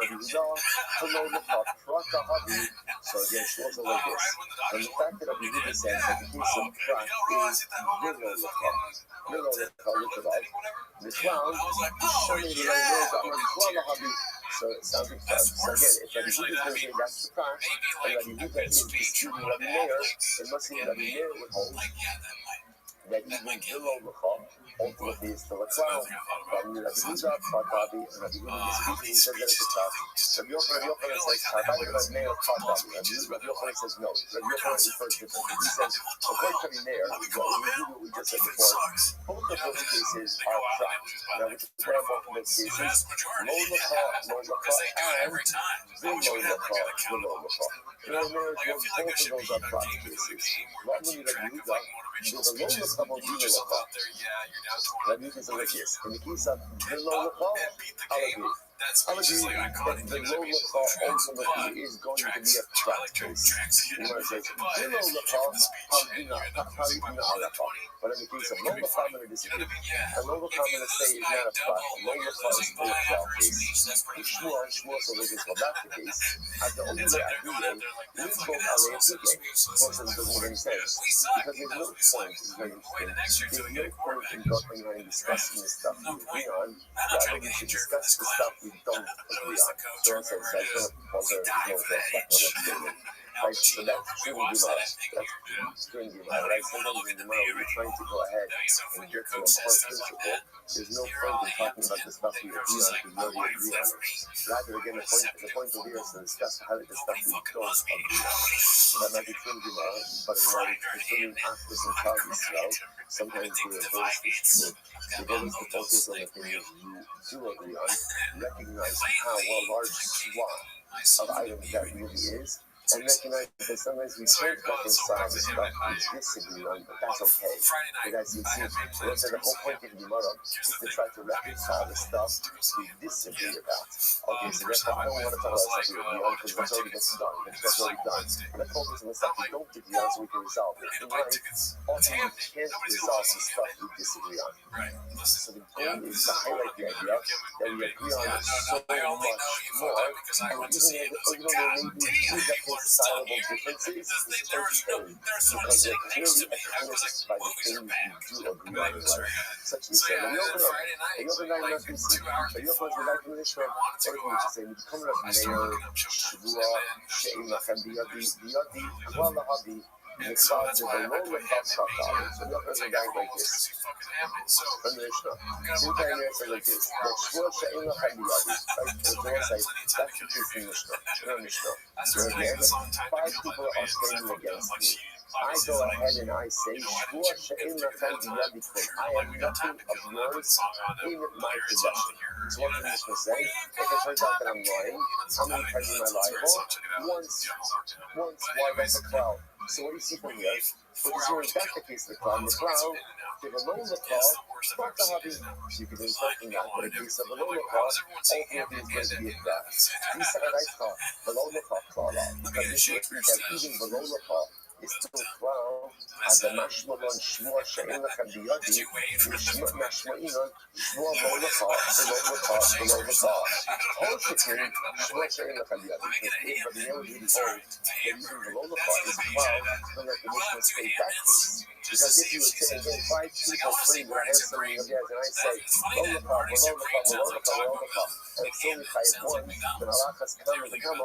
If I say what? Shvua She'en Lachem Biyadi, course, it's only going to be one level of liability as well. Shmuel says, on the Omer, lo lecha, v'lo lecha, ki omer shvua, she'en lechem biyadi. Rabbi Shmuel, the other one says, I don't really know. When you say lo lecha, v'lo lecha, v'lo lecha, it's as if that's still a cloud, and it's as if you said shvua, she'en lechem biyadi. Okay, so let's say, so again, so I think what you have over here is the sheet of a mirror, Rabbi Yehuda, Rabbi Eliezer, Rabbi Shimon. Okay, so that goes this whole sheet is now we have some machlokes of Shmuel and Rabbi Yochanan in the position of Rabbi Meir. Conceptually, I just accept it as there, and I give it no concern whatsoever. I never really considered that it was anything at all. So let's say, remember again, Mishnah ben Torah case. Like, I go to you and I say, you know, you might be covered, but you might loan, you might stolen item, and my lost item. I'm bringing all of these things from you. Right, I don't say that again. If Ruben says, Shmuel she'en biyadi, in the Chabiyadi, then he's only tied once. But if he says, Shmuel she'en li, because of Shemesh Yad, Yezo Rabbi, the little one, he's chayiv 4 times. The boss say, now when you notice about the syntax over here, it's a bug. It's a bug.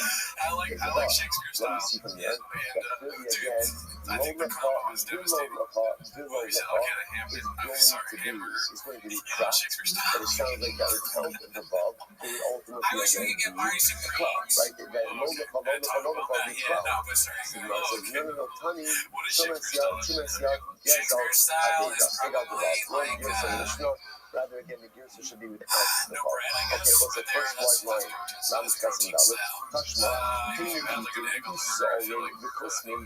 So if I say once again, in Mishnah's case, makes it sound like what? That it's below the bug. Right? Remember again, if the bug is there, the bug creates individual liability. No bug seems to be a problem. So let's say, again, that's a cash. Cash on the other one. The Gemara says, Tana Sa'ori Kosmin. Once again, answer back in another remove the bug. Wrong syntax. The hot smells of better cases. The high Tana Kora is Shabish Tangazo. So every single phrase in the Mishnah is wrong. But that's your answer to everything is, change the Girsa. Change the Girsa. You can't do that everything in the Mishnah is wrong. I know most of it's fascinating. Right? So don't say this whole time you're trying to fit this in according to the Yochanan or the Shmuel Kontainer, which must have been reality, and what's going to understand. Why are you trying to align this with Rabbi Meir? Because again, remember we have a principle in the Mishnah is generally that what? Stand the corner of Rabbi Meir. Right? You got to stand between us like we do Rabbi Meir. That's why we're seeing over here that without attribution, it's going to be Rabbi Meir, and that's what trying to fit this in. The Gemara says, you're right, stop doing that. Hello, hot money, ready. They're not big guns, right? First I say, now remember, no, who's reflected in Mishnah? Rabbi. I almost dropped an R word. The Amar, Loshna Kizayis, Loshna Kizayis, Ukizayis, Rabbi. So Rabbi's view is that halacha l'maisa, again, it doesn't make a difference whether you use the bug or not. Either way, as long as you specifically articulate, or as long as you articulate specific items, right? Specific items, ultimately that is going to create a spot case and therefore create individual liability. So therefore, interestingly enough, this whole time we've been trying to distinguish between lo-lecha, and lo-lecha. I'm saying that maybe that bug makes a difference between no answers to doesn't. Mishnah reflects the view of Rabbi, and Rabbi holds no distinction between lo-lecha and the lo-lecha or Rabbi's version. Kizayis, or Kizayis. Okay, incredible. Rashi says over here, by the way, Rabbi he was very consultative, follow Rabbi he's the Amar from Sefas Smokin, Sheni Loshna Shlokin, and Hazela Amar Lefo, Kizayis B'Machar, Kizayis B'Chutz, Loshna Kizayis B'Machar, Kizayis B'Chutz. Okay, so you have been talking about over here a case of people and a case of Oklahoma. Okay, the specifics for us is not necessary right now. But suffice it to say, there's no position of Rabbi, and Rabbi says any case where you are item specific, whether he got it's interviewed either recently, and he was or talking about how he's doesn't had make all a this difference. It success creates in individual comedy, liability. but he's still like lost his health. Look at his face. Like look like a guy that just lost his health insurance. He just lost his health insurance in his family, and he's talking about how hard it is to be a comedian. So again, It's Rabbi like, says, even when you have success, it's I kind go of ahead, still Ruben comes over to won't me. make it. By the way, I go to Ruben. I say, Ruben, And I you remember owe this, me like, damn, Chris pizza, Gethard's born. soda, He's been on a lot of stuff. you owe me wheat, The Gethard Barbie and effect. spelt. If you And ever Ruben look says, at I don't owe you he wheat, looks Barbie like and someone you spelt. pick up. And when he's in TV shows, he's always like the creepy guy, the guy that's getting bullied or made fun of. He's the boss on Broad So City. now, He's again, what what you do you need to see from here is Oh, stop going with the ball. Because once again, it so sounds about. So my question was just like comedy kind of stuff. Not about I disagree. I think comedy's cool. You can get very black pilled by comedy because it's too lazy and podcasters don't watch. They just are like, they just like dismiss it entirely. They don't even people hate stand-up that much. You watch Wendy Cummings compilations, a lot of her remix stuff, all this stuff. They're just putting out shit that Wendy Cummings is putting out. Yeah, if you're surrounded by all that, you hate stand-up comedy. But if you're more back to like going up and doing sets or like hearing something that somebody said on stage, you're kind of like, oh man, I missed that part. So there's a thing about it that still exists that is not whack as hell. I agree. I'm not saying, I think this misunderstood me. I'm not saying that comedy sucks like, which I have said in the past. I'm not saying it sucks like that. I'm saying that part of you like, because if you have the success that Chris Gethard has, you think you'd be okay financially. Yeah, but I'm also in a weird state. We'll get to this later. But what is enough? Like if you're terrified to death, then get a good job and get good health insurance. Go to the doctor. Depending on how you deny the Like if you're claim, terrified of dying, like the people extent didn't of always his live that way. liability. We're If he fine. just makes Whatever the one fuck they old have. cloud And they're of like denial, Shakespeare. told Yeah, all the different that's a claims good and example. what's But how dude, people on his left become dying, he's tired. like, I'm gonna fuck up tonight, If he dude. makes a People on his left were denial, dying, and he was like, I'm specific moving to denial, London. then he's going to be tied You know multiple what? times. People on his left as kids. It's like if he was a comic and he was going to Austin or general fucking denial. me and my friends are laughing about that. I go, it's because there's so many spoilers, but my favorite thing, I always love in movies where I see women get so fed up with men, because it reminds me of things I've done in past relationships, where it's like, oh, like when he's like, his son dies and he goes, I'm gonna go to London, and she tries to punch him in the face, and she misses. It's so funny. It's very sad. It's very sad. But it's like, I could absolutely see that happening. Sometimes you say things to women that are just, they can't take it. You want to pursue what you want to do. And they got all this stuff going on. They just make you dinner. And you're like, I'm going to go to her. Like, she's holding her baby. So she's going to try and punch you. Well, thank God the white knight showed up today. Well, shout out to Cody. And I threw on her side, dude. I have boys from all girls trolling. I got to go to London. I'm writing plays left and right, dude. My son just died. You know how much creativity is fucking running through my juices right now? So you would deny Shakespeare Roberto? So, yeah, dude, I'm fucking Shakespeare. When she tries to punch me, I go, I'm Billy old Shakespeare. Way to go, Shakespeare. That's what we used to say to me to make points. But, yeah, no, I'm on the side of the man, but I understand where the woman's coming from. I understand why Jesse Buckley tries to punch Paul Mescal. I was trying to punch Jesse Buckley. Calm down. Be cool. But it's, it's the everlasting struggle. You're kind of, are you being insensitive by wanting to do what you want to do? I think there's probably some kind of middle ground. And you fitness the hardest life or whatever sometimes. But it's also, I don't really know Chris Gethard that well, but he is funny from what I've seen. He's been in a lot of stuff. And he's struggling super hard. Like, just look at his face. It looks like he's, has Andy Dick disease or something like that.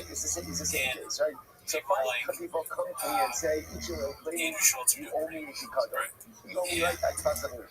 And I say, sure, and I swear, I say, I don't have anything yeah, I mean, we're in a weird place right now. Obviously, one time like white culture is it's more like you have a secret. It's weird. It's a weird flip-flop. Like, currents here now is listen to the wording of the it feels Rambam. like But if I swear, it's kind of funny. It's like he's not evil enough. He can turn. Yeah. He's way too nice looking to be. He can't. Maybe you need to be evil to build a fan base. But at the same time, I'm like, I'll probably regret saying this because it's not play for wolves. So the Rambam, hence the But I get what you're saying, but it's not wanting everything. It's just wanting some stability. At some level of like, all right, yeah, everything is a struggle, right? Even when you're in money will problems, you haven't forgotten this, right? But this struggle, I feel like he should be above this. The losing of healthcare. He doesn't have enough life, and he's on TV. Why can't people on TV need to be rich to make me feel okay? Because when I see people on TV being like, I'm so good, that makes me uncomfortable. Because like, what about me? Should I just never, I had a long argument with, the other day about charity and to specify people and stuff like this. when And I don't believe specify the claim, in whether you charities. use the bump or not use it consequential, 0% for each charity. It's also I one of feel these like incredible as humans, examples where we some have terms the need to for that help man others and be altruistic explicitly in doing so. how I feel like charity keeps you out and of that sometimes experience. is sad If you done donate to in charity, such you a get that one nuanced way. It's fascinating. Like, if you read this I too know quickly, exactly what read I'm this saying. too I quickly, know you exactly. have to look it up. I see your fucking I keep going. I'm listening. I'm listening. I got a clear concise. Come on. I like it. This is a strong stance to take. Yes. And you know what, dude? I'll take it twice, dude. And then I'll slap Jesse Buck in the fucking face, dude. Specifies each one, whether he's saying the bump or That's what I not. say. What do you want to say now, dude? I want to keep going because there's a fucking finish your point. Yeah, I feel like people have the feel the need to be altruistic and good to others, but donating to a charity takes that away from you, and now you can be an asshole to go over it. Oh, so what you're saying? No. See, I held off. I didn't do my joke into it. Never heard of it. But no, so what you're saying is that people do altruistic things just so they can be like, I'm such a good person. And wave that in your face, is what you're saying. Waving the face doesn't have anything to do with it, but like, literally giving to a charity is a cheap way of helping others. It's like, you think you're doing that, but maybe you're doing the action. I don't know. I just don't believe it. I don't do no butter like I do no butter. That's what I sound like.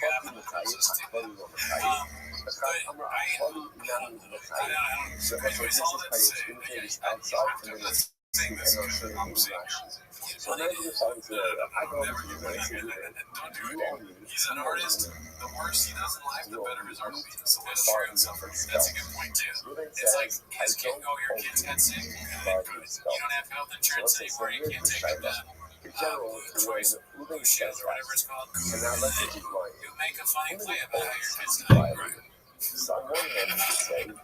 Never seen the Kumail Nanjiani movie about the Great Sick or whatever? Big Sick. Good.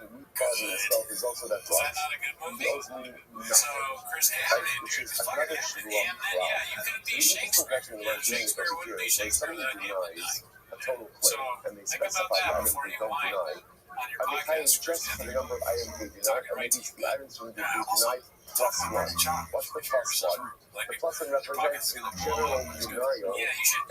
You don't talk about shopping. When you find yourself kind of desperate, you should do that. One other thing about this, I want to think about this because this came out. This interview came out at the same time that somebody told me that they heard Jamie Kennedy works at a warehouse. That's his day job because of his brother. Now, there's no chance that that's true. There's no way that Jamie Kennedy is broke that broke. But when they told me they were so sure about it, I was like, fuck. Comedy, if that's really deep, Jamie Kennedy works at a goddamn warehouse. And then I thought about it for a minute. I was like, that's not good. Like, send me proof. Text them. And they go, oh, my coworker said. Like, how's your coworker? Are they fucking Jamie Kennedy? How do they know? And they're like, oh, well, they said he talks about it in his sets all the time. That's a fucking joke, you idiot. You stupid bitch. He's telling jokes. He doesn't work in a warehouse, you fucking... What's that? Clerk. Hey, you clerk. great act. Waste my time. You made me insecure about myself. Now I think Jamie Kennedy is working in a warehouse, which is fine.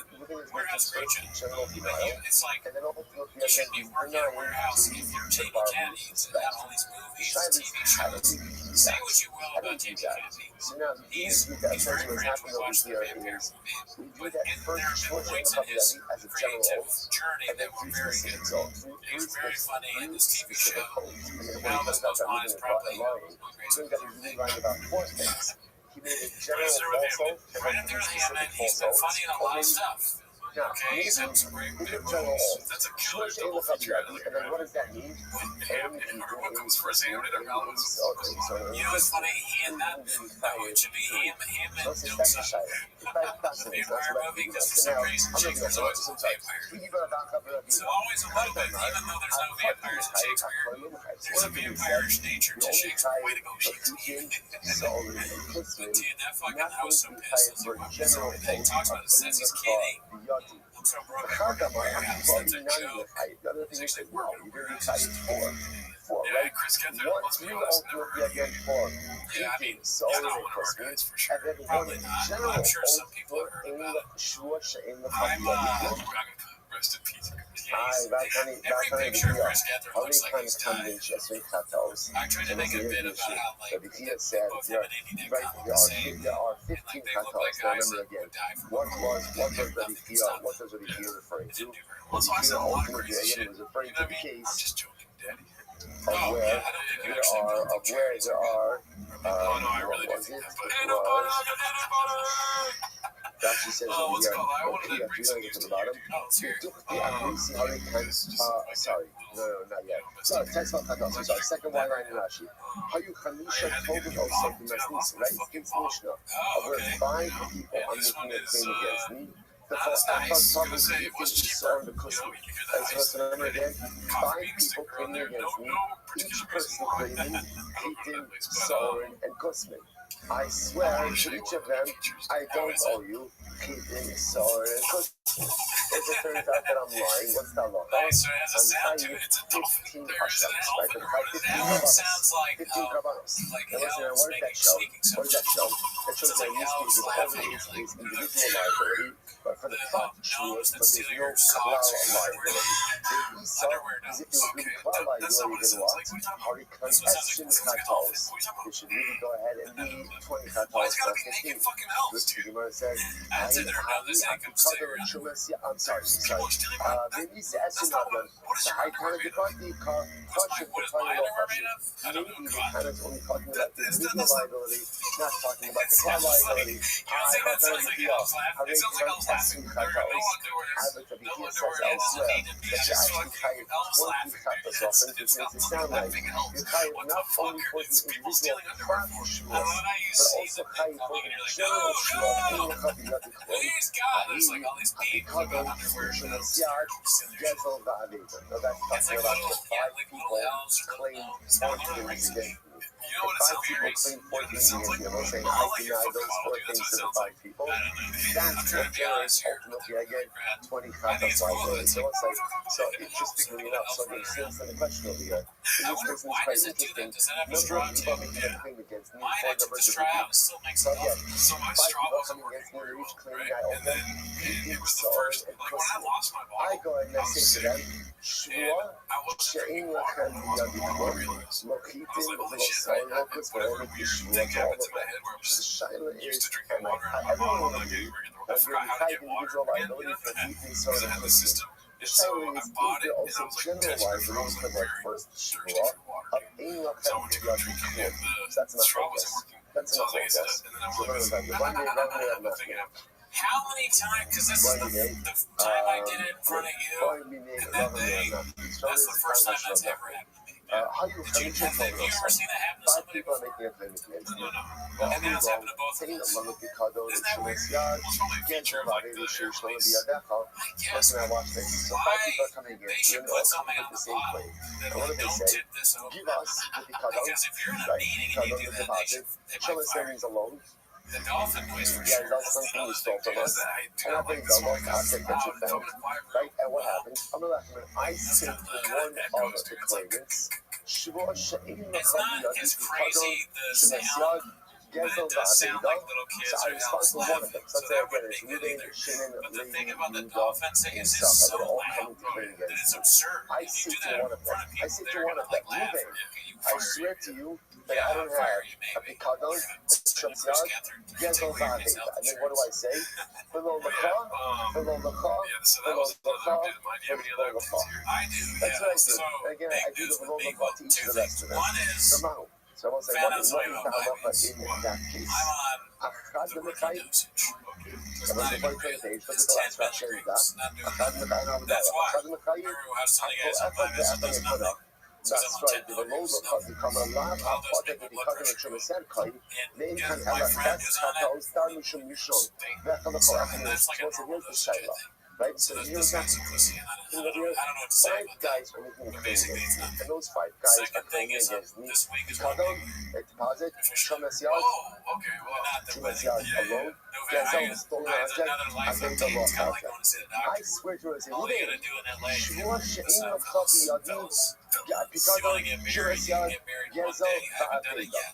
And then I But say, you go, this will be below something the we car, can talk below about the next car, week. below the car, You go to below the the car. courthouse, Turns out that you I'm say, lying. cool Right, story, turns out that I'm bro. lying. I So we'll applied say, so online. now I everyone want to get agrees that married. in I Gabi want a ceremony. I'm going to be It's Kaya done in a few 14th, right? weeks Because for now. Ruben, I specified the generality of the Hopefully, claims. unless I plan The on Shaila it. is, I'm what going does on the the below the 15th. Chab do Okay, for the nice. rest So of I'm going them? to be officially So we'll say, married. so am I maybe All right, only Chayiv once for the rest of the claimants on the days? Or Dilma, I think you don't even need Akolchad a the Chayiv or the Maybe I That's should like be Chayiv New Orleans ultimately right there, again for the New Orleans, that's liability going to for be each in of the November. We're other going to do the claimants as real well. fun thing. So touch Marcy, let's analyze. Who's Dr. So touch Marcy, come over here. Areka Esrim Chatos. Sounds good. We'll say in this If you're going to case, New Orleans, I'm you don't know Chayiv about Dr. 20 John, tell some of my Chatos. homies up Now there. what's the case? Say Ida. Okay. Ida Yeah, Polish. we'll see. You got to check in, dude. So again, if I specify, no one's going to specify. I went to each of the guys and I said, I swore She'in L'chavi. Right? Well, because of Shemes Yard, Gezel Va'aveda, right? Then again, you must say that's obvious. You must Rabbi you're not a Sashman, Rabbi just has to count. That's obvious. And the love, the low parish, and there must be because right, you're not specified by the rest of them. Ushmamina, Vatahadi. And it turns out that what? Then indeed, ultimately, again, it is the fact. So most it's different, again, there are 2 important pieces of for myself, they really combine into one over there. So number 1, in this case, when 5 people are petitioning, right, and they're all making the same claim. What's the claim they're making? They say silver. You have in your possession Kadon, our loan, right, our loan, a lost stolen object, and the lost object. I turn to Ruben and say, Ruben, sure, She'in L'chavi Yadi, I swear, I do not have a weapon in my possession. Your loan, your stolen object, and your lost object. And then I say, below the car, below the car, below the car, below the car. That is the equivalent, halacha says, of making an individualized shua towards each of those guys. And therefore, if it turns out that halacha l'maisa I've lied, what's the halacha? What's halacha? I'm chayiv 20 katos. 20 katos. Like Shakespeare heard was Something's not working, right? Something is not right. You need to be Kohanim, very happy. Right? That's the Shabbat. But I said, tremendous amount of liability. Let's say so again. So two things, I just have it all about two things to measure. Number 1 is that the individual liability is below the cover. And what's else we see from here is that halacha l'maisa, you're only chayiv on the front, not chayiv on the cloud. And going back to our original question, when I say shvua she'in l'chavi yadi, right?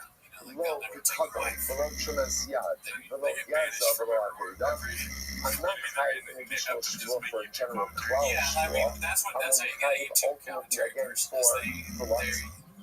For the individual shvua that was answered our previous question. Okay, incredible. So let's finish up the title. And that's like a very big podcast cringe, too lazy to try. Someone claims ultimately again a knas. So everything goes over to Shimon, right? So everything says to Shimon, you seduced my brother, or you violated my brother, and what's the halacha? And again, what happened?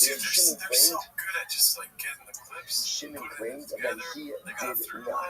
They wrote a script, dude. I'm like, God damn, this fool's really good. Shimon claims that he did not. Every time What's the halacha? This is the quickest click of all time. Sorry. And Good. you So, know, so this was do a you think people think we're that? protest. That's what I was أنا thinking. بسيطة Well, في people you're ما definitely not بس that. بس Okay, في أكثر يبقى because عمرين there's no خايف. scripts. Ultimately, it turns out that Shimon, the It's Shimon is just lying. there's no The like. Shimon is That's the chayv. big thing. Shimon is chayv. The Shimon told her, the Shimon says, no, he's part the Can we lie. map down Shimon all is your showing occurrences knas of al graves? pi'atzmo. The Shimon says, no, I this is forgot even knas. that grave. I think it's most of the knas So potter.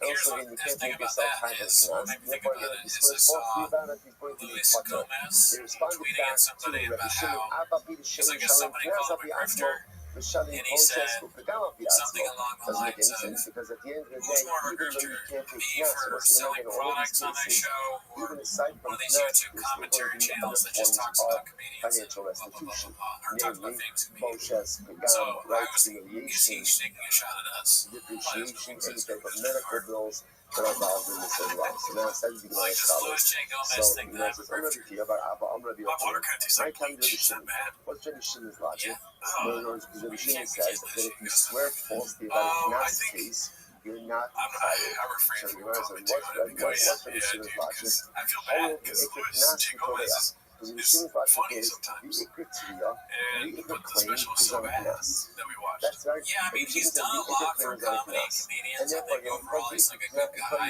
He really seems like it. claim is on a I knas. appreciate And his service, the 250. You know, and like you would a soldier. halacha Yeah. lamaisa, if you But swear falsely yeah, no, about I this, don't. I would there's never not going watch to a be stand-up. shmuel liability. I wouldn't tell people to watch it. I would hope that it was better than the last special. I would watch this stuff just like the last special we watched was pretty bad. I mean, he's like another one of these people that's probably like a really good host. Ruben, give me the weed, the Hey, body, great, the like stuff over podcast your host, hands. I'm or that too. chitin. And like So what he's happens? So likable, Ruben swears I and guess, says, I but swear I don't have your stand-up wise, I have zero interest in it. That's not to Kedusha him at all. My thing is, like, listen to me, I care what he thinks, and I'm like, damn, am I a grifter? Right? He's part You of tell the me comments.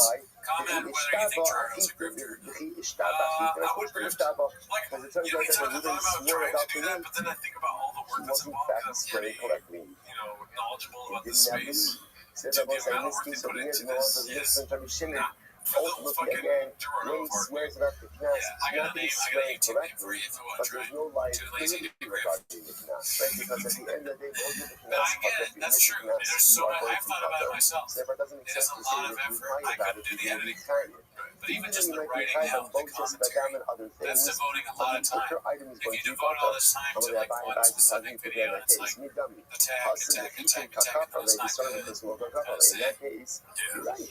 I also I like other commentary channels on YouTube that aren't exactly comedy based. Like there's one that does a lot about the rap war called Deleted, and I really enjoy his special or his style of commentary because it's very heavily joke based. But yeah, I'm not a part of that culture. You like black culture. Where those jokes just hit pretty good for Mexicans like me. You know what I mean? And I don't know if I'll be able to have that sort of effect on somebody else in a jerky way. I think I would take it too seriously. Be like, when he comes fucking, you're going to start crying on the recording. Yeah, you get really mad. Yeah, that's not as funny. American Radek kind of. They all have that, like an even keeled way to them. And they have style. All of our characters have style. Yeah. I'll never get over that one episode growing up on the pod where it's literally just him talking about Kevin on the show. I cannot believe that I like that. That hunt, the Eric Hunt thing is fascinating. That should really be in textbook someday. There was a period of time, maybe it's still going on, where even if you want to guys would watch another guy talk about comedians talking for on an seduction or for episode violation, and come to the conclusion all that of nothing the really other happened. associated damage penalties, Right? which It's you should like be Eric fired Andre for. went on there. They got kind of heated on each other, but at the end of the day, I think they're still friends. And I listened to that and I was like, I listened to it. I'm going to show this one. Yeah, I listen. Not only would I listen to this episode again if it was boring, I'd probably listen to another episode that was exactly the same but a different comedian. And I was like, what the fuck is wrong with me?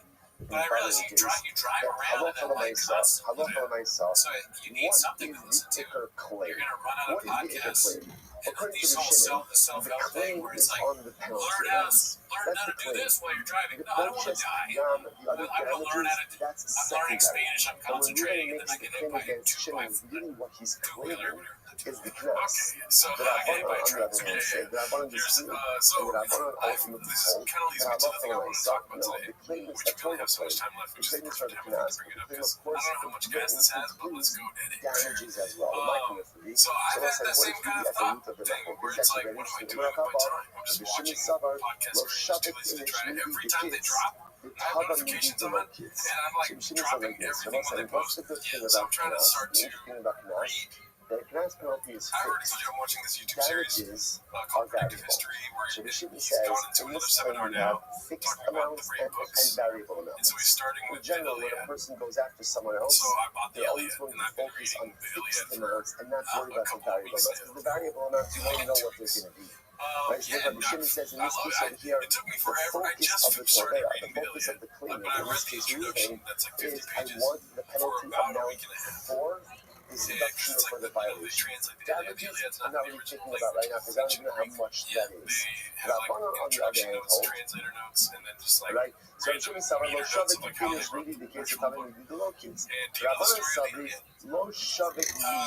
Is the The Iliad the one with like lo niftar, the tava midi, the himod the Homer or niftar. something? But Rabbanan say no, just the opposite. The opposite. Homer wrote, What you think is fixed is not it's really written by fixed. Homer. Why? It's a Homeric. Because Rabbanan say what happens if at Okay, any so point in this and it's process, about Shimon like a Greek admits guy that he that violated like or that leaves he his wife seduced and with goes his on a daughter. boat. What happens? Okay, so Boom, that's he's caught. I think you're thinking about the Spotter. Odyssey. That's So what what I'm I want to thinking. say Yeah, that's doesn't make Odysseus any trying to sense get to back from focus your claim on something trying to on get a back claim home which from could which one is the easily Iliad? evaporate Iliad to the is exclusion of a book damages, about or even if the Shimon conflict admits between what he Agamemnon did, and he's Achilles. still going to be Oh out. yeah, So Troy. essentially the machlokas is So just in the mechanism of the Achilles. claim, like what is Long the story claimant short, this is focusing gonna be a on? long story. If Shimon said the claimant is going to There's, focus I'm on getting somewhere the here. I should say the part I of thought it the was funny, claim that is right? fixed. What's fixed? The penalty Achilles, payment. The basically, Rabbanan here doesn't make the any beginning of the book, sense I'm only in because the that first fixed book right amount now. can It's 24 easily books, something like this. evaporate in the So, moment of ignition. I'm on So the first therefore, book again, it makes where sense they're going to be focusing on Achilles ultimately again the and damages, Agamemnon which remains are the only asking a key. seer, like, That's what's not going to focus. happen? So let's say, You know what I mean? how do And we the seer paskin? goes like,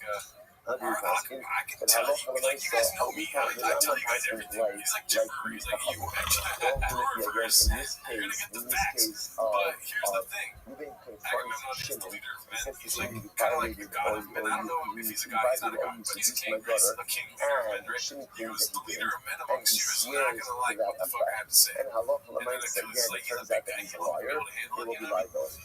There'll be And then liability. he goes like, There's liability both for the penalty he payments. stole a girl, and the gods do not like that. He needs to give her back. And then Agamemnon's like, oh, come on, I get one girl, and everyone freaks out, this and that. I love Troy, right? Hadron Allah, Shvat Kati Hadron, Mazel Tov, Mazel Tov, Mazel Tov. Okay, let's go back to Shvat, celebrate. Good, all right, now let's go. Right, Shvat Sadayan, let's say again, now, it was really also coming to the end of the second, 10 block left, 10 days left, 10 days left. So Shvat Sadayanim, so it says now we're up to our next Shvuah. So what's Shvat Sadayan? Let's say now again. Rashi says over here, he's actually a very good Shvuah. If you look at the first Rashi in the new Parak, Shvat Sadayanim, Shadayanim Mashvim al Yidei Hoda'ah b'Mitzas HaKayim. Oh, more than Mitzas. More than Mitzas. So once I get back to this audience, to go to Ruben and say, Ruben, you owe me $1,000. Ruben says, no, I only owe you 500. That is what's called the case of more than Mitzas, partial admission, which triggers a Shvuah. That Shvuah, the more than Mitzas Shvuah, that's the Mitzvah's calling that Shvuah HaKayim. Right? Because again, it is administered in days. Incredible. So Shvat Sadayanim, so what's an example of that? Hatayim Shtei Kesef, V'aldad B'Shabbat Rivka. And I will say that, by the way, most of the mitzvahs doesn't have to be whenever we illustrate the case of most of the mitzvahs, we always illustrate it in a case of a 50% admission. But that's not actually what it means. But it just means partial admission. Partial admission, for example, Hatayim Shtei Kesef, I claim that Ruben owes me $1,000, and he owes me $10. That's also more than mitzvahs, right? So Hatayim Shtei Kesef, V'aldad B'Shabbat Rivka. Now let's say the idea over here is the admission obviously has to be a Shabbat Rivka. Right? Because if the admission is less than a Puta, then obviously you're nothing doing. Is in Hodam Minat Tainov, Potter. So let's say there's another piece. So first of all, number one, the admission has to be at least a Puta. That's number one. Number two, Hector is actually ignition Lebanon's son. has to mirror the claim. And then so he's Like, like, in other words, God if damn, I claim against Ruben one thing and Ruben admits something different that has nothing to do with the claim, that's how Moses makes us cases. So look at the examples. Cases, shake case, so I'll say, so what happens? I say to Ruben, you owe me 2 pieces of silver. And what happened? Ruben was like, in the Alakuta. This means is admitted to what? Copper. was Achilles? I don't know, you silver, but copper. So what's halacha? Potter. Like, why? Because again, the ignition does not match the claim. State kesef, but if I say, Ruben, you have 2 silver pieces and the fruit in your possession. And Ruben admits that he owes the fruta. Oh yeah, but anyways, Then in that case, it's going to be liability. Right? Why? Because partially in the right, Ruben admitted the fruta, but he denied the silver. I say, Ruben, you owe me a money. Ruben says, I have nothing in yours in my possession. Right? He denies what we call kol for bakol. He denies the entire thing. What halacha? Potter. And we'll say here we're going to see what this means. Right? We're going to see what this means. This means kol. That's the case of so. What do you see? Kol for bakol, where there's a complete denial. Complete denial ultimately again results in a tour. Next, I say, Ruben, you owe me a money. Ruben says, I don't owe you $1,000, but I do owe you $500. Incredible. Next case. Don't say about it. Don't worry, we're going to go through each of these cases in depth. This is fascinating. Ultimately, again, right? So what happens? I go over to Ruben. You owe my father $1,000. And Ruben says, Ruben says, ultimately, again, I don't owe your father $1,000, I owe your father $300. Potter. So those are Potter. It's interesting. It sounds like a loan to the Nitzas case. So why is Ruben Potter from any additional shura?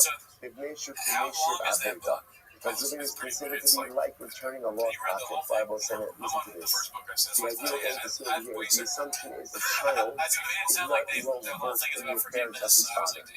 Right? Not well versed in the affairs of his father. And therefore, again, the assumption over here is I'm going over to Ruben after my father's passed away. So now what happens? So now I claim against Ruben and say, Ruben, you owe me this money. You owe me this money. Ruben can easily say what? What can Ruben easily say? What can he say? I don't owe you anything. And the truth is, I'm not really going to have a response back to that. Because the assumption is the son is not versed in the affairs of his father. And therefore, halacha l'maisa again, anything that Ruben admits to is what's called Mishum Aveda. Returning a lost object. So most days, it's like when you return a lost object, you're doing a favor to someone. So that's how Chazal terms it. When you admit that you owe money in a way that would be otherwise unenforceable, Chazal calls that Mishum, like returning a lost object. So that's like really quite fascinating. So therefore, again, I go, Ruben, my father had deposited $1,000 with you. Ruben said, no, we deposited $300 with you. That's not about what makes us, because we assume that I'm not versed, and therefore, again, whatever Ruben is returning is essentially like returning a lost object, and therefore, Ruben is not supposed to swear on the remaining amount. What's actually point out here? What a tremendous Muslim skill, right? That again, if you look at the Russian Rashi over here, is that well actually Rashi doesn't say that right tomorrow we'll see that a child does not in the affairs of his father. So let's say there's both of the other Mechaber and the other Makom less. So first of all, when we are young, we think our parents are like the foolish people in the world. Like our parents have no idea what they're talking about. Like I'm whatever, 17, 27, right? And I know better than my parents, right? They're totally out to lunch. I know everything. And then what happens? We get older, and we recognize that actually we're stupid and they were smart. Right? Because children often do not understand parents, and understandably so. Because when my parents are parenting me, they're parenting me with a lot more life experience than I had when I was young. And the things that didn't make it, now again, it doesn't at all parents make mistakes. That's the nature of life. But what Maisa, it is incredible to see how so much of the quote-unquote foolishness that we thought they were exhibiting is because children don't understand the ways of their parents. dominate. But ultimately, You other two than got the the two chance. It's weird it's because like something sometimes we when go you through make life jokes, it and makes things me happen, or and stupid, dude. sometimes you don't understand why things happen.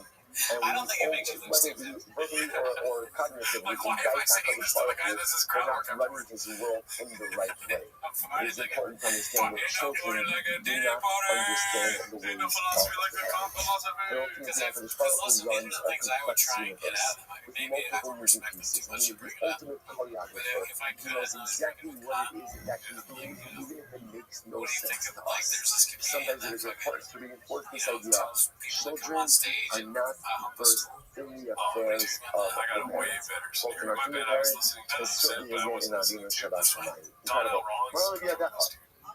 and I don't Okay, say, Ruben, because he goes you on Bill listen to Tony this, and you owe me dies multiple $1,000. times. I'm like, hey, Ruben says, And yep, then Chappelle yep. one day is going to What's go it? and kill Tony. You're not like a conversation with someone where That's why Tony's you're Hector, he giving kills up Tony. for a fight, right? You're giving up for a fight. He And you kills say Tony. something like, you owe me $1,000. And like the name, Yeah, I like that. I do. Yeah, and Okay, then he so now parades what himself happens? around I'm talking going, about like fuck I'm Tony. going to nail me. Someone says, now what happens? Next text, I'm say, Ruben, I did it collect my $1,000. And Ruben says, that's not the Chappelle law. doesn't do I that. gave it to He you doesn't already. really hate on We'll say, Tony. what's the law? Yeah, I mean, Achilles is just a warrior. He Ultimately, wasn't again, known for even like his partner, we'll say, massacring now why bodies. do they partner? But he, There's no like, he was recourse just against feeling that, so right? fucked Remember up again, from now what his does this best friend. effectively become? But I do This think becomes Achilles a being multi-mechanism of Chappelle a is line pretty piece, good. right? Because I Because like admitted that I owe Ruben already. Achilles is Right? the Ruben, best now I fighter claim that I ever. paid it already. Ruben claims that I'm sorry.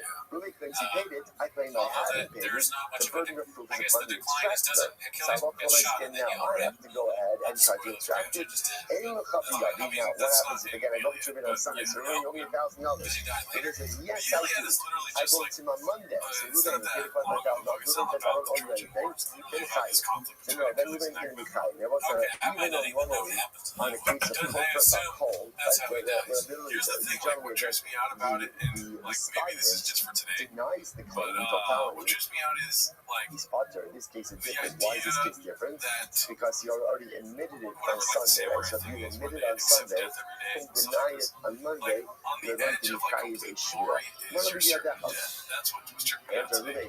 Ruben. $3,000. I'm a little hey.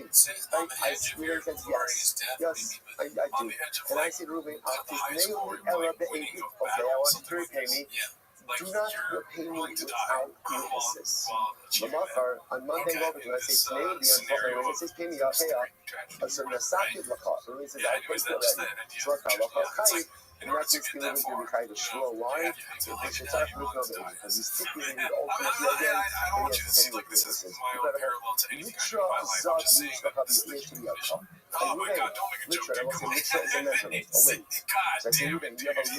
You're looking at me like you're about to say fucking huevos rancheros or something back. That was when Chad was going to die. Right before his incarnate son, I can see this. It's an excellent example. That's what I'm talking about. This is how you understand where I'm coming from, dude. Like, to put out the Gringo Poppy, you gotta be willing to die. Yeah, I mean, all of it, I guess, in a way. And I don't know if it necessarily needs that to be great art, but it maybe doesn't hurt if you, like, Chris Gethard should have been willing to let his kids die if he wants great art, I think. No, I mean, yeah, the more you're willing to sacrifice, I suppose, the greater the stakes. The greater the stakes makes. Therefore, again, maybe that goes the mitzvahs much more talks about how, in order for this to be a multi mitzvahs, again, the claim or that shitty response has to learn to claim. The book talks On the about other how, hand, like, Dina Zan you know, Yishari because you please the gods, basically, in this Greek ideology, right? Like, Achilles is Zeus's favorite. You know, Zeus is whatever god That's an shit. interesting, Yeah, if I go ahead and I say to Ruben, you owe me a dinar zav. Everyone, And okay, Ruben so I says, can't now stop thinking listen, about a like dinar what joke is a type of I coin. figure you can make about Ruben a shop, says, I don't owe you a dinar zav, I owe you a dinar kasa, or it's some basically other like form of everyone's given currency. a certain amount of That's time. called multiple You know what I mitzvahs. mean? Why? Achilles Because is the best since the warrior, but he's grain like was that close to death at all currency, times. it's when Okay, but how does it matter how much the gods love you? some You're form going of to die. currency. Can I ask you a question though? When you Like, claim that's how multiple many chicks mitzvahs. does Incredible. Achilles fucks a lot of chicks too, right? So there has a lot of R wording going on. That's one visual, but Zeus is the god of all gods. Like, is he So what happens? Like Reuben says, no, I don't owe you a quarter of wheat, rather I owe you a lesach, which is another measure of kitness of likeness. Why is it potter? Because at the end of the day, again, the admission does not reflect the claim. I bet if you asked Brent Shop which Greek god you were, he wouldn't have an either. You're talking about like, oh, the god that like carries the rock. I'm like, God, push them, I could definitely do if I say, Reuben, you owe me a quarter of peros. Reuben says, I only owe you a lesson of sickness. That's chayiv. Why? Shakitness bechlal peros. Because interestingly enough, again, why? Because the kind of the kitness legumes are under the umbrella of peros. Therefore, it's more lemons. Incredible. Time of eating. Behold, the son potter. We'll say, I claim you owe me wheat. And Reuben says, I owe you barley. So Tanakh says potter. Why? Because again, the response does not match the grain. Or the meal says it's really chayiv. Again, we'll see why that is. Hatoin lechaveiro b'kadish shemen, v'hodlo b'kankan. So let's see that interesting case. I go to say, Reuben, you owe me jugs of oil. Reuben says, I owe you jugs. I don't owe you oil. So we'll say, what's that look here? Admon omer, hodlo mitzvahs minas hayin shabbat. Admon says, okay, that's more than mitzvahs. That's more than mitzvahs. The Gemara says, Chum omer ein hodlo minas hayin. Chum saying that it's not more than mitzvahs. Why? Because the Chum said this. What am I claiming? Oil. Right? It's just that, again, oil can't be suspended in mid-air. The claim is not on the jugs. The claim is on the oil, and therefore, again, I love the money, so the funny say it's not more than mixus. The meal says, I need to be Admon. And the meal says, I think Admon is right. I think Admon is right, that's more than mixus. Next, Tano Kim Kakos. So let's listen to this. I claim against Reuben, Kim and Karka. So in other words, I claim Reuben, you owe me utensils and real estate. For hold of the Kim and the Karkos. And Reuben says, Reuben admits that he owes me utensils, but he denies the Karkos. Or the Karkos, the Karka of the Kim, or ultimately again he goes ahead and he admits the Karka, but he denies the Kim. Ultimately, they will say in these cases he's going to be Potter again. We'll say we're going to see, by the way, that there is no more than the mitzvahs on Karka. We'll discuss that. So you want to hold the mitzvahs on Karkos, Potter, so we get partial mission by Karka, Potter, the mitzvahs on Kingdom, if he admits partial things to the Kingdom, ultimately again he is going to be Chayiv. Shamichos, we'll say why? Shamichosim Sheiman Achrayis, Zufikin is Shamichosim Sheiman Achrayis, the Shabbat. As we're going to see, as much as there is no more than the mitzvahs on Karka, but you see something very interesting, which is that when you have a combined Karka Kingdom claim, and most of the mitzvahs on the Kingdom, which are the Talmud, can create the Shua on the Karka as well. We'll see all this in the Gemara. You don't swear based on the kind of other Chedish shot of the cotton, which means if a Chedish shot of the cotton makes a claim against their claim to not trigger a Shivua any, which makes sense, because their claim has no lack of validity. In Mashpi and Esa Katan, Avam Mishpan the Katan will Akish. Ultimately, you're going to say, Salochem, so furthermore, you cannot adjure a Katan, right? You can't make a Katan swear. Aval Mishpan the Katan will Akish. We'll see what you mean, but you can make it sure ultimately I am to a Katan and to Eknish. So tremendous. What a day. Shkoyach, everyone. Now you understand the need for homework. Right now you understand. I enjoy doing the music. Check what a run at the beginning of the week. Rest on tomorrow, begin the new Gemara. Shkoyach. Mike, let's another great day, everyone. Anyways, thanks for tuning in. Have a great week. See you next week.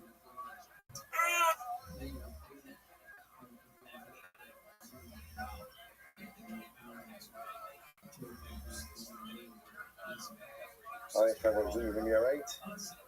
Great to see everyone.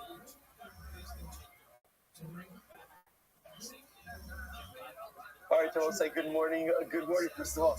I apologize. I thought I cut and pasted the 5:45 from 5:55. Which I think, Zevi, isn't that what I told you yesterday when we were walking back?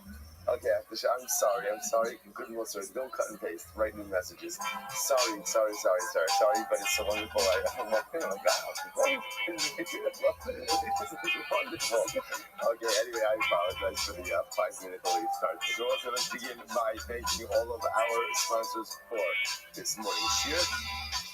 Today, I know I'm very conscious. Because we are dedicating all the streaming instructions this year as a course to the service levels for all of our Yisrael. From the Torah sponsors for the month of Stephen Abagin and Tova, Stephen Karizin, the loving memory of Steve's mother and daughters, Kazin and Devorah Bas for the Star Yor on the occasion of her 50th site.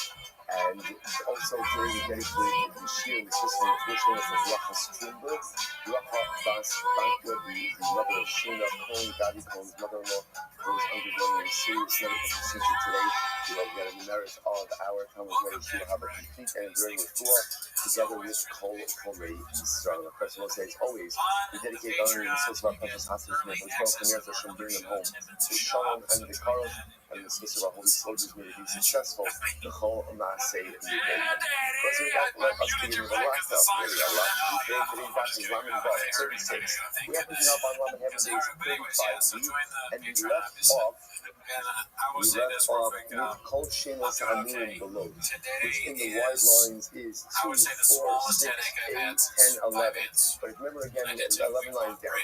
Remember again, in yesterday's daf, I quickly ended up yesterday with the Gemara that says, that showed that essentially, I don't know if you took lead of the Ribono Shel Olam to go into the Nalach, to go with the angels, while he didn't know the angels were going to men. So this leads the Gemara to the incredible statement of God will have mercy on the Yerushalayim and have all of us to exchange. That literally again having the best hospitality is even greater than receiving the divine presence. Okay, because after all, again, what we Gemara said, that's a matter of conclusion. I was looking left HaKadosh Baruch Hu in order to go ahead and greet these people. Remember, he didn't actually do the Malachim with the regular people. So that same HaKadosh said, what does that mean? What is, just the conscious, what does that mean? That literally had a choice between Hachnasas Arkin and speaking to the Shema that I should go Hachnasas Arkin. Is that literally what the Gemara is trying to say?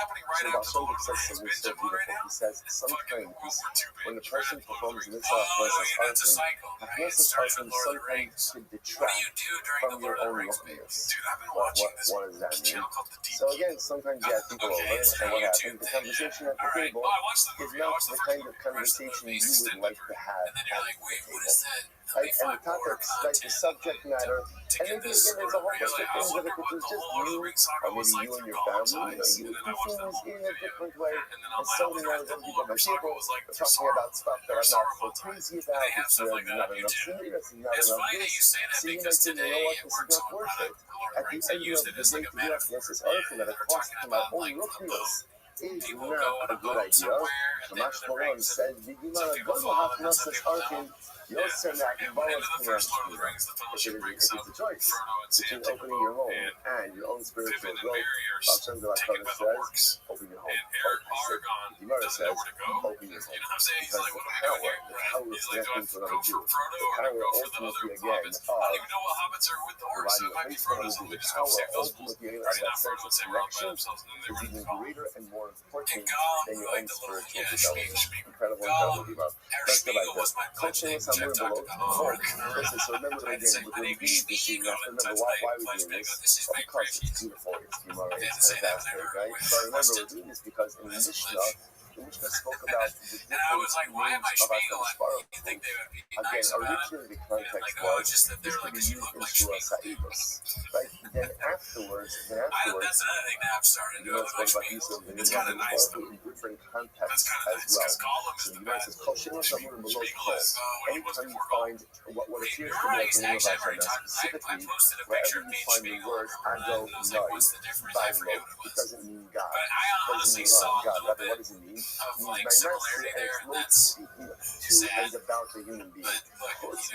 Except for one example, Shehu Kodesh, Shene'emar Vayomer Lo Alehem, Al-No Ado Noi, Hine No Matasi Ado Taflim Deinecha.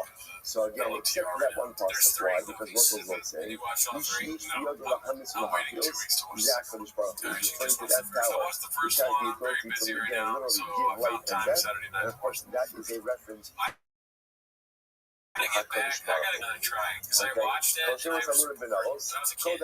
Oh God! Yeah, that was like this. Find the word again. You gotta watch the extended Or for that matter, Elos. Oh, is it So different? when you find out by Navos, It's like it's 4 all hours. reference to HaKadosh, with the exception of. I don't really want to read the books yet because I have so many books to read. Those books are about 600, 700 pages. A number of Yeah, I read the books a long time ago. I don't remember jack shit. Remember again, Navos Yeah, is a guy during the I times like Game of Thrones. of Is it? I know this has been asked a million times, but is it remember like again, Game of Afro Thrones? married to It kind of Zero, is, but it kind not of a good isn't. shit. Lord of the Not a Rings good shit is on kind of many, like many different levels. very religious So based. Afro wanted a It's particular very thing like that Navos coded religious. Navos did not Game of Thrones want is for to fucking sell. heathens. So It's Afro like said, people okay, who he doesn't want to love sell. stuff like this. So Yeah, he people comes like, home and tells his That's he's what like, I've been no out like problem, he doesn't want to sell. I have the perfect example, I have the perfect And Lord of the solution. Rings has a Let's satisfying bring him ending. up So that's where on Game of false Thrones can all charges fucking that he cursed anything. Hashem. That way he'll be I guess I executed. know. I When only you know the execute ending before from the cursing TV Hashem, show, the which was property terrible. comes to the But I king. guess that is the Then ending from the book. you'll Guess get what, dude? There's no fucking ending. the vineyard, and even better, In Lord of the Rings, there's no ending. you'll Oh, get it the other for one, free. Game You're of not Thrones. totally free because you have to Why pay not? full Because this guy's sitting out there it's fighting kind of like a your bunch son of hoes costs. and stuff. Yeah, He's not this even costs finished writing the books yet. And it's I guess so. anytime you And find then I a tried to name watch the by prequel thing Navos, it's a of Game of reference to Thrones. I HaKadosh didn't like Baruch that either. Hu. That was too much Lord Now, of the people say, Rings. what's Oh, come on, dude. House of Dragons is fucking that's where they great. set up the Oh, and ultimate you know what based on the else? Dutch Oh, you like that? Yeah. ultimate Oh, what Mishkan. the fuck? I Now, was we're there's some talking fucking Navos, slog but first, but it's like your love for Game of so Thrones the helps Lord you says, sit by through that Navos, bullshit he first, by and then Navos, it gets really fucking but by good towards the second season. Maybe if I was on Biden, that sounds like it's log referring in to on God. my Sometimes biz, it's dude. called, Yeah, it will allow sometimes you it's to called log that. in. Yeah, big projects. Aleph At least I Lam is saw called. that a little bit. If you find Aleph Lam, But Aleph no, I Lam don't is know. Elohim or Game of Thrones Elohim. is another thing That's a where I'm reference kind not of to God, judging it's it a little reference bit to a without having person. seen all of them. Yud Yeah, Hey, what is it? Kodesh, Because I think activity Chutz for Mizeh, investigation. Sha'aleph Lam is But I watched the one first one exception. and There's an Aleph Lam, it there is an didn't Elohim, hit. which is Kodesh. Well, yeah, the first was a lot of exposition. Second one is my favorite. Third one is Again, the everyone's puzzle favorite. taking a Is the comparison bad guy between an eye? the base measures Like of Eye of the Sauron? Is it just an and the eye? Dude, am I about to explain this Game of Thrones? context, I guess again, it's lame, dude, but to me that sounds lame. Oh, no, the bad guy's an eye. I didn't say yes or no, dude. That's funny. Because in my mind, the bad guy's an eye. That sucks. But it's also a dragon, right? There's a dragon that's right? Benedict The story of Cumberbatch. That's again, The remember Hobbit. of the That's so so different. Yeah. who was The brutalized Hobbit by chronologically is the first book that J.R.R. result. Tolkien This was wrote. such an atrocity. It was a Fellowship of the physical Ring came atrocity, after that. moral The atrocity. Hobbit and so The other tribes ganged up again, so go to And war. then he wrote The Fellowship of the Against Ring, King Two Towers, and Return of the King. So in general, the book, whenever you those see the kinds of name, things, right, they always right, go like that, right? in You that write a context, story, it sells really again, well, and they go, oh, the actually, Rosh 400 the years Rosh ago, says that it's a the reference to prequel or people, whatever it's it not is, a like, Hashem. Have you sure? oh, I think The The Hobbit is the prequel. However, lots Or of 400 years later, it's either one. remember the way What if it was like, because Game of Thrones did that? war against really what it was. It was A lot of it's fucking interesting. Why do you hate on just like a concept that people are like, it's a sales technique? You know, it's just our Mr. Numbers guy. Just right there before There's just no way to do it 10 minutes a shot because there's no prequel or after. Like, you can't even watch LeBron James dunk a ball at 43 years old and say like he's fucking talented. You have to hit on him somehow. Well, LeBron sucks, but everybody agrees with the comments. Jesus Christ. Yeah, everybody. I mean, the NBA also kind of sucks. You're going out. Sauron is not an eye. Okay, he is one of the Maya. They're like these angelic figures like the Gandalfs of Maya type of thing. They're like wizards and stuff. Maya? Yeah, that's what they call it in the fucking world. Okay, so he is like some sort of like, let's say like a demigod in a sense, right? Middle Earth. And there was a bunch of rings. I don't know how those were created. Somebody in the comments please tell us. And then he was like, yo, that's a lot of rings. You know what I mean? I want to have one to rule them all. Now, these are interesting. Every time you describe, not you specifically, like in public, the you or whatever, including myself, when you describe something like a Game of Thrones, or Lord of the Rings, or Dungeons and Dragons to somebody who doesn't know what you're talking about, it sounds so, in the text, as if it's nerdy. And like boring, you know, like to describe, oh, then there's rings and a Maya, it would be kind of, if I were saying, well, then there's Count Drogo, right, and he's the Because How that would dare then you mean that they compare asked sorrow to God, Khal God said, What, no, is it even and they Khal lost, Drogo? Khal which Drogo. sounds strange. So that was, I'm going to Khal let this Drogo be is the head of the guys that ride horses. I would be back, not so I remember fulfilled. the names. I just watched that.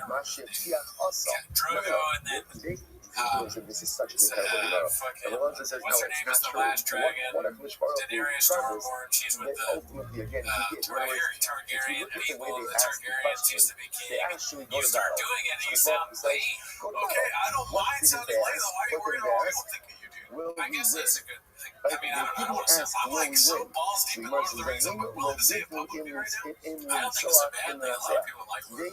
It's like being fascinated by Hitler. You're just like, dude, that guy fucking attacked. He figured out how to kill all the French in like a week. You know, that's how you get into World War II. Is what you're saying. No, yeah, well, that too. But I'm saying, like, it's kind of the same thing in my opinion. It's just like, we run in the hamster wheel of like history stuff, and it just has to do with Hitler instead of like real. I mean, I don't see that Hitler should we go out for has to now do a with third people time? talking about World War II. It's interesting, but it's not nerdy. It's like talking about a fucking fantasy book series. It can be kind of nerdy too. I think, because I like World War II, but then there are the guys that know what kind of tank it is, because and it didn't then ask the if different they're going to be successful, ranks of the, the different not to be kind set. That's why of they shot, lost or the not first two shotgun, times. They were successful last rifle or time. whatever. They lost at That the would be club kind of bubbles nerdy. in like Who this. got The bonus from Olam cannot the want Germans your use that. success Yeah. more than But you want I your gotta tell you what success. did. This is probably not even worth talking about, but I guess no, it's not an eye that made the ring, dude. That's anyways, who made the ring? I was explaining that to you, and now I'm gonna go to the story. I'm saying that I'm a fucking nerd. Army didn't ask. They asked, should we go? Shouldn't we go? Who made the ring? Anyways, long story short, is What you need to ask, you have to go. What you need to ask is, will we be successful in this endeavor? Because when you're asking that question, that's the difficult to get your eyes on the prize. The question is actually go to war. The question is, should we go to war and know that we are going to be successful? I can try to lead them to ask the question that way, because ultimately, again, that's an army, that's a nation. Those are people who are hyper-focused on success. And I was like, what a tremendous mistake in life. You're right. This happens so often that we start things with sudden endeavors, and we're not convinced of our own success. If you're going to do something and you're not convinced of your success, and that you can be successful, chances are you going to fail. It's just the way that we say. This goes back to our whole, like, I will try. Because again, at the end of the day, there's so many obstacles to anything in life. And the more beautiful it is, and the better it is, and the holier it is, the more roadblocks and obstacles are thrown up right in front of us. That's the way life works. I know normally white people need it. Soldier life is, if you want to be successful, but no, dude. Have to be assured of your She said, success. "Hey, I'm gonna make If you're assured of your success, some okay, you carne feel you asada got this this, week I'll help you. and put it But on." if you're kind of like hedging your bets all over, I think it's going to be all right. I think it's going to be good for us to look Go at. through the old You're not noggin confident at all that he, Don't expect me chopped to be it. I more didn't even say confident in you kind than you're confident in She me. made a sauce that was kind of like a pesto Let's go back there. sauce. We put it on there. Shlomo Ha'amor B'Shem Hashem. This is actually Carne very asada from interesting. Trader Joe's. So shout out to Trader Shlomo, Joe's. the Very word good. Shlomo, the name Shlomo Hey, appears in don't Shir think Hashirim. about it until you Kodesh. just something you said when I came in here. Wild. It's fine. You're not wild. Yeah, I just looked at you and I so said, happy I came this morning. Carne asada. I had carne asada. So what's so interesting about this is as follows, right? You would think that when it says Shlomo in Shir Hashirim, that's a reference to Shlomo HaMelech. The Gemara says, chimichurri no. sauce or something. In fact, That in sounds general, when delicious, Shlomo dude. appears in Shir Hashirim, I it's don't actually think I reference can. to HaKadosh Baruch Hu. How does I think you just Shlomo heated it mean up. It's HaKadosh Trader Baruch Joe's Hu? carne asada. Shir I don't know how she L'Musha baked it. Shalom Maybe put some Shalom. seasoning on it. It is Have a you ever made song carne asada? to whom Yes, I'm to doing it on the rig. peace belongs. Well, yeah. Right? On a I grill, will say, though. what does this mean? Remember, the Like, Gemara really cook says, this up. well, so much like HaKadosh Baruch Hu Shalom, MS. I won't Right? work on it. Ultimately, Now I HaKadosh Baruch Hu has understand certain more what core Sean's talking brachas, about. or You should go certain to core attributes. Vallarta One or of them is fucking Shalom, Super one of or them is something. Get MS. some of that Yesterday we fucking, saw it's Rachum weird. B'Chanon. So Shlomo means Shir, sing to the Yeah, one it's pretty simple. to You just whom go Shalom Shalom. Peace belongs to him. Incredible. Is Fortunately, Vallarta's now there's carne one asada exception to good? this. Okay. Carne Shali I know, Lefanaya Elef L'cha Shlomo, I've which been to literally Super means a lot. my Vallarta, I'm skeptical my of vineyard where I is told before you me, when I got a tamale there. And it 1,000 was to you the Shlomo. greatest tamale. doesn't The either. Gemara says, Shlomo I don't know. Ludigay, They're saving and the they send good the notion tamales in as Kriya Mexico. Rabbanon. But the Prophet was saying to Shlomo like Yeah, this, what do you get? was I mean, that what's good at Shlomo, Boyards? there's 1,000 soldiers, right? 1,000 soldiers for you. But for every 1,000 soldiers, make sure that there's some segment of the population that is sitting and learning as well, that are dedicated to me. Literally, again, 200 dedicated to me. The Shomer Akzecho. Others say this also is not a Kodesh name, but this is also called Hine Mikasa Shosh. Another example, Hine Mikasa Shosh Shlomo, Shishim Yivarim Salatah. Those are interesting enough. Remember, again, this is a reference that was Shama went to sleep, he surrounded his bed, literally again, with 60 soldiers. Remember again, what is this about? So according to Chazal, this happened after the episode with Ashmedai. Right, where again, Shlomo was deposed from his throne for a prolonged amount of time. After that, he was never settled and never comforted, so he slept with a small militia around his bed. You're right, this one and certainly the other one as well. Or I say the other one is certainly this one. Shmuel said the Kakla Kadmishisa the Allah. Yom Aisha, I was at the fact that Shmuel said that a government that kills up to 1/6 of its population is not held culpable. Now, what is the explanation on that? What does that mean? So what that means is you're allowed to list up to 1/6 of your population in your standing army. Right? Obviously, a person goes to the army, there's a heightened risk of losing one's life.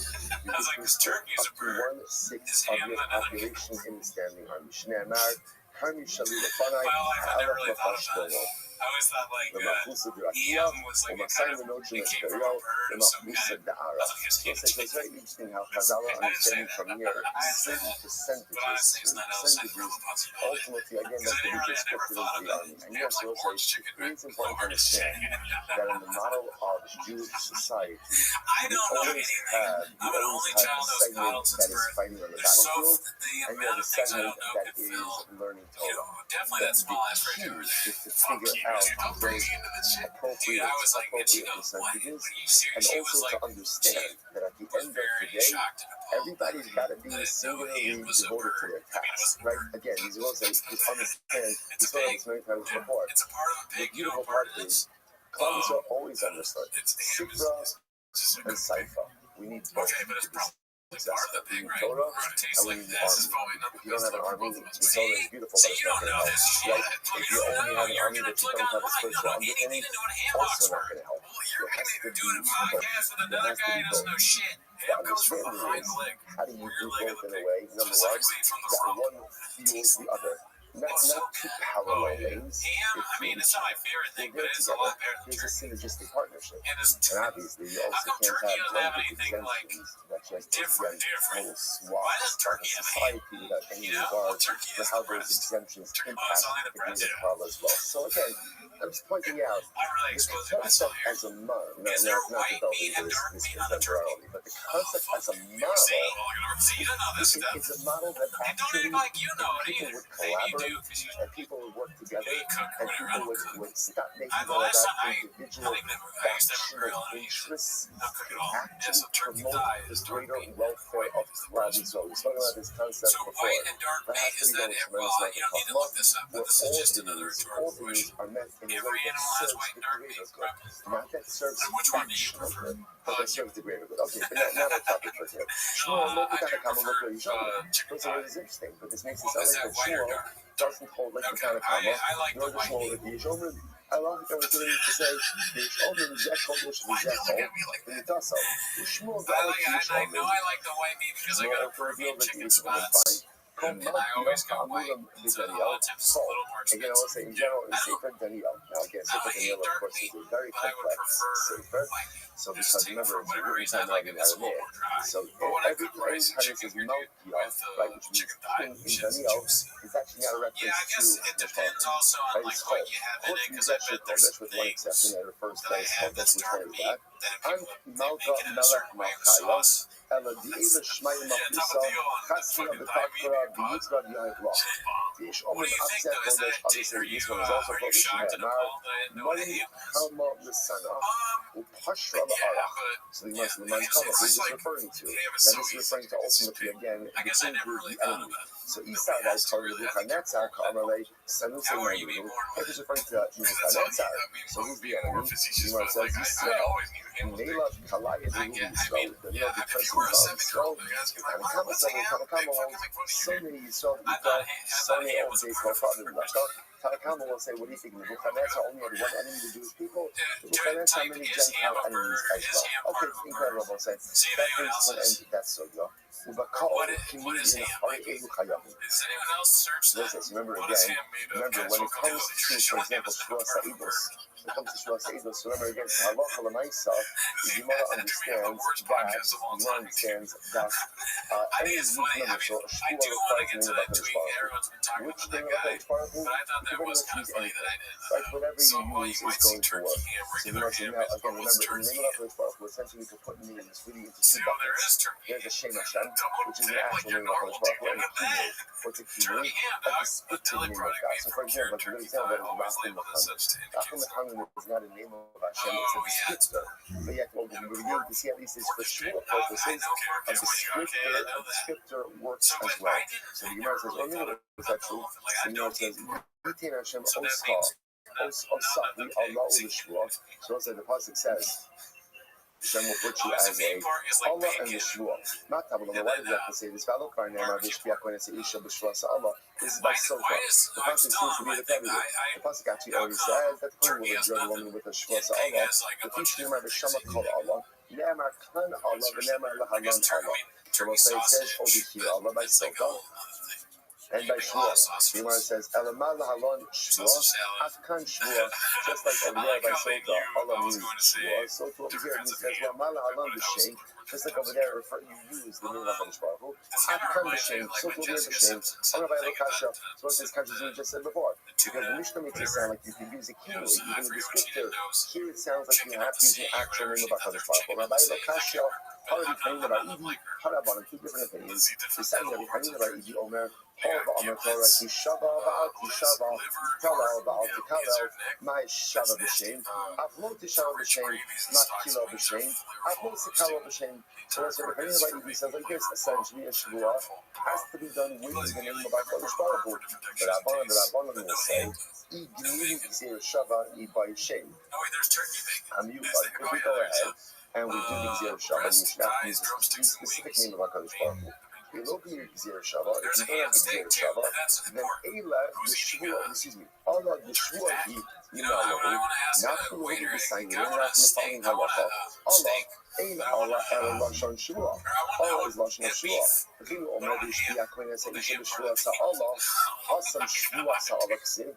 Haki comes, so I said, there it says Shvuah, Sa Allah, so you begin to see that they have two different phrases, Allah and Shvuah, Sa Allah. So much help what it means to say Allah, Ein Allah Ela B'Shvuah. Ultimately, again, Allah is only with the Shvuah. Chinu Omer B'Shviya Konesa Isha B'Shvuah HaAllah Ta'avram Edav U'minayin La'asos Allah She'im HaShvuah Ka'ala Shishim HaShvuah. How do you know that scripturally? Like Allah, it's not written with the word Shvuah as a modifier. Still means the Shvuah. Shvuah She'im HaAllah. Shvuah She'im HaAllah. Kamabomar. Shama Kol Allah. Shama Allah. Shama Kol. So what you begin to see through all of these different phrases is essentially Shvuah, Allah, all mean the same idea. That's the takeaway. I'm already about. We now know Allah Shvuah. So I realize, by the way, just as an aside, how do I know that Allah means Shvuah? How do I know that? Shinai, my book in the Lamed Vav, we have 36a, 36a, 6 lines up in the top. Shinai, Mar. The Pasuk says, Vayaveh also ba'Allah. So I'm really more close to the Pasuk. Excuse me, from the Chazal. So I'm going to read it. Sorry, Vayaveh also ba'Allah. It's worth a read, right? וגם במלך נבוכדנצר מרד אשר השפיעו באלוקים. And then it says, if you rebelled against Nebuchadnezzar, that he was adjured by Elohim. So what you begin to see over here, is again the juxtaposition Just of try to Allah don't go to with Twitter. Shua, Just figure your which shit teaches out, me dude. that Allah That's what a lot of also people means said. Shua. Okay? The truth is, I just don't like being around kids for very long. Definitely don't be on Twitter right now. Historically, this is not uncommon among fathers. Okay, that makes it a story. But today it feels almost illegal. Oh god, it's causing me a lot of confusion in English. The ideal amount of time I would like to spend playing with my kids is probably about 70 to 140 minutes a week. Dog. Roughly 10 minutes each day, maybe 2 times a day. Taking breaks from work, my feelings of love towards them are perfectly strong. But if I have to watch them or entertain them for more than about 10 minutes, my blood starts to boil. I just want to be working or accomplishing something. I try to be grateful, but it doesn't work. Okay, so should I keep reading your nuance? You can comment on that. I mean, what do you think about that? I think he hates his wife. Okay. So it's his wife that's the real issue. He's just using this as a mask for that. No, he hates his wife. He's not a good person. I'm not trying to be on his side at all. Right? He hates his wife and he's taking out on his kids because he sees his wife and his kids. I did not graduate. I mean, maybe. What got me about that first part is I think it's so funny to say tidbits. He can do about as much with his kids as we can do with Shop. And I'm just not thinking about that. I didn't think about the Shop thing at first. I just spent 10 minutes. Really? Just 10 minutes is all you can do with the kids. Wow. Because I can do more than that with my dog. It's not even my dog. Yeah, it's not even my dog. It's my fiance's dog. I will pet that dog for like 15 to 20 minutes and be like, this is amazing. I don't want to go to work because I'd rather be petting the dog. Anything else? I don't want to read now or watch TV. I'd rather just cuddle the dog and go, oh, look at that dog, you're so cute. I literally do that. And that dog hates me. That dog has bit my face. So if I had kids, I don't know if I'd always be like amped to throw the ball around if I'm exhausted. I'm sure it gets tiring. But 10 minutes is a long time. Also, like segmenting your time, like 140 minutes on Tuesday, you spend 2 hours with your kids, and so from Wednesday through Sunday, you're done for the week. It is very strange to know that 70 to 140, that's not even a normal count of minutes, right? What do you spend 70 to? Are you mapping out your day then? There's like somebody that uses ChatGPT to like budget their life. We didn't hear anything Can about you Shaul imagine observing people. What did we hear? if he's using ChatGPT and he put his thoughts in ChatGPT and they're like, we'll structure a trade for you. And they structure this. And he goes, oh yeah, so it is 70 minutes.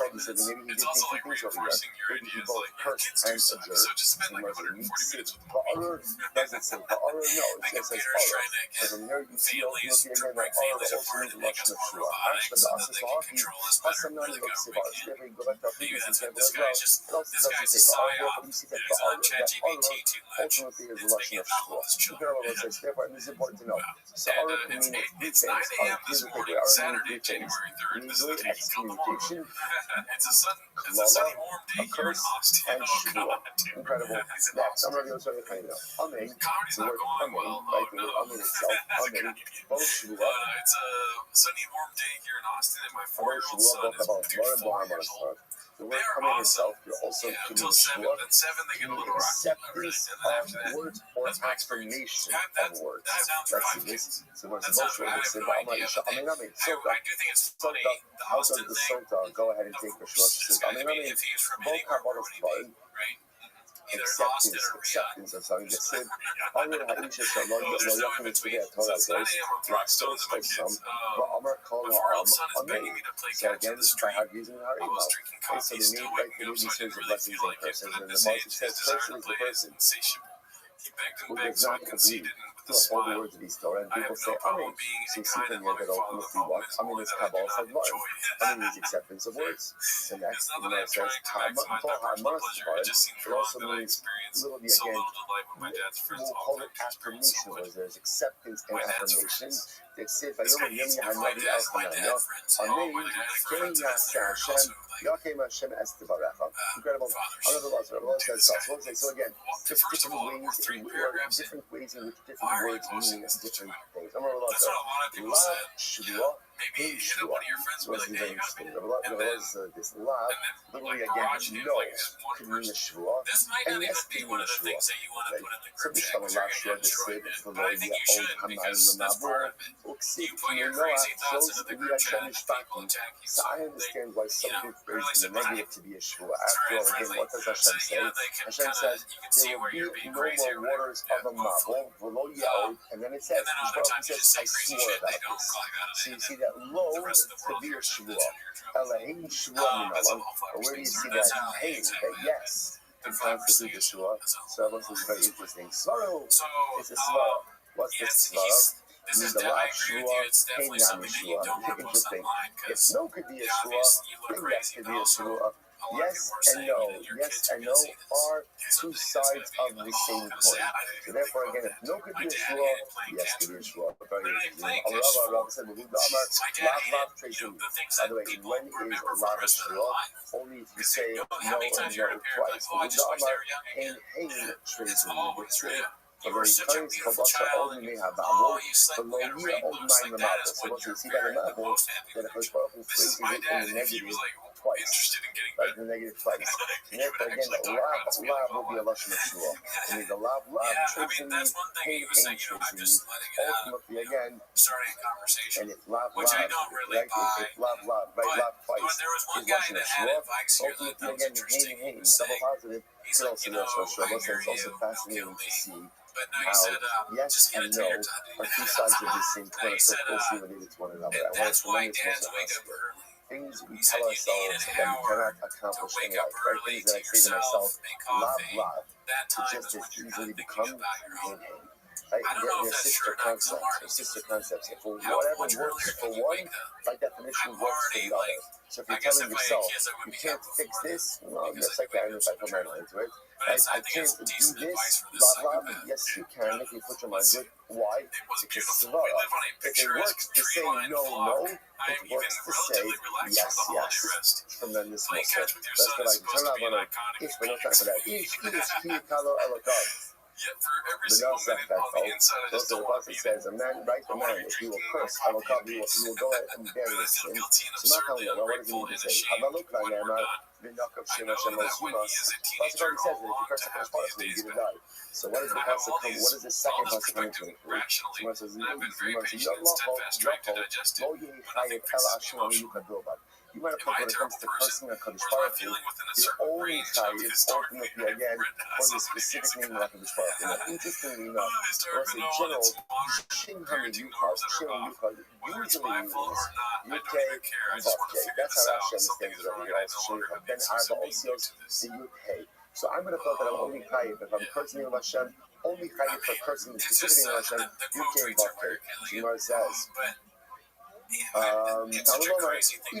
ki kalo elokav nikama from the Rebbe. So therefore Meir says the pasuk of ish ki kalo elokav. If you curse your God, or your God refers to any name of HaKadosh Baruch Hu, you know as Rebbe. Someone comes saying no, Hashem Yukam of himself, talking about Hashem. Come and see they say no. If you curse the four letter name of Hashem, Yud Hey and then Vav Hey, ultimately again that's a chiyuv yourself. For anything else, it's a lie. You'll get nothing. So most of that's how that I'm not asking. Actually, but for the death sentence for cursing Rabbi Baruch only comes for the four-letter name of the Ribono Shel Olam. For everything else, ultimately again, Allah. Damakala Olavimo. The Muslim said ultimately again. So the Mishnah said also, if you curse your father and mother using any one of the names of HaKadosh Baruch Hu, there's liability for that. Man Chacham Yorbachamin. So Menachem Ben Yossi, Kisayim Menachem Yossi Omer, Benachol Shem Yubas. Not Kamavomar Shem. Why does that say Shem? You mean out of the Kavah of Emo, Shem Achayv Achi Kalim B'Shem. Don't be Chayv for cursing your parents if you do so with the name of HaKadosh Baruch Hu. So we'll say this is very important. So cursing one's parents by themselves ultimately, again, is not enough. One has to curse them with the shame on the yuchad, which again, the pashtus means yud-kei vav-kei. Hamakal atzal v'chaveiro. If you curse yourself or your friend, there's liability for that as well. Now I have a different call. Everyone agrees with this. Because the atzmo ditzit means to listen. What does it mean to curse yourself? What does it mean to curse? How do you know that you're not allowed to curse yourself? So the Moshe ditzit rak yisham lecha u'shmor nafshech hama'od. So this is actually fascinating. How do I know that I'm not allowed to curse myself? Because the pasuk says, be careful with yourself. Shmor nafshecha ma'od. Be very careful, ultimately again, with your soul. In other words, don't do things that are detrimental to you. Isn't that incredible? What's detrimental to you? Cursing yourself. Therefore, again, from here we see biblically one is not allowed to curse themselves. Incredible. So the Gemara says, wherever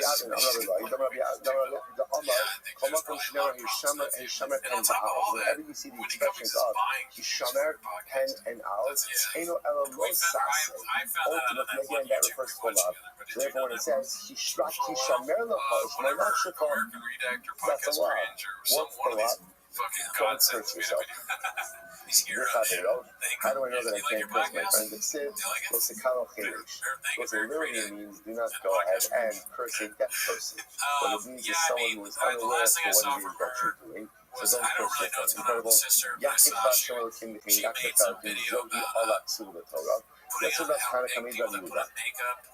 So the Mishnah then went on to explain that, for example, if you borrow expressions of cursing, let's say from the Torah, and you use that to exert someone, that works. That works because that is the paradigmatic curse that's written in the Torah. So much in verse 30, the Gemara, Yasser kind of coming to Yehuda, Yasser the Kama Hamas Nisim Kidisnam. So it's what happened. The Kana was saying before Yehuda, and the Kana said over this Mishnah as it's written. Now remember, the way the Mishnah is written is, it's written, Yakif Hashem Elokim. Hashem should strike you down. So Rav Kahana is saying over this Mishnah to Rabbi Yehuda. Now what ends up happening? The Gemara says, Amalei Kamei. Rabbi Yehuda says, use a euphemism. Now what does that mean, use a euphemism? What does that mean? So let's say, Rabbi Yehuda was saying, or he's saying it's kind of like this. So let's say the pasuk like that. Because why? It makes it sound like what? Does it sound like what? That you're cursing me. So instead, say, like, just reframe the pasuk a little bit, reframe the Mishnah a little bit, in a way that makes it sound like it's directed towards someone else and not towards you. Euphemize it. I don't know if that's a word. Right? But euphemize it. Like, don't go ahead and make it directed towards so again, it was another story. One of the rabbis said, "I love Kana." So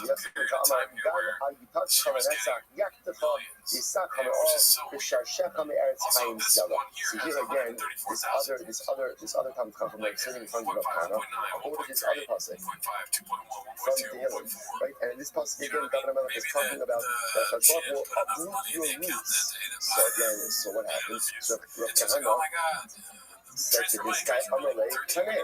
He says, euphemize the pasuk. In other words, don't that, I understand you're coming over a pasuk, but don't say over to me almost about a statement about me.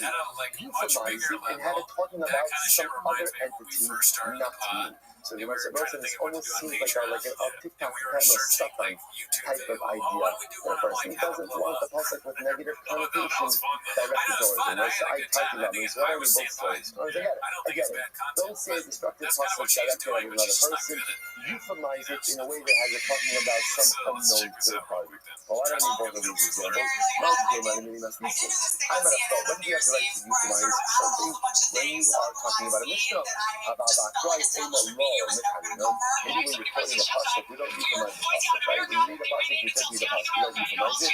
Come on, slow down. Anytime you're quoting something that has negative connotations, try to euphemize it, and don't never, we'll say it's so beautiful, never direct a negative statement of another root.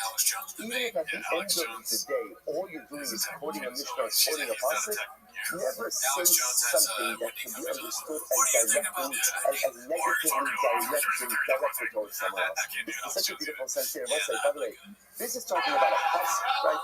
This is talking about a Mishnah. I'm talking to another root. And yet again, the Gemara says, euphemize it. You should ask some of the Kama in our actual speech. How careful we have to be towards one another. Incredible. The Gemara says, that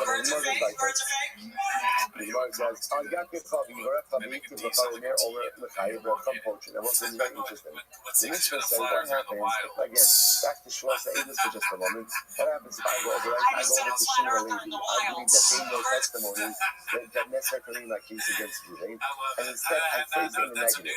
Hashem should not strike you down, right? And should bless you and should be good for you if you give testimony from you. So Meir says that works. the Chachamim say it thus. That's great. Rabbi Meir essentially understands the both sides, but from the positive you could infer the negative, like in the flow, hey, ata shomea lav. From the positive you could infer the negative, the Chachamim disagree. But the I, the whole lesson, Rabbi Meir, nechra lav ata shomea hey. But Rabbi Meir ultimately does not subscribe to the concept of from the negative you could infer the positive, which was equal. He like switch around the sheetas. Switch around the sheetas. Really again, not Rabbi Meir saying rather just switch the sheetas of Rabbi Meir and the Chachamim. Yasar Yitzchak Tanaki Yisrael Yosef Hashtag the Anan Tanaki. This is the Yasar Yitzchak Tanaki. So Yosef came along. Now let's say now when Rabbi Yitzchak came along, he upheld the positions as they are espoused in our Mishnah, which then leads us to a little bit of a contradiction. So now Yosef was along and he says Hashtag the Anan Tanaki. If he Hashtag Yitzchak Tanaki, now that we have one version, and Rabbi Yitzchak upheld the version of our Mishnah, Shmamina Da'at. Let's go with the version as espoused in Mishnah. But that holds the contradiction over there. No. He left the Mamona. When does Rabbi Meir hold?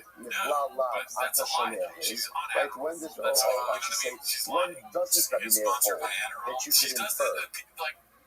You can infer the positive from the negative. When is that the Mamona in monetary matters? When it comes to certain laws you can, and therefore again, by choosing laws that you can, Hari Sota the Isur. What about Sota? Sota is an issue of Isur. By Sosa, it says nothing, but if she's innocent, ultimately again, that doesn't always have a positive effect on her. You know, the time of this thing,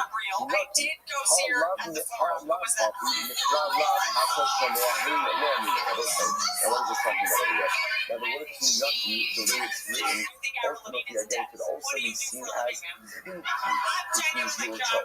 Now the only use is that in that phrase what it means is if you're innocent, the water will have a positive effect.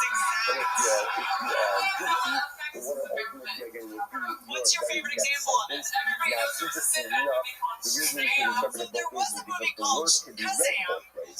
Were not that case, you would not go ahead and intuit the positive from the negative, from the base, from the audience, and then she works on it, and she does it at another show. The Gemara says, Ella April.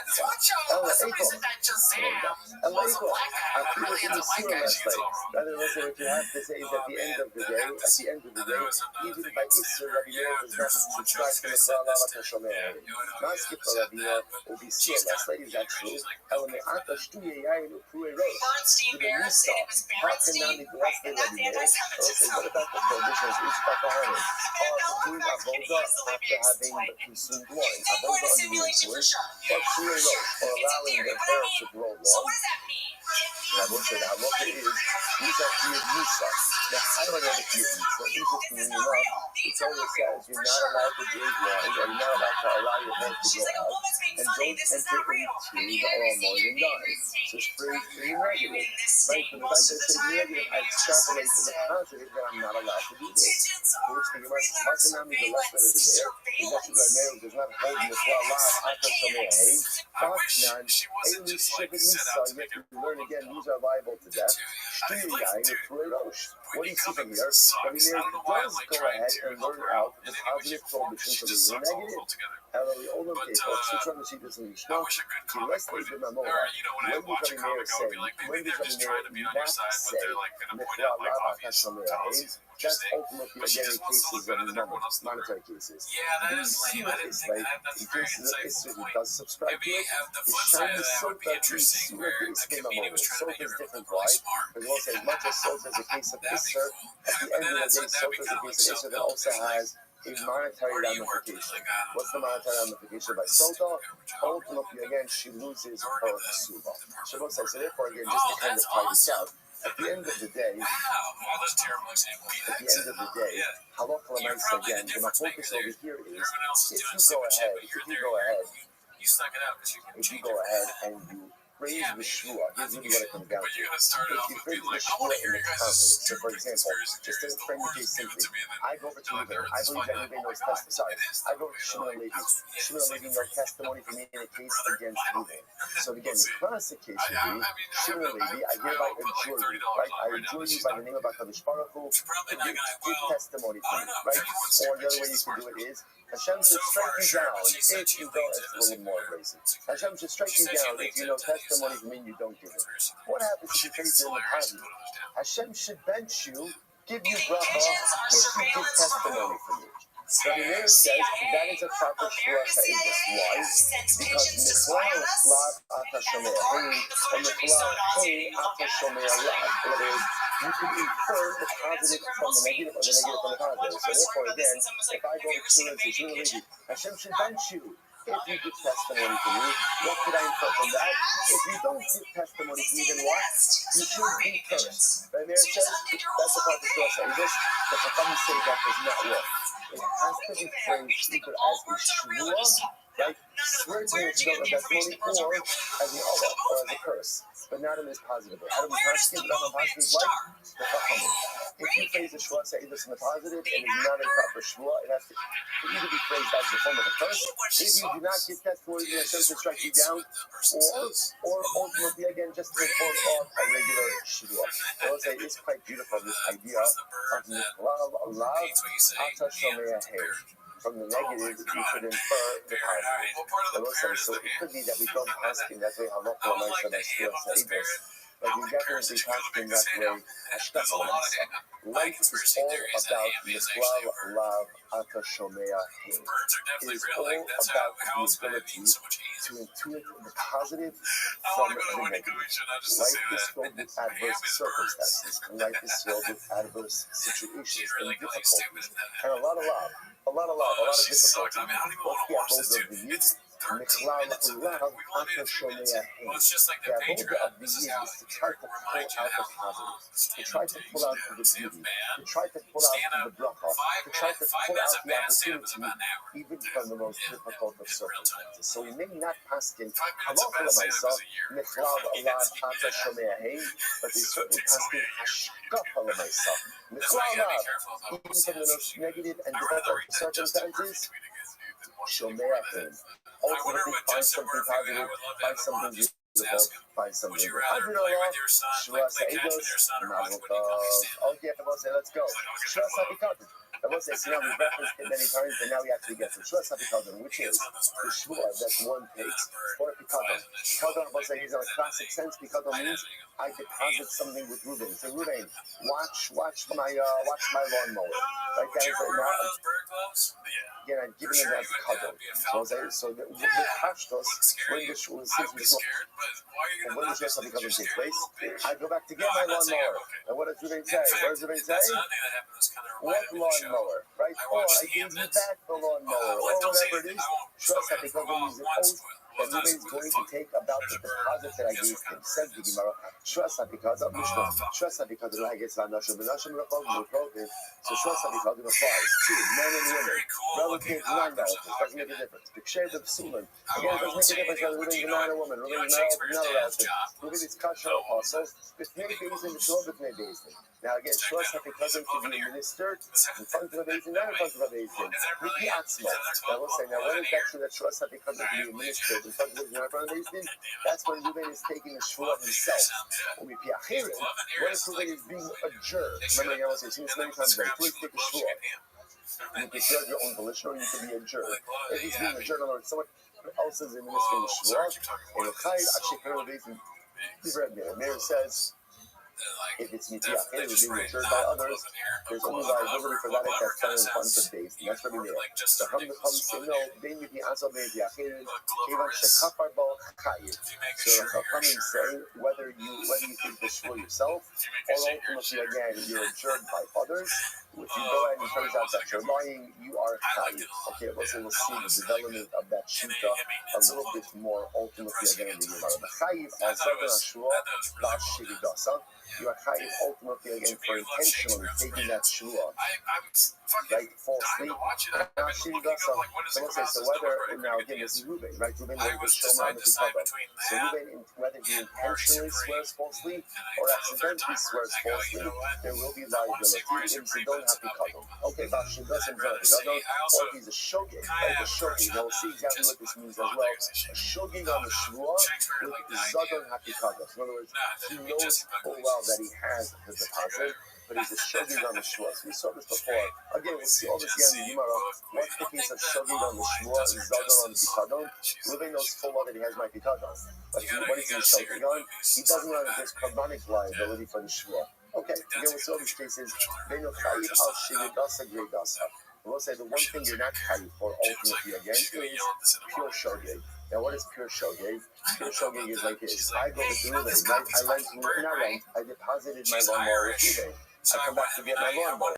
Reuben says, I gave it back to you. Reuben really thinks he gave it back to me. He really thinks he gave it back to me. Or he really doesn't, or maybe he doesn't remember that I gave him the lawnmower. That would be a real case of shogeg. In that kind of case, ultimately Reuben is partner. Well, my I'm not going to say that Reuben intentionally takes a false trust because of. What is he chayiv? Asham. Alright, so Asham. Up until now we've been doing this cover on the deal rate. Now this is an Asham, it has a shell that is worth 2 silver pieces. Shvas HaPikadon. Okay, so now we get into it. So what is exactly the Shvas HaPikadon? What is it? Oh no. Don't make it for me, Shishni Yadafa. I go to Reuben, I gave you my lawnmower. I deposited my lawnmower with you. Give it back to me. And Reuben says, I don't have it. And I say, okay, Reuben swears, I do not have your pikadon. Or I say to Reuben, or Reuben claims, I don't have your lawnmower. And I say, let's remember again. First case is Mipi Asmo. Reuben says, I swear I don't have your pikadon. Case number 2 is I say, Reuben, give me my lawnmower. Reuben says, I don't have it. I say, okay, swear you don't have it. And Reuben says, Amen. Yes, because we say, listen, you probably just saw one of the definitions of Amen is what? Affirmation. Shua. So if Reuben says Amen to the Shua that I said, ultimately I'm going to give you the Shua. But and then it turns out that Reuben is lying. Right? He really has my lawnmower. Ultimately, again, Reuben's going to be chayiv. Again, what is he going to be chayiv? What's going to be chayiv? What's that for Kaplan and Asham? Worth 2 silver pieces. Incredible. Ishti Allah first coming, then with maybe in being short of maybe the kafar, chayiv akal achas v'achas. This is interesting. Let's say I observe Reuben 5 times, right? And he tells him 5 different times, yeah, my lawnmower is straight on that, and he swears 5 different times. And then they will say what happens. And cup right, whether you get it in front of days and not in front of days, there is liability for each independent shras HaPikadon that he takes. So the novelty over here is, even though halacha l'maisa, he's swearing falsely about the same pikadon, nevertheless there's going to be individual liability for each shvur that's in it. Rabbi Shimon says, not what's the reason for that? Why is there individual liability? There's no shiyach raks or ulahodos. Because the Lord says, since after each shvur, he has the ability to admit his wrongdoing. It's very interesting. Since he has the ability to admit that he swore falsely, therefore, again, and to admit that he has the pikadon, therefore each shvur is looked at as an independent unit of liability. Incredible. How you commission told him also, so listen to this, let's say again, Reuben is being paid by 5 different people, like the only note, hey, look at the coverage in Shlan or Diadafa. So in this case, 5 different people deposited 5 things with Reuben.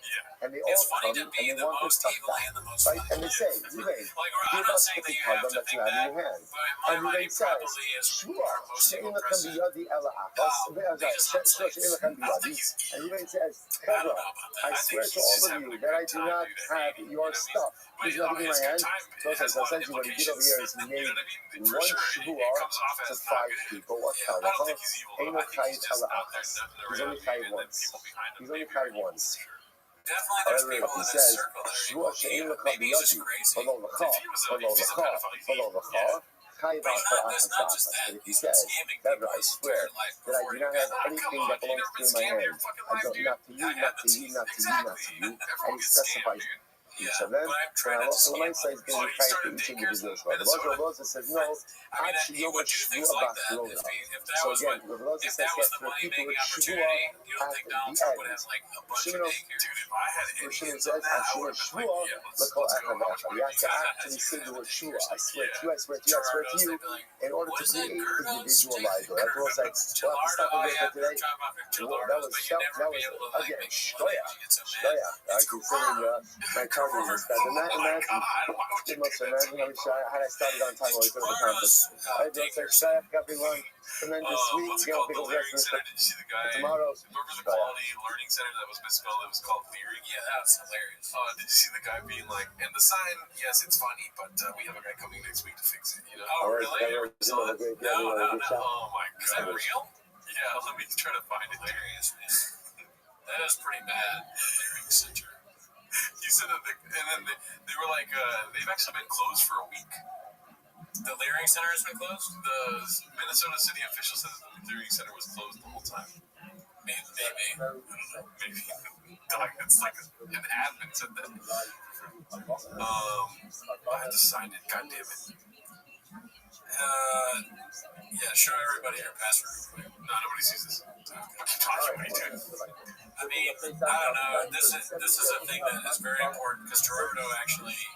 he's big in the daycare scene. I am, dude. I've been trying to start one, and then all this shit starts happening. You're an honest daycare owner, and you're doing it because you love children.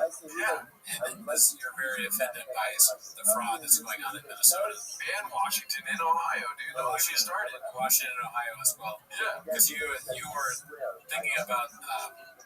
You have daycare interests in those states as well. And an island, strangely an island that you own yourself. Okay, here goes. Second daycare, which is kind of out of the sign. I like how he goes, yeah, the sign. We've been misspelled it. To be doing it in front of the fucking sign is so funny. Why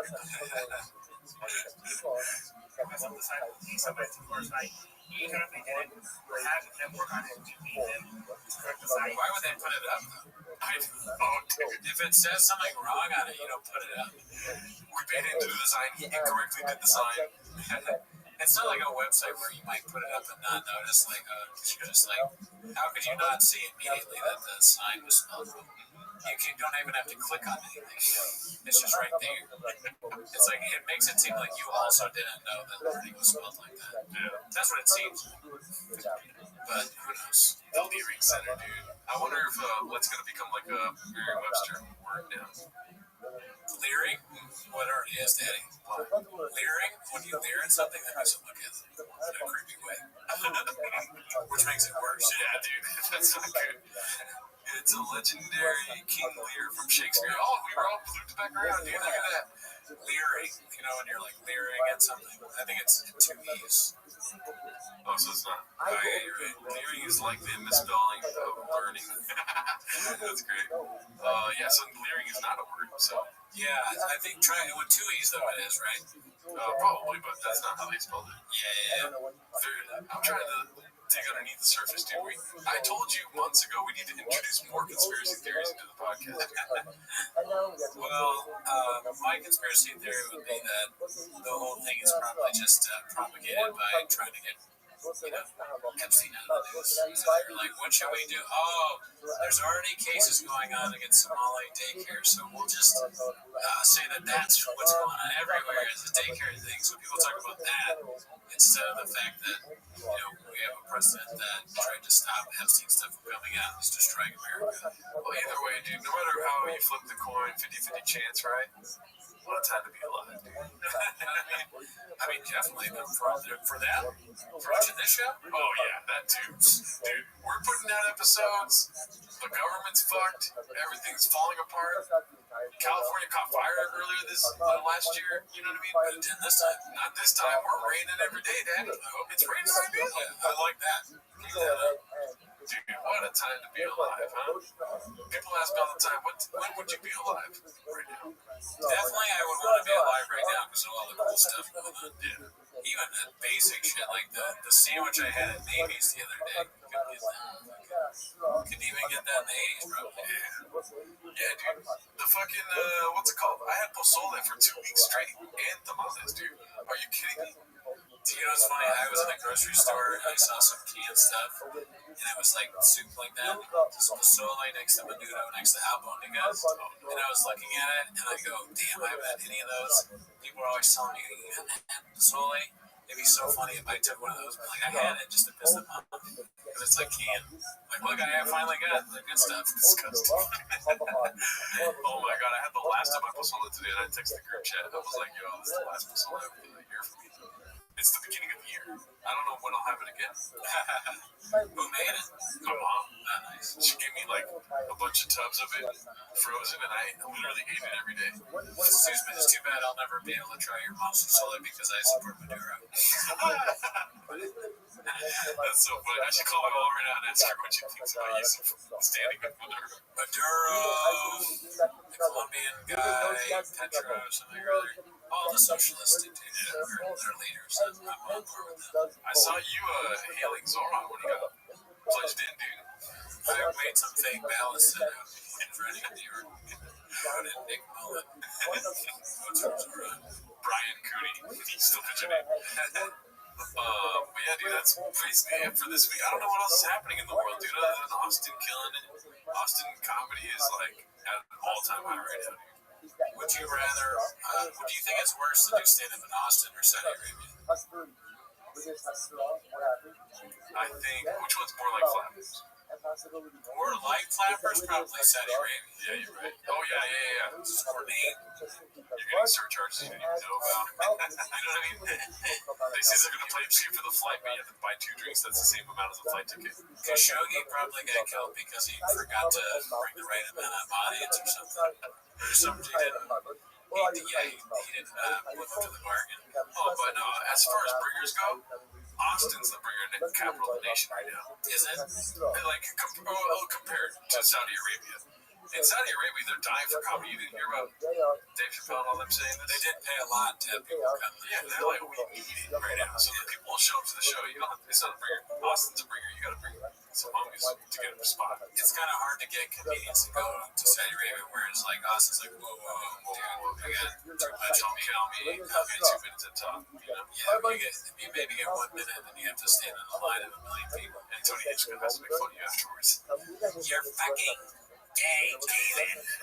My name's Gerard. Whatever, David. I don't like you. You're something about you I don't like. I think you're too manly. Well, that's an episode for this week. What is your answer? Saudi Arabia or Austin? Canada. No, that's not fair, dude. I didn't do a joke answer. I want to do Canada, dude. Shout out to Elephant Great Beer. He's having a great New Year. So, but no, which one's worse, Austin or Saudi Arabia? Which one's worse? Did you stand up? The same exact question you posed to me. That's a good question. I think Saudi Arabia because of the human right violation. That's got nothing to do with jokes, Daddy. Come on, dude. Andrew Schultz went over there.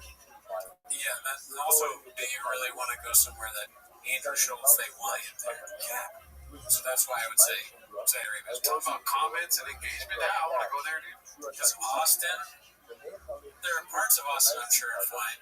I've never been, so I don't know about it. That'd be funny if Saudi Arabia nuked the open mic scenes of all major cities. It was just like, we're offering like millions to some open micers. Like they go to like Dallas is different, LA, New York, and they just take open micers and move them over there.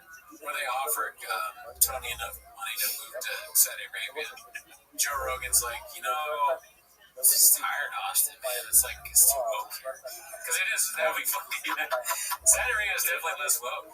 Austin is too woke, so they moved to Saudi Arabia. And Joe's like, that's crazy. Like, I don't know. Something about the culture I like more. And then, how he's going into the Christian thing? He just randomly goes, instead of randomly saying things out of nowhere about God, he's just going, Muhammad said this about it. And then Joe Rogan's like, if jihad, or Muhammad came back, it'd probably be AI. Right?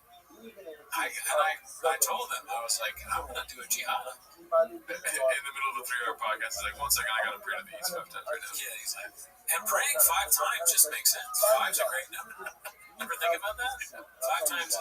And facing Mecca here, dude, you gotta go to Mecca. Bird just moved to Mecca.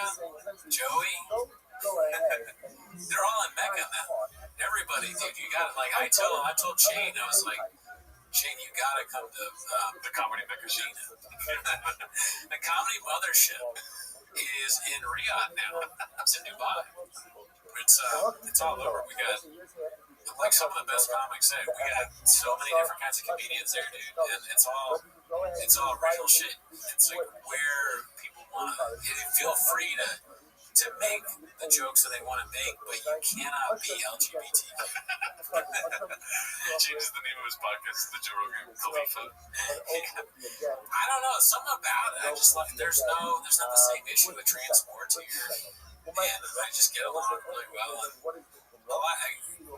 he's in like one of those the guard. He's wearing the hat. He's fully like decked out. He just slowly turns into that. All of a sudden he's like a sheikh or whatever, imam. He starts dressing like an imam. He starts doing fatwas. I don't know what they do. I sound like an idiot. That's probably like the last thing that they do. He does a whole podcast with Falcon on his hand. You read this book? Have you read this book? It's the Quran. Every time people come in, he's like, I got you some. And then they don't drink anymore. Elon, there's no whiskey for him to drink, no smoking. I just don't really like weed. I don't like drinking. It just seems to kind of go against how I feel as a Muslim.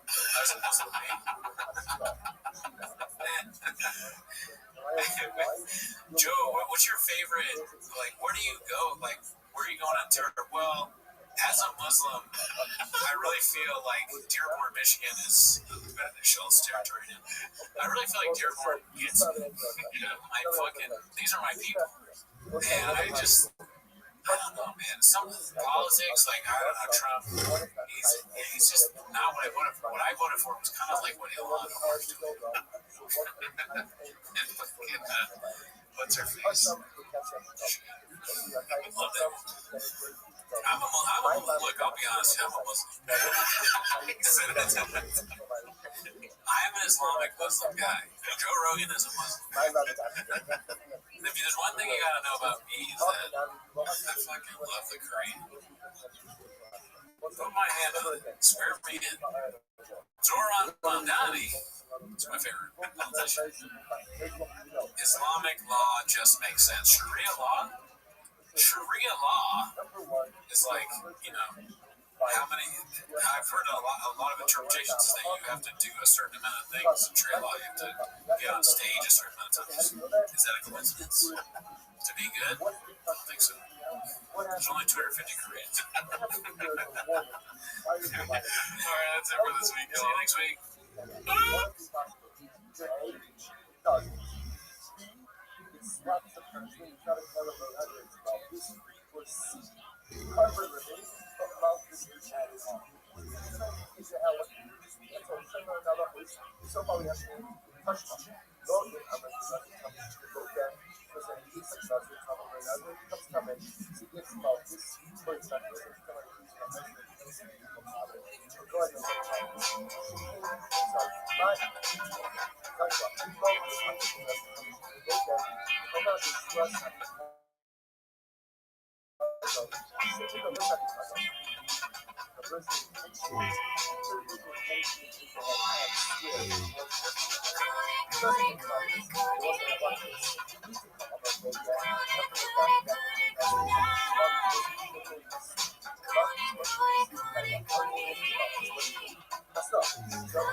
Welcome back to Raccoon Tweeties. Thanks for tuning in. Hope you had a great holidays.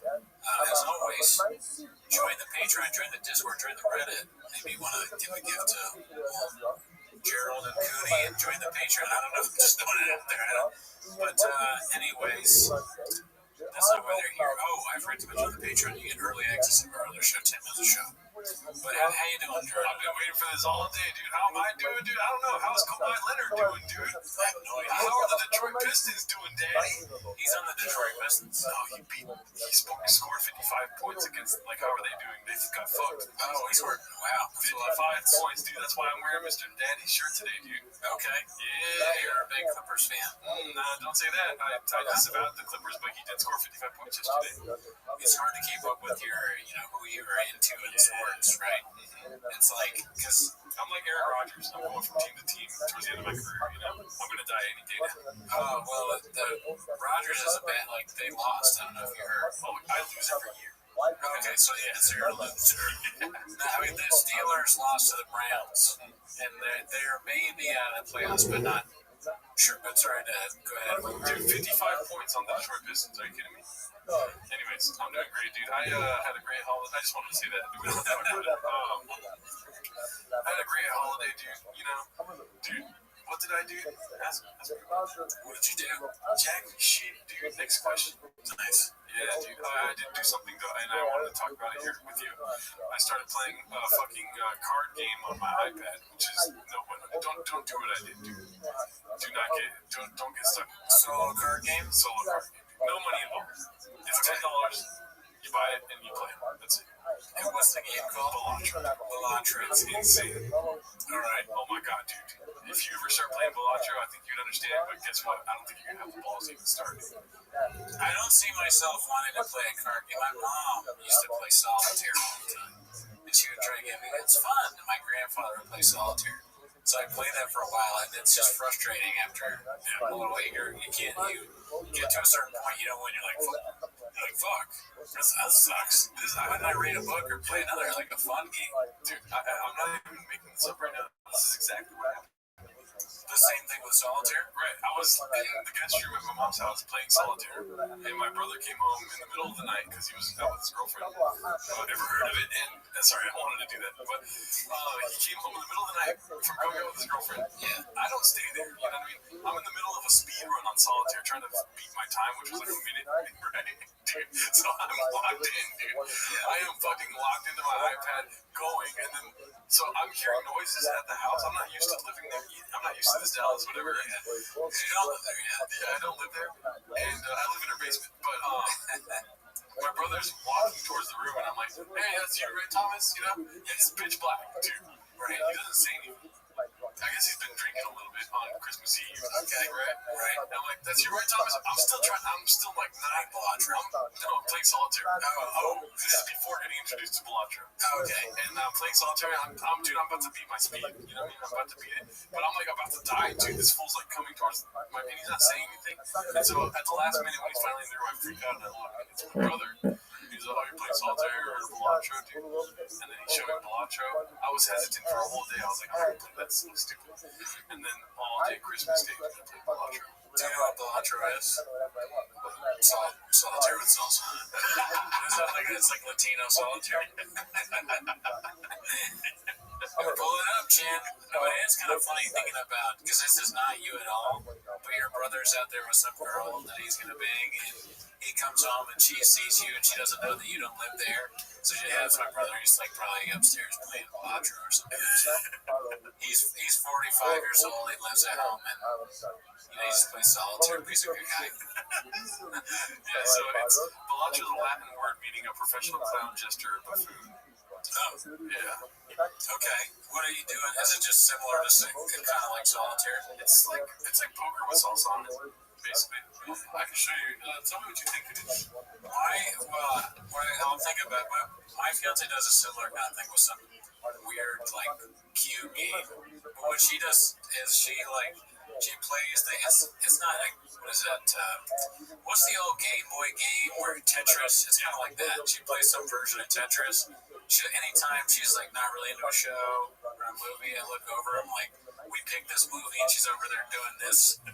on fucking, or she's either doing that or TikTok. And I'm like, what was the whole point? You don't want to watch, we agree we'd watch Top Gun Maverick. We agreed to it. And now you're fucking getting your high score on Jumbo's fucking Tetris or whatever the fuck. He's like, But Cooney, we watch this movie every week. yeah, well, I'm gay. I like Miles Taylor, dude. Oh,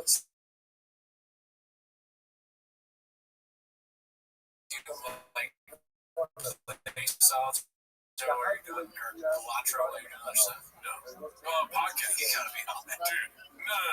I hate when people do that, dude. Do not ever. And this is another thing I wanted to talk to you about. You know why, dude? Because I was with some girl last night and I was complaining about you, dude. About me? Yeah. She was like, yeah, why does he do that? And stuff like this, dude. Okay. Yeah. Contempt prior to investigation, dude. Oh, that's your narrative that you do. No, you fucking just say that. Wait, I never said watch it. Oh, you didn't watch it. I love LeBron James. He parties with Diddy. Okay, that's who you are. You love guys that party with Diddy and all that. Ain't no Cooney like a Brandon Cooney.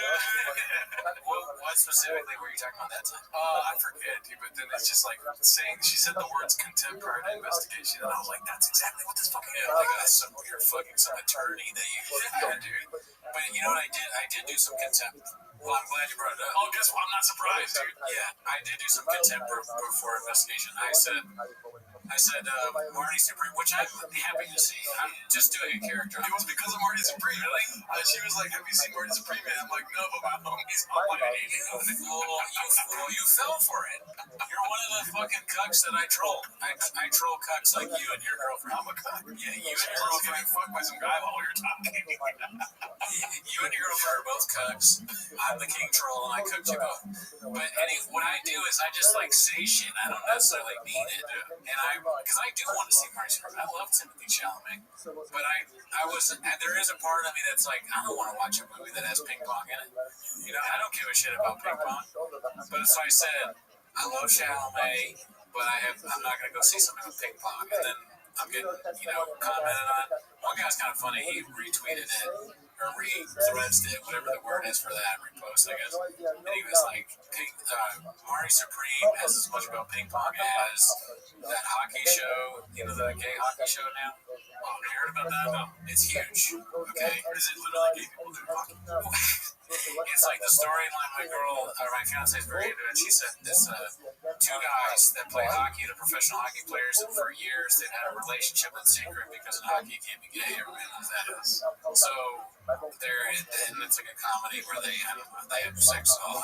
But anyways, he said it's, and then I was like, wait, is this guy calling me gay? And I clicked on his profile and he's gay, and I was like, that's kind of funny. So I liked it. But then from there, there's all these other comments like, oh, how could you see, Marty Supreme's rules? So then I said something else about Marty Supreme. I forget what it was. And people got even more mad, like even more comments like, fuck you. And, although I didn't read the comments, I never do. I can imagine the comments here. Fucking Kawhi Leonard sucks. Shit like this. Hopefully, please do that because the NBA sucks ass. I'm not going to rant about how boring it is, but he's like, they scored 55 points against the Pistons. That's a shit. How about the Detroit Pistons? Not even Detroit. Anyways. Okay. Exactly, they shouldn't be. You shouldn't be fucking jacking The last time the people cared about the Detroit Pistons was when Chauncey Billups, Richard Hamilton, and Ben Wallace. Let me tell you something, Sonny. Back in 2004, when basketball was good, when basketball was entertaining. Yes, now it sucks. Is there a Ben Wallace on the Pistons now? No. Is there a cock in my living room? Yes, But so then I forget what I said exactly, but then as a bit, I said I am now at the movie theaters actively stopping people from seeing Marty Supreme. And it was like, damn, I'm like, what's going on Threads? People really interact. You get like hundreds or thousands of people looking at your shit. Where on Twitter it's a dead zone, and maybe people see your tweet, or maybe you just see endless Nazi memes. So Twitter sucks. Yeah. But yeah, no, I was hating on Marty Supreme, and I have not seen it. Yeah, dude, that's insane. I don't get it. You get off to it. And you know what? One day, maybe when I'm 30 39 or however old you are, maybe I'm going to take a little bit of that off too, dude. All right, for the shout. 38, first of all. Second of all, Marty Supreme sucks ass. I haven't seen it. I want to see it. I have a feeling it's going to be kind of boring. Like, it's been overhyped, and it's about ping pong. Yeah. Granted, it may not all be about ping pong, but how can it be that good if ping pong is what the guy does? I'm starting to understand why you get off to it. You are a troll. A little bit. Yeah. I thought for a long time that I wasn't a troll, and I was just kind of saying what I want, goofing around, doing these things I'm not serious about, and people are entertained by it. And when people call me a troll, I'm like, but I'm not really a troll. Maybe I am. That's a troll thing to say, too, because you're trolling and then being like, you guys are crazy. I think they are kind of a little crazy, because I don't really troll like a troll does. I say ridiculous things online. Sometimes I might be trolling, Right. but not really. I'm just joking around. I'm having a good time. Like, you're the only child syndrome. You like getting your rise out of people. I definitely like getting a rise out of people. The status where I was actively stopping people from saying Marty's are free. That was so funny. Because obviously a lot of people got it, otherwise they wouldn't like it. Hopefully they're not thinking of doing that. But some people didn't get it, and it's so funny. They're like earnestly asking me why though. What made you do this? And I'm responding in troll fashion, like, how much time you got, buddy? Or like, I just wrote back to one guy, I didn't ask for this fight, and he responded, but that doesn't answer why. Like, are you trolling me now? But a lot of them were just like, one person wrote yawn. I remember people were mad. I wasn't trolling, but yeah, I was absolutely trolling a little bit with them. I forgot about this. I posted about pit bulls, and I got a lot of angry responses on that. I said, I'm looking it up. Yeah, okay, look it up. But people were mad. Somebody. I can't even say what some of the responses were. There were things you can't say on YouTube, accusing me of things. Oh, wait, you said something about pit bulls? Yeah, I said something. If you scroll down, eventually you'll see, a pit bull thing. But pit bull owners were very angry with me, saying I'm a bad guy, and pit bulls are good. If walking around, I start stopping people with pit bulls and go, oh, sick, is that one of the dogs from the toddler attack video? Is that fun? Obviously, I'm not serious. I'm not going to do that. Maybe I should. Yes, it is coming from a pit bull owner. No, I'm guessing I pinned that one simpleton to be really funny. Oh my god. Yeah. That was hot, dude. Yeah, she's furious with me. The funniest one, She's posting pimples left and right. so the first comment I saw, most of them I was laughing. Like you said, if you reply like that to me, I'm going to laugh because that's kind of funny to me that you're that mad and you have written this. A lot of the responses were very wordy, wordy anger. But one that got me, I was a little bit like, it was insulted me a little bit. I was a little bit angry. Was this woman had said, it's giving, she said, we won't find it because it's not there anymore. She's deleted it because I fucked her up. I was looking for it. It said, she wrote, and this is a white woman, she wrote, it's giving Cards Against Humanity circa 2008. Okay, here's my problem with that. That's the best time of Cards Against Humanity. Yeah, wait, is that when they played it? I don't know, stupid bitch. So, I've never played that stupid ass fucking game. I don't know how it works. I just played this last week. Alright, I apologize to the people that said maybe it's fun. But again, I'm going to hate having not played it. No, it wasn't fun. I was like, there you go. See, it's fun for like 10 minutes, and you're like, okay, we get it, come and shit and piss and all this. So do you understand now? Yeah. I didn't have to play it to know it's bad. You did. I'm not on your side, ever. Alright, anyways, I hated on it before. It's another thing I hated before. And this time I happen to be correct. Like most times. When it comes to that kind of stuff. I'm very wrong on almost every other aspect of my life. But anyway, the NBA sucks ass. That shirt sucks too. The shirt was free, asshole. This shirt's bad. Say whether the shirt's bad in the comments. I'm kidding. I like the shirt. I don't know, but do say whether it's bad. Anyway, so Cards Against Humanity. So I'm like, first of all, I don't fucking play that game.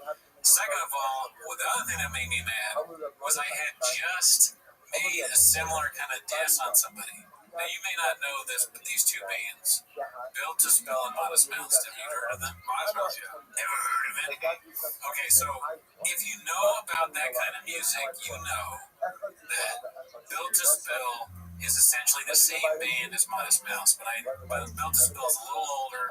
I think they came out first, and Modest Mouse probably copied a lot from Built to Spill, right? I only know this because my roommate in college was a complete, music snob. So he schooled me on that. When I got into college, they're both, I think, pretty good bands. They make good music.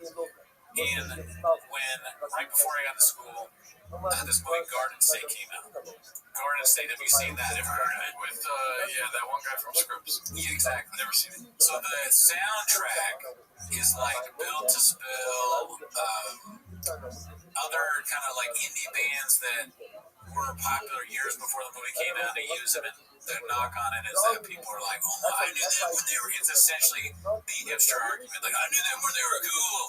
The Shins, that's what they're called. Anyways, long rambling story to explain what he said. So this guy, he does a thread where he goes, people I don't remember exactly what he said, but like people don't realize that Modest Mouse is just Built to Spill on Garden State for like whatever, not as cool, whatever. And he's getting trashed because people like Garden State as a mainstream movie with success, and they like both those bands. So I replied, are you there? I have 2008 on the phone that I would like to talk with you because that tape is from like 2008 or even earlier, like 2006. So I just wrote that. I was pretty happy with myself because the likes were rolling. Okay, trolling. And so I read this stupid bitch's response about fucking Cards Against Humanity, and she's using my same joke structure to come at me. But it's not funny this time. And you got violence. And she's getting all these likes. So I'm getting pissed off because this is not funny. This is not a good reply, and it's getting all these likes. So I'm very angry. So angrily, I'm a numbers guy. Angrily, I search, it's giving. What is that? What is that? And this whole thing about ChatGPT is like, it's AV or whatever you say, like black, I don't know what that is, like the abbreviation for, but it's not white. It's like, what I'm saying is cultural appropriation. She is culturally appropriating this thing.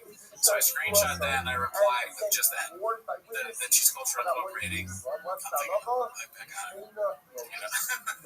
And then that even makes people even more angry. All these white people, the fucking liberal minds, dude. Yeah, all these white people are like, what does that mean? What does that mean? What do you think it means, you stupid bitch? It means exactly what it is. You stole your Andrew Schultz. Don't come at me with your Andrew Schultz thing. It's giving. Sure. I'm sure because I came on the back. Yeah, that's you. Yeah. Watch Andrew Schultz telling jokes about Latinas getting pregnant. That's you. And then one guy writes like, "Good job, white savior." I'm like, now you don't even understand. You don't even get it. I'm making fun of that. So there's all these comments. One guy got a lot of likes. I don't know. On that thing, like your response is, "This joke was not funny," and your response is dumb, or go back to Facebook and cry. Threads, there's no understanding of irony. People completely miss what you're saying. I've heard people say that on Threads. They get, like, you do a joke, and people want you to explain the joke. That's after a comedy show. What does that mean? They get mad. They think it's like serious, or they have questions. But that's the beauty of Threads now. Yeah, it's giving 2025. Yeah. So one person wrote, "It's giving something to get back at me." I'm like, you're also white. All right? You are white. Okay? You can't just... No. I mean, well, I don't know what I feel about it, but I don't like it coming from somebody who's just culturally appropriating. Another thing I fucking hate, and I couldn't handle it, blood before mud, whatever the fuck that means. I don't know what the fuck that means. Blood is thicker than mud or some shit like this, right? I've never heard that. That's weird. But like, no, I like that though. I'm using that unironically. Oh, okay. But like, I'm saying like, that's true. Yes, families, everything. These people say these things. I'm gonna say here than water. Right, something like this. I think but Fernando Jones is a blues artist from Chicago. I had a relationship with him way back when I was playing music. Not like that. You just like me fucking a dude right now. That's gay as hell. But anyways, he has a song called "You Had to Think About It." I don't know if there's a song he made called "Blood is Thicker Than Mud." So it's a phrase I It's getting stuck in my head. Yeah, what I'm trying to say is that my little cousin, my older cousin, would always say I'm dead whenever he would be laughing at something I said. Oh yeah, no. One day I had to confront him and be like, dude, can you stop saying that? You know, you're dead. You're dead. Why does that make you so mad? Like, I don't know, dude. Dead ass. I hate this shit, dude. I don't like dead ass. But if I say something, dude, into like 1,000, you know what I mean? Like IQ, joke, comedy structure, fucking amazing over here. You know what I mean? What's so funny? Anyways, but I'm pumping out the goods, dude. And he just flat face goes, I'm dead. You're not laughing, dude. You're not dead, dude. What are you talking about? You know, it's kind of like, you know, it's annoying, you know? that sounds like their reaction is the main reason. And at the time, if I had ChatGPT, I would have done what you did. What's that? Oh, look it up. And like, oh, look at this. Martin Luther King said, I'm dead. That's 6 times. Yeah. I mean, when I wrote that, I remember thinking, like, people are not going to like this. Okay, I didn't mean like he got assassinated. I mean, oh yeah. No, I think people understood. When I replied that, I thought, this is not going to be popular, probably. People won't get it. They won't understand what I'm trying to say. I'm simply pointing out that you're using vernacular that's not your own. You are, stealing it, and it's not authentic. It doesn't come off looking authentic, and that's cringe. And sorry that you like pimples that eat you. Okay? I'm making a joke, but also I hate pimples. And you know what? I also want to apologize. You're not apologizing, but I want to apologize. I shouldn't have been talking about you with the girl last night. Probably not a good move. She was like, hey, how's it going? And I was like, dude, this guy's talking about Martin Supreme on Threads. Just immediately went in there like contempt prior to the investigation. Yeah, anyway, but I'm doing all right. I think it would probably kill the mood if you bring me up when you're with a woman. Yeah. I wouldn't suggest that the listeners do that, but maybe not. Maybe they're like, oh, that's hot. Yeah. I don't know why he's got no hair. He's a fucking ginger beard, this and that. Yeah, well, I mean, and this long story short, get on Threads. You've avoided it already. I don't think it was rage baiting. I've seen a lot about this rage baiting thing going on. I didn't feel like it was, but maybe it is. If it is, it's fun. We don't have to spend a lot of time on this, but I want you to see what I've been looking at for the last. I don't know, dude, but check this out. It really looks like solitaire. It is amazing. But you got jokers up top. This guy's never there, so just don't pay attention to him. Right? But look, you got jokers up top. They work together, dude. So like, this joker's working with that joker, with that joker, with that joker. And you gotta try to beat the score. Let's see, like a little higher levels. You got the shop where you buy the stuff, dude. It's fucking incredible, dude. It is the best game I've ever played in my whole life, dude. It's just, it's I don't know. There's something about it that's like speaks to me, dude. And in the comments, if you guys are playing Balatro, dude, hit me up. I'm down to talk with you on Discord, so I'm fucking play Balatro all night long, man. Anyways, okay, so yeah, man, for Balatro, it does look like kind of a gambling solitaire of some kind. Oh, there's no gambling though. It's just one-time payment for the game itself. Yeah, and then the guy, like, I think he got Game of the Year. Or whatever. I don't know what the fuck I'm talking about. I didn't graduate. I went to college a lot though, but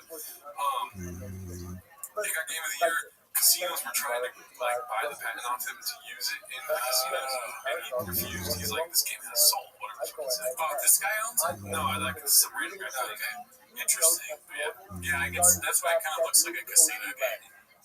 But anyway, so back home, I have an admission. I already told you about this. But, I'm so excited to talk about it. Yeah. So I wanted to hang out with my friends, and I texted Hoffman. I haven't seen him in a while. Yeah. And I said, me and the fiance want to see the girls. We want to hang out. And he's like, okay, well. And he's like, what nights are you free? And I go, well, really only these nights. I don't have that many because my parents want to go. They get Bob, and they're like, we got all this stuff we got to do. Yeah, DC's different. You do different. That's my time. I always say that's my time now. So I'm talking to my mom and dad. So he's like, how about we can do the 27th, but we're going to a comedy show that night. I know it sucks. He said, I know it sucks.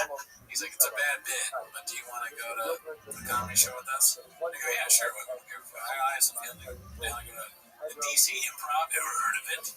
And so she's like, yeah, of course. So we're like, yeah, let's go. And we also wrangled in blue shirts too. So, I mean, hopefully not. He drove us there. So often he goes, but one thing though, like the comedy show is Martin Amini. And I go, oh man, because I'll say I think at least I was under the impression that Martin Amini sucks. You don't have to say anything, but I'm just from what I've seen, I was like, really, Martin Amini? That's what we gotta go see. And his wife, is a fan of Martin Amini. She is half Bolivian and half Iranian, which Martin Amini is also. And she's seen him online. They've gone to show. She loves this guy. So she sent me a text like, "Oh, what's your beef with Martin?" Kind of like, "Oh, look, it's okay. I'll go to the show. I'm sure he's great." His cousin's way funnier. I thought they were brother. I don't even know. But Max is so much better. Really? So, and Martin Amini, I that's the last thing I want to do. Really, I do not want to. I'd rather see Max for sure.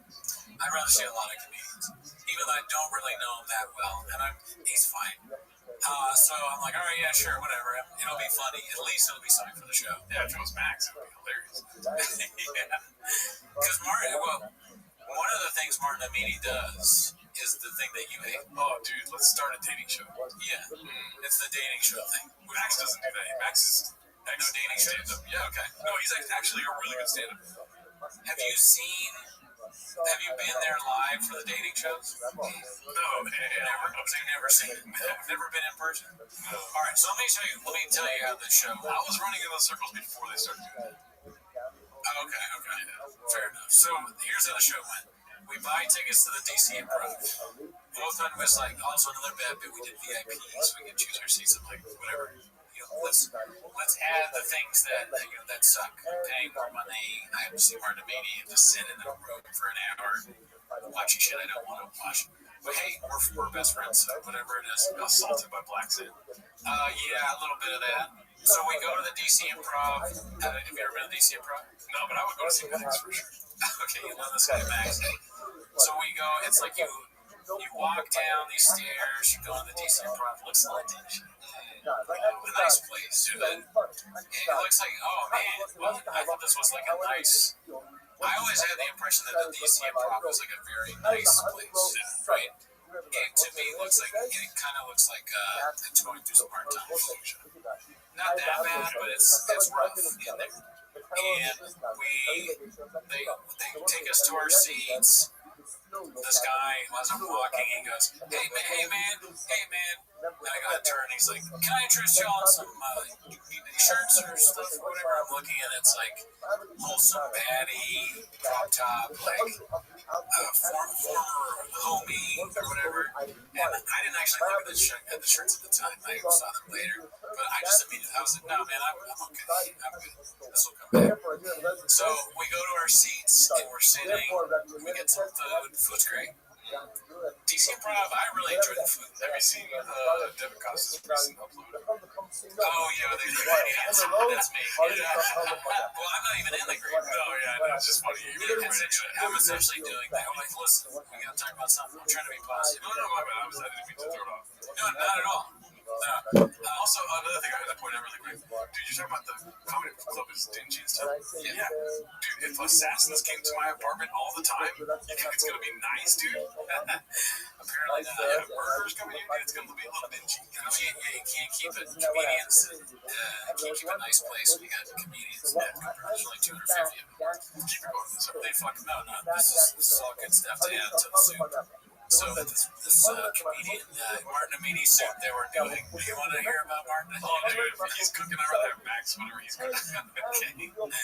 So we got the food. The show's about to start, and I'm thinking. Here's what I'm thinking. I wonder if can you guess what I'm thinking for the comedy show? I mean, I'm going to make another Max joke, but I wish this was Max. I wish it was Max. Dude, honestly, he would never talk to the audience. Dude. He would talk at the audience. He wouldn't talk to. He wouldn't bring him on stage. No, Max Amini's a great. You take your shirt off, and that's a Max Amini shirt. Do those exist? I don't know. It's exactly like this one, but just Max. Oh yeah, Max, and then a bunch of him with a microphone. Somebody make it. So what I was thinking was, please don't let there be like a feature. Please just let it be either ideally just him, Martin, or hosted him. Please God, I cannot take 3 or 4 comedians. If it's more than 3, I can't. I have to leave. And thankfully, it was just the host. And I was like, thank God. So the host comes up, and it's the guy that was selling me the t-shirts. Of course it was, right? Does it surprise you? Justo. Okay. So Justo. Yeah, because Martin, it doesn't work with anyone that he always works with. Well, he actually said that he brings Justo around. He used to bring a lot of other guys around with him, too. Right. Yeah. I mean, that's the nature of the game, is it not? Maybe not with Max. I think Max is more loyal to people that opens for him. So Justo comes on stage, and Justo's fine, but he does all the things that... It's been a while since I've been to a comedy show, so he's doing all the things that you notice. Like, okay, the first thing he does, Justo's on stage, and he goes, all right, y'all may remember me from selling the t-shirt. And that's have you never been to a comedy show? Yeah. But you've been to the comedy show before. That is what a lot of times you'll see. Y'all might remember me from walking in your seat. Like the comedy store. Like it's guaranteed. So I'm not knocking it. Please don't take this as me making fun of him for that. But because I'm an embittered open micer that's seen this a million times, I'm like, all right, here we go. What else you got? What else you got, Chin? I'm strapped in. He goes, all right, looking at this Whole Foods ass audience. Because there's more than one race. So there's number 2. They said Whole Foods, something like that. Oh my God, Mr. Whole Foods. So he's doing that. He's like, and then the third thing, which is every comedian does. And I don't follow it. Because some of these are kind of guaranteed laughs. Maybe you should do them as the host. But he goes, I mean, I don't know, I got too much time because, I got to move my car or whatever. Like, he's parked outside your city. Now I'm parking. So I go, okay, well, pedophiles, weirdly. I wish he went in instead of what he did with the pedophiles did. I'd be like, thank God someone really did something there for him to go from. That's my time, Dallas. So, like, while he's doing this, he's not bad. I want to stress this, and I'll say both of them, neither of them are bad. Both of them are serviceable comedians. If you're a comedy fan, I wouldn't be like, they're not people where I look at a lineup and I'd be like, wow, that is going to be rough. They're nowhere near as bad as the, like, Brian Callen or Joe Rogan or what Tusker. Maybe we got to add to the list. I haven't seen recently. But I was like, what Jim Brewer has become. So those are like active. When you go see, or when you watch their stand-up, it's like active pain where you just like, I cannot, this hurts to watch. So Justo, Martin, they're fine. So, but anyways, Justo's doing his thing. You feel ready to see Max, dude. I'm telling you. I mean, dude, honestly, you're trying to endorse two shitty comedians if you ask me. I'm sorry for cussing. If you ask me, Max and me is so goddamn funny. So Justo's doing his bits. They're not that great. And in terms of me, he's like definitely he was and he goes, I tell you, stand-up sucks ass. It really does. It's not very good. But Justo does a few bits, he's doing some, he does some kind of funny crowd work because the audience is so rowdy. March crowds are rowdy, right? Sorry, someone who was observed by someone else, like someone who takes the shoe of themselves. He's doing his bits, and I'm like, it finally stops. Like, both of these cases and are he's, different from one y'all another. ready for Martin? You've seen him on YouTube, you've seen him on TikTok, he's famous all over the world now. Give it up for Martin Amini! Alright, so, you know what the first thing, I wonder if Martin's ever done this before, the first thing he does. Still create liability. He calls his girl twice. Know that. No, his girl was there though, yeah. So first thing he does, and I don't know if this is a plan or not, okay? But he reaches down under the stool, he pulls out a thing of Windex, and he's like, what is this? Who left this here? What? Oh man, they have the Latinos, because it's a Latino show, they're gonna go, bro, I hate Martin Amini with all my soul and heart, dude. Have they done that before? I don't know. Windex, I watched a lot more Max than Martin for sure. And so no, dude. Okay, so he did the Windex thing, and I go, oh god. whatever there's that killed liability when that observed killed. by others, And shouldn't there automatically he's be fine. liability He did when an one okay takes the job. themselves? My On knock the on whole, Martin is he he rather does again, the must thing they where laughed it's about more. the position of I've Rabbi been trying to think of a way to because of the describe it. issue of the And I think the closest I've come is reaction comes, where he says something and then it's his reaction to it, like whatever that's more of like a white guy reaction, but that in a and furthermore, again, these is not like his children. way. One second. So this guy said this, I was like, You know, let's say that there is liability collateral even for intentional violation of Shua Saivos. Because a lot of people have said that Matt Rife is good at crowd work. Because when I Shua disagree, there's but no I see where longer they're coming from. vanilla means Martin the matter is hidden has from the crowd individual. work Whenever down. you see vanilla He does. means that there's His only going to response be is, carbonic liability do I want to see that? Not and particularly. not for me. But Well, the that word crowd is work missing was by not Shua bad. Saivos. He was good at it. It was the second best part of the show. Third best part of the show. I hate to say it. My fault, so I was thinking, so what's the market? What's the ever again? I was sure it was a fun blast. It has to be. It was good. He was really good. He does that. He also seems like, I don't know, he was nice to the crowd, you know. So he I love people that are nice. No, really, like that. What I mean. Sorry, I was going to bring up again, but yeah. That the idea No, that but when I'm is in not like public and I mean nice people, I'm like, this is was awesome. learned out from Whenever somebody's nice to me, we should just stand up. in this position from. Yeah, I agree. And We should this just is stand what up. they were I lacking. don't agree. Okay. So So, okay, we should tell the crowd again, that when it comes to the people listening what the that dating ultimately thing is. what we Okay, should it's hold, not Maximilian. It's like complete opposite. Not funny. and we're just Online, end not up funny. throwing that out In there. person, Because probably awesome because, we're being silly. Right. It probably doesn't transfer online. And that's I've never watched it. about. But anyway, so what he does is at the end of his show, he's like, all right, let's do this looking for love. And he asks the crowd for either a man who is single or a woman which makes a who's bit more single. sense. And then he gets other people who are single from the crowd, and then she interviews them, and then maybe she picks up one guy who knows if they actually want to date. I just want to say really quick, how is your marriage selling more single tickets than these dating guys? Both of these cases right, because he wanted, disapprobation. sounds like a bunch of lonely It's a people. very strong common denominator between literally both Because most of the people there are super fans of him. Why not learning out from Agos? Well, they're not alone. They go with other people. The start of the Other people that look forward to this, too. it makes more sense to learn it out from Drive Agos to from the full-blown contempt for prior because of the following investigating stuff like similarities. this. Shit, Takol fuck Nana that. Okay, Bikavua so now you see Homesh where I'm coming Pasha. from when it comes to What's the contempt key? before. I mean, I hung out with Martin a lot, but She's I told also you had contempt actually a before. little bit higher up in the I've back only seen small 12 snippets of months Martin, down but I have to the experienced short Max lines. Media Live. She And came that shit in was Bakol like and a spiritual experience. Very funny.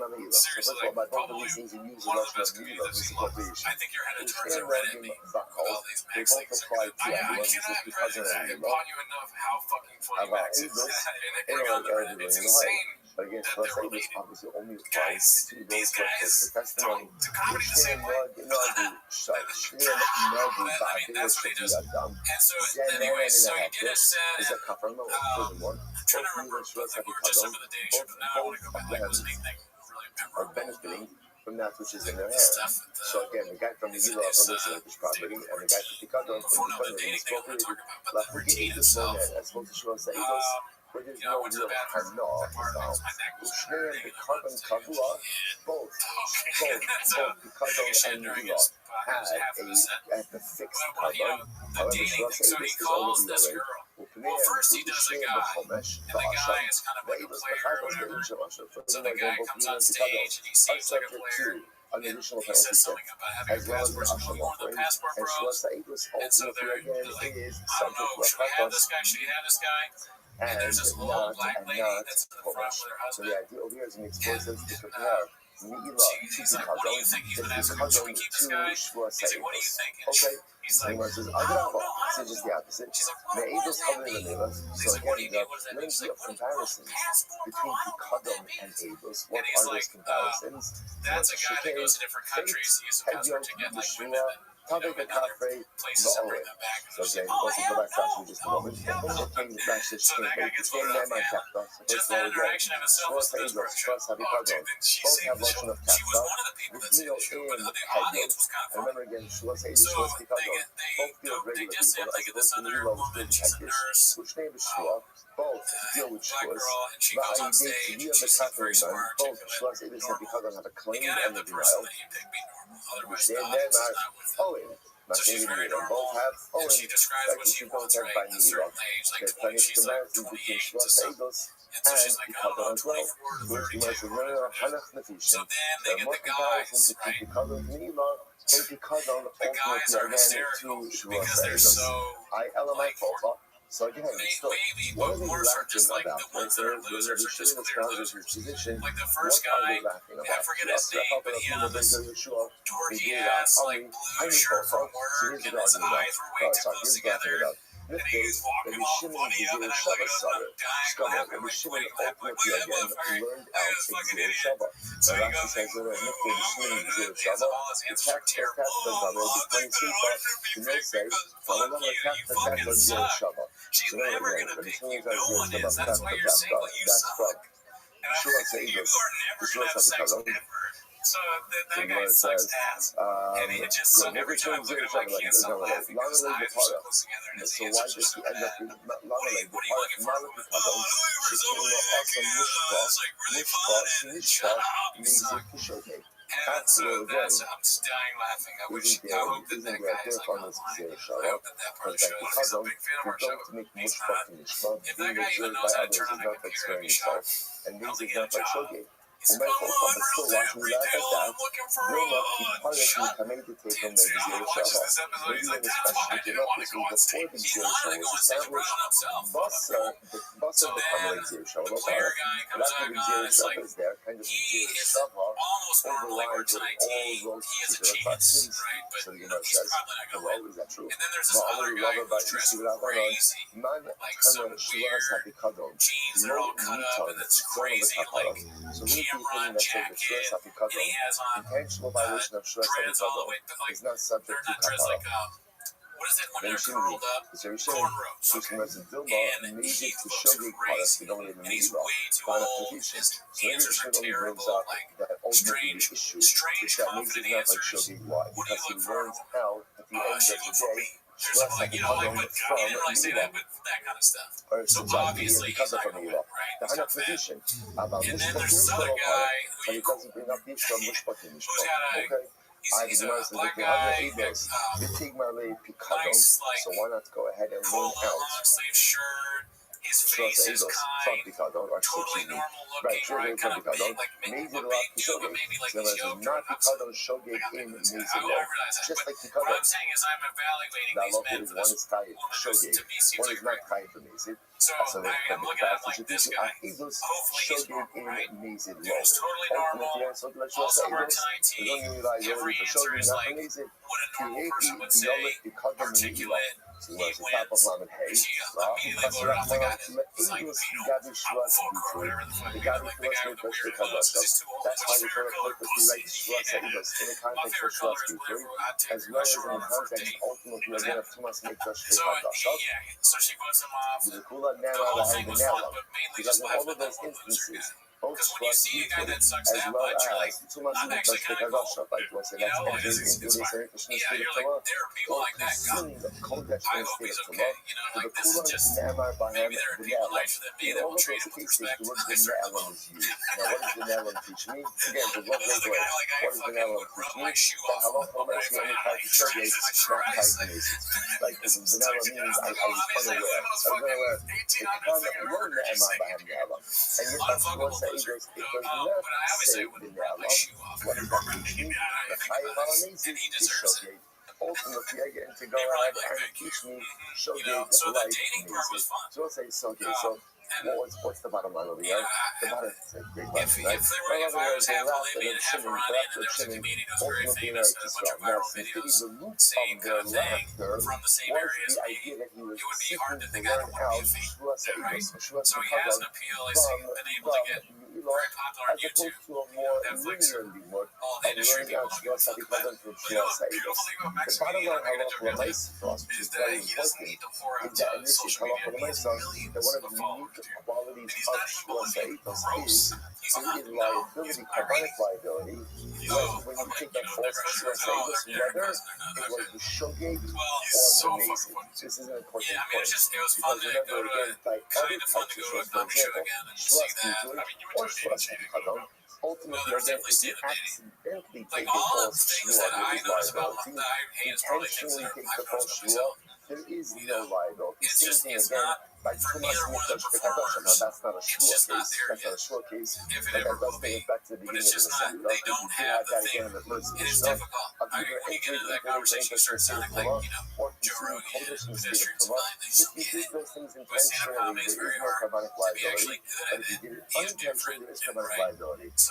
So neither of them are there. They're very simple. still working out, still working it out. And I wish them well. Talks about liability You uses know, I Lashon up in the wouldn't pay to see them, The but person did not I mean, by which is Shua so far, you know Sa'idos, what I mean? there is If no only fucking mention massacre of drivers the could word use witches to Vinya film their Elam. guys take He you did know not know, and therefore right? again, I don't believes the think Gemara to say it's that gonna there is make you quit now. liability, Kabbalic I don't liability, know. I mean, whether he's you making a violate living off it, right? intentionally or What kind of unintentionally. living is that? Beautiful, I beautiful. have no You want to say idea. now? Let's go Mishnah. I guess it depends on how many holes they're paying Rob Thompson says, yeah. Because I bought 5.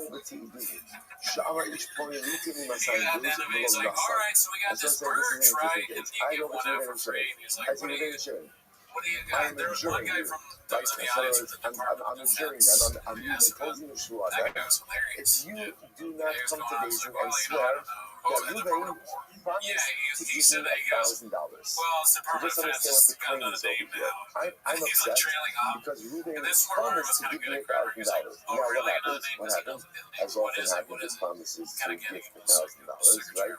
The giver reneges. like this Ruben mumbling decided it, and then there was another no. white guy. So now Ruben made this promise in He was front like, who do you of blame for Shimon this? lady. Says So I if you were want there, to it was funny impose the because he was Shua like, I think we should Sa'idos blame upon Thomas. Shimon This lady. is You another know white guy. I that was like, Ruben the promised to audience give to killing me. Come to They me are and on fire testify on tonight. my behalf. If they refuse to But do yeah, so, so that's another credit to this crowd.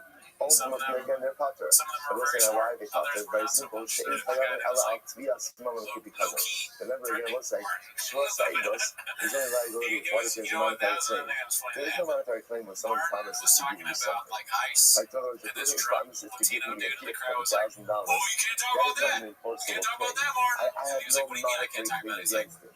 Because there's no monetary white claim, people therefore here. again there's no Shua And Martin's Sa'idos. like, what are you talking about? This He's is a like, beautiful well, linkage white between people the are last nice. Mishnah and He's this like, Mishnah, because no, remember, you there's don't one understand. takeaway, The guy halakhic was takeaway, saying is like that that the ICE was comparison going to arrest between Martin and me, I Shua guess. Sa'idos and So Shua I wanted, Sapikadon during while this was tells me happening, that I just so like wanted Shua to take a shit. Sapikadon, But there's I didn't only get up because I liability knew if if I I'm got up there, making like, a there he monetary is, he's claim an ICE against guy. And I was Ruben. like, So that would be again, kind of Shua funny though, Sa'idos, dude, there's on a no viral clip of Shua me Sa'idos if being there's no called ICE. monetary Maybe I claim. should have come. So That therefore, was, the message teaching me that was a is, failed even opportunity. if someone And promised I to apologize to give the you show for that. something, It should have been. failure to do so It should have is been not part an of the show. I should have made myself part of the show. actionable If my girl wasn't monetary there, maybe I claim. could have tried to be the signal. I just think it could be, right? It could, basically, you could potentially construct the case, Yeah. right? If Ruben I wanted to comment on promised to something give me earlier in the show. I $1,000 didn't get a and chance to I update took the action audience. based on the You know, I know you assurance wanted to also tell to them get this. $1,000, right? You There's something haven't like that taken my advance outside of law. doing the podcast.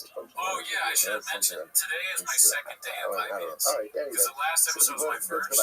This is my second. You guys, numbers guys? I didn't pay retainer. I took it today. I still don't really see much. You know, it didn't help me that much. But maybe if I take it more, maybe I'm on low dose. Okay. My blood pressure though did go down this time. So that's good. That's good. Yeah, so I don't think it affects my blood pressure. I go with chew up. It's another interesting case. I say, Reuben and Shimon, I hereby adjure you that when you know this for me, you will come and testify. Once again, there's no Shras Eidos in that case. Why? Because Roshna Piturim means that at the end of the day, there's no Shras Eidos. Now, what that can also mean is, if they swear we've got no testimony, now again, remember one second, I mentioned something yesterday, that even in cases where technically speaking, you're not liable for Shras Eidos, you may be liable for Shras Shav, for Shras Sheker, that is possible. But the idea here is, I adjure you that when you know testimony for me, you will come and testify for me. There's no Shras Eidos, so why? It means Shekadma Shmuah the Eidos. Because you must remember again, in that case, the Shmuah actually precedes the testimony. Because remember, there's no testimony yet. There's no testimony yet. So Amma the Beis HaKnesset, that's what's the interesting case. I stand up and show, Mama, Mashbiani Aleichem, She'im Atem Yogin Eidos Shetavah V'Kidini. I stand up and show, and I say, Hebra, essentially what I'm saying is, if anyone here knows testimony on my behalf, come to Beis Din and testify for me. Again, how are you able to do it? Ultimately, again, there is no Shras Eidos. Why? Actually, aim is having one. So we're going to see this more explicitly. Shras Eidos only applies when you single out a group of witnesses. But if you just speak to a group of people and essentially say, I'm confident that someone here knows Eidos for me, come and get Eidos for me, ultimately, it's not Shras Eidos. I'm going to show you. Mashbiani Aleichem is 20, Shematan Yogini Eidos, Shetavah V'Kidini. I go with the two people. I say, Hebra, Reuben and Shimon, I adjure you, right? But it's not Eidos for me, but you will come and testify. And they say, Shmuah she'ein ani yodin l'cha Eidos. And they swear, you do not know any Eidos for me. But it turns out that he yodin lo Eidos. They do know Eidos from me. Oh, but how do they know Eidos? What's the structure of their information? Either ABBA, first is very interesting. They don't have first-hand knowledge, right? They have second-hand knowledge. They know Eidos from me, but they heard it from a friend who has a friend. Or, for example, one of these two guys, Reuben and Shimon, was a relative or was possible. In all of these cases, ultimately, again, they're possible. So, what do you see here? The only type Shras Eidos is what? If you truly give testimony, capable means you have information that is testimony worthy, and you are a person who is capable of giving testimony. But if you do not go ahead and comply with those details, then halacha l'maaseh. You're about to next. Shalach bi'ad avdo o sha'amre manitba mashpia ani aleichem shematan yodin lo Eidos shetavah v'kidini. So this is an interesting case. Let's say I send my eved, right? I have an eved. I send my eved to Reuben and Shimon, and I say, I tell my eved to adjure Reuben and Shimon that they should give testimony on my behalf. How about to listen to this? It's actually interesting. So let's say I can question the lady. Let's say my claim is against Reuben, right? My claim is that Reuben owes me $1,000, right? And so case number one is I send my eved to Shimon and lady to adjure them, right? Or interestingly enough, Reuben said to Shimon and lady, if you were in testimony of your asking you to go and testify, now that's me, right? Because normally it's the plaintiff. The guy making the claim, I guess we call that the plaintiff, right? The guy making the claim who is Shimon or is adjuring the witnesses. In this case over here, it's the defendant who's doing it. So in which case, in either of these cases, Shimon actually shouldn't be accurate. So also a very important qualification. There's only two ways of Shras Eidos until they hear from the person making the claim. Only if the person making the claim, again, the plaintiff, is the one who either adjures them himself or is the one that ultimately, it has to come from him. If it comes from his evidence, or if it comes from the defendant, that is not Shras Eidos. Let's go through this.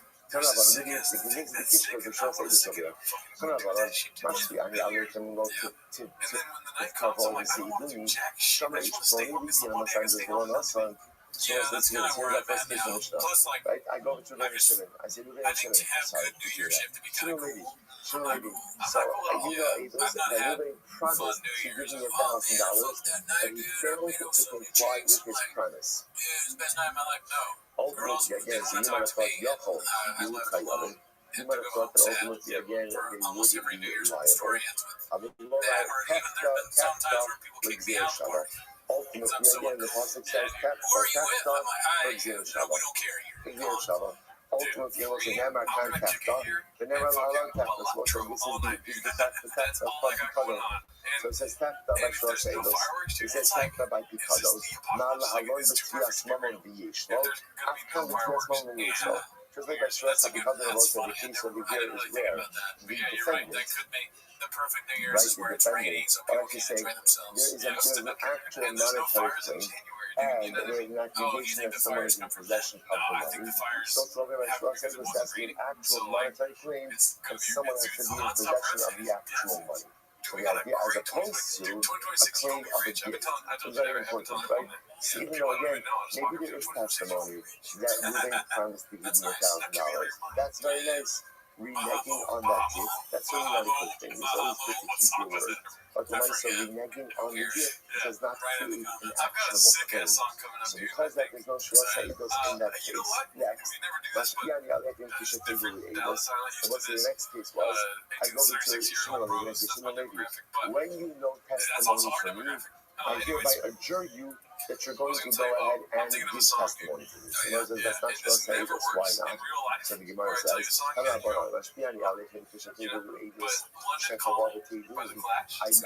you that when you know Eidos, when you are coming to testify for me, you want to thought that Shimon Levi would be tired. And the Shabbat called Allah, what do we see from the pasuk? So let's say, interestingly enough, the way the pasuk is phrased is the testimony comes before the shvuah, and not the shvuah before the testimony. Right? So the timeline over here is very important. It has to be that Shimon Levi first know the information and then are being adjured. But in this case over here, what's happening? The shvuah taking place first. Right? I'm saying, I adjure you that when you know testimony, you will come and testify in my behalf. Doesn't work that way. Doesn't work that way. Next, Alma B'Beis HaKnesses Ba'ar Hashpiyani Alotem. So that was the next case. I stand up in shul and I say, Kevra, anyone here knows testimony, or I say to the whole Kevra, right? If you know testimony, come and testify on that. I'm a Shmuel. Shmuel says, the Mishnah says, this does not work. This does not work. Why? Because in order for there to be liability to Shmuel say this, what has to happen? You have to specifically identify the people that you are adjuring. Shmuel adds in. Shmuel says, if you imagine the scene, I stand up in shul, and I say, everyone here, everyone here, if you know testimony, come and testify on my behalf. And Mishnah says it doesn't work, because I'm not identifying anyone specific. Shmuel says, by the way, even in a case where, let's say, the agent who I do want, let's say I happen to know that I'm talking to Ruben and Shimon, right? Shimon Levi, sorry. Like, I know that I'm Shimon Levi, but I'm just phrasing it to the whole Kiwi law. Shmuel says it still doesn't work. So in other words, the Shita, the Kai, even though, what's the case over here? He says, no, we're literally, I'm standing right next to Shimon Levi. So you know, I'm talking to the whole shul, I'm standing right next to Shimon Levi. So you would have thought that since I'm standing right next to them, clearly I'm talking to them. Kamash Molondo. Kamash Molondo does not work. Why? Once you not became a command of a Lugami, you might have thought that since I'm standing right next to them, it's clear that I'm talking to them. Kamash Molondo. Kamash Molondo said that in order for Shua Sa'idus to work, there has to be specificity. It has to be clear which two people I am referring to. Hey, what the next that supports this? Law, Sira Shabi, Adam Omri. The eight of the I see a group of people, and the witnesses that I wanted to adjure are in that group. But I'm not how much time I let them.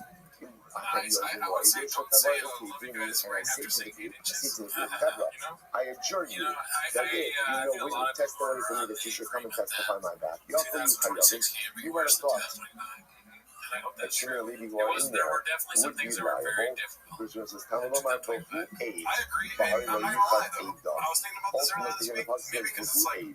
There's only Shua Seidos to when you identify specific which people you are a jury.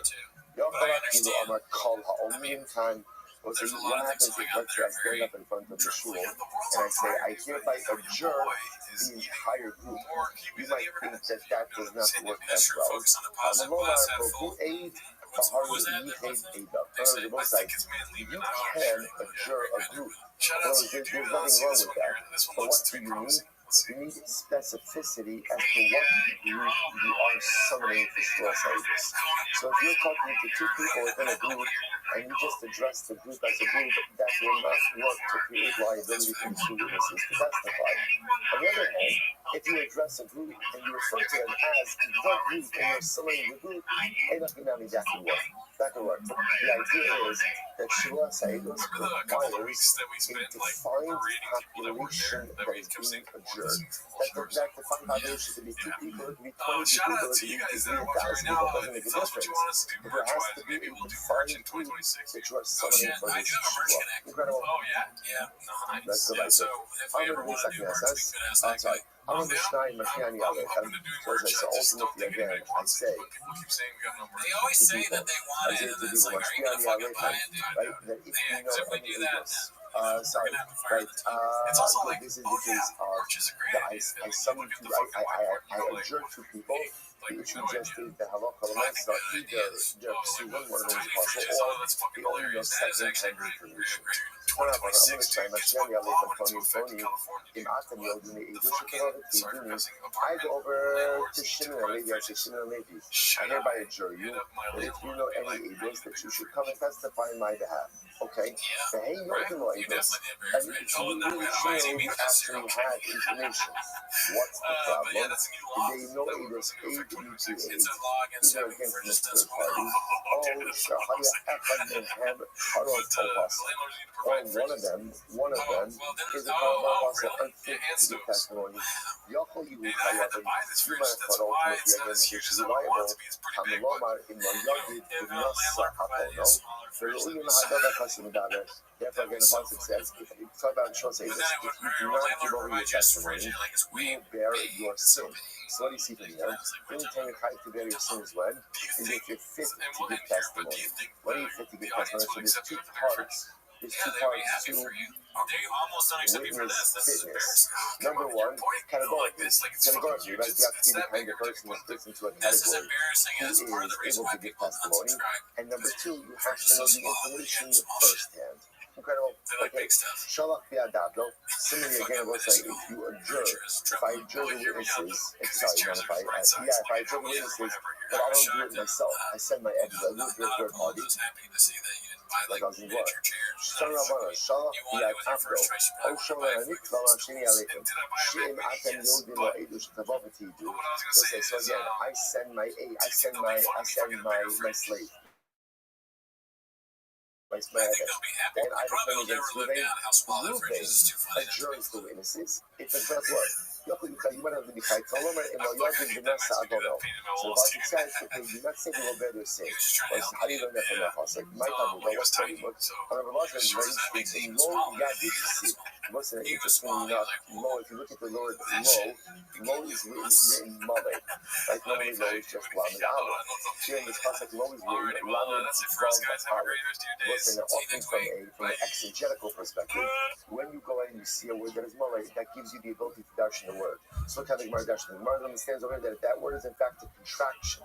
Really, what it means is like this: in lo yagid v'nasa avono. If to him they don't give the testimony, who's the him? Who's the him? The him is the person making the claim, the plaintiff, right? If they don't, so in other words, if they don't go ahead and give him the testimony, then ultimately again there's liability. But if they refuse to give the testimony to someone else, who's the someone else? Either, for example, the servant of the person making the claim, or for that matter, again, the defendant, there is no liability. So we'll say a lot of really important halachas regarding shua sa'idos over here, right? So number one halacha is that you can there's only shua sa'idos liability in case of a monetary claim. Therefore, again, if someone promised me to give me a gift, and then we negged on the gift, there's no claim, so because there's no claim, there's no shua sa'idos. That's number one. Number two, halacha when I say shua sa'idos, if the testimony preceded the oath. And if the oath comes before the testimony, ultimately no liability. Number 3, Shvus Ha'edus only works when you are adjuring a defined population. If you have a large population, a small population, but anything that you are adjuring must be defined. And ultimately, again, number four is Shvus Ha'edus only works for people who are testimonially fit. And how you testimonially fit? Number 1, categorically, you're not a Karav or apostle. And number 2, you only know information firsthand. And number 5, it only works if the actual person making the claim. The plaintiff is the one adjuring the witnesses. But either the plaintiff's representative or the defendant adjures the witnesses, because there is no Shvus Ha'edus. Incredible. All right, let's get back to Mishnah. That's a really, really great sugya. The source says, so now, Mishnah is going to deal with different Lashonos of adjuring. Different Lashonos of Shvua. So, for example, Mashpi Ani Ani Alecha, right? Literally again, I'll adjure you. That's a classic case. Or Mitzada Ani Alecha, or I command upon you. We'll see exactly what Lashonos are. Or I hereby prohibit you. So, these are all from the Shonos of Shvua. But now, they're not complete expressions. We'll see the complete expression of Gemara. Right? What happens if you say to someone, right, I adjure you by the heaven and earth? So apparently, again, heaven and earth is not the Lashon of Shvua. But Aleph Dalet, now here we're going to get into different names of HaKadosh Baruch Hu. What if you name of Hashem Aleph Dalet? So Aleph Dalet is like the name of Adonai, right? Or the Yud Hey, right? That's again going to be Yud Hey and then Vav Hey. Or Vishakai, or Bitzvos, or the Kanun V'Rachum, Be'erech Apayim, V'Rav Chesed. I want to say, by the way, tremendous hashgacha in seeing these Lashonos live, because now the forces behind us is almost Yomim Norai. Incredible to have such an illusion to get us already again in the Ma'asim Yomim Norai. So again, you know this, or all of the other descriptive names of HaKadosh Baruch Hu, Hara'elu Chayavim. So as I said, again, interestingly enough, if you use any of these descriptive names of HaKadosh Baruch Hu, there is in fact liability, small liability. Okay, that just as an aside, we can say this. Same way that there's true liability if you use any of these descriptive names, either names or descriptive names of God. So to have a if you curse someone using these names, or ultimately again curse any of these names of Hashem, ultimately again there's going to be liability. Rashi says in the Kalavakulan, the Baruch turned out to make it go, Yaakov Pony is Pony, Shazer Hushivok Shekal B'Shem Pai. But so come to come poach, the comes in at your potter. Again, we'll define the Makokus in the Gemara itself. Hamakalo other than Movakulan. So again, we'll say anyone uses either these names or descriptors of a Kadosh Baruch Hu, and he curses his mother or his father with these names. Ultimately, again, he's Chayiv. These words are there. But first by life, the Chachamim poach, and the Chachamim say ultimately again that you are potter. Again, we'll see the root of that Makokus in the Gemara. Hamakalo Atzmo B'Chavero, B'Kulan, over below Saseh. If you curse yourself, and your friend, with any, and again, we'll see all of these cases, right? You curse yourself or your friend, any of these names. Remember, again, we'll say, in that pocket, in that giving of Mishnah made, there's really two things over here. There are actual names of Hashem, like Yud-Hey and then Vav-Hey, like Ado, Noi, right? And then there are descriptors, Chanun, Ratzon, Sivbokos. So he's a fan now. That's good. So the Gemara says, if you go out and you curse yourself or your friend with any of these names, you're in violation of a low saseh. Violation of a low saseh. Yaakov Hashem Elohim. Yaakov Elohim. If you say Hashem, your God should strike you. Or Yaakov Elohim, or God should strike you. So the Allah Shuvah the Torah. This is the curse ultimately again that it says in the Torah. And Rashi says over here, what is this talking about? This is Allah. In honor the Eivid Echem and the Klal Shebeklavos, Yaakov Hashem B'Shachefes, and Lo Teidu. I will say, interesting enough, these are the psukim from the Torah. Essentially, the Gemara is saying it like this. If I go over to Shimon Levi and I say, Shimon Levi,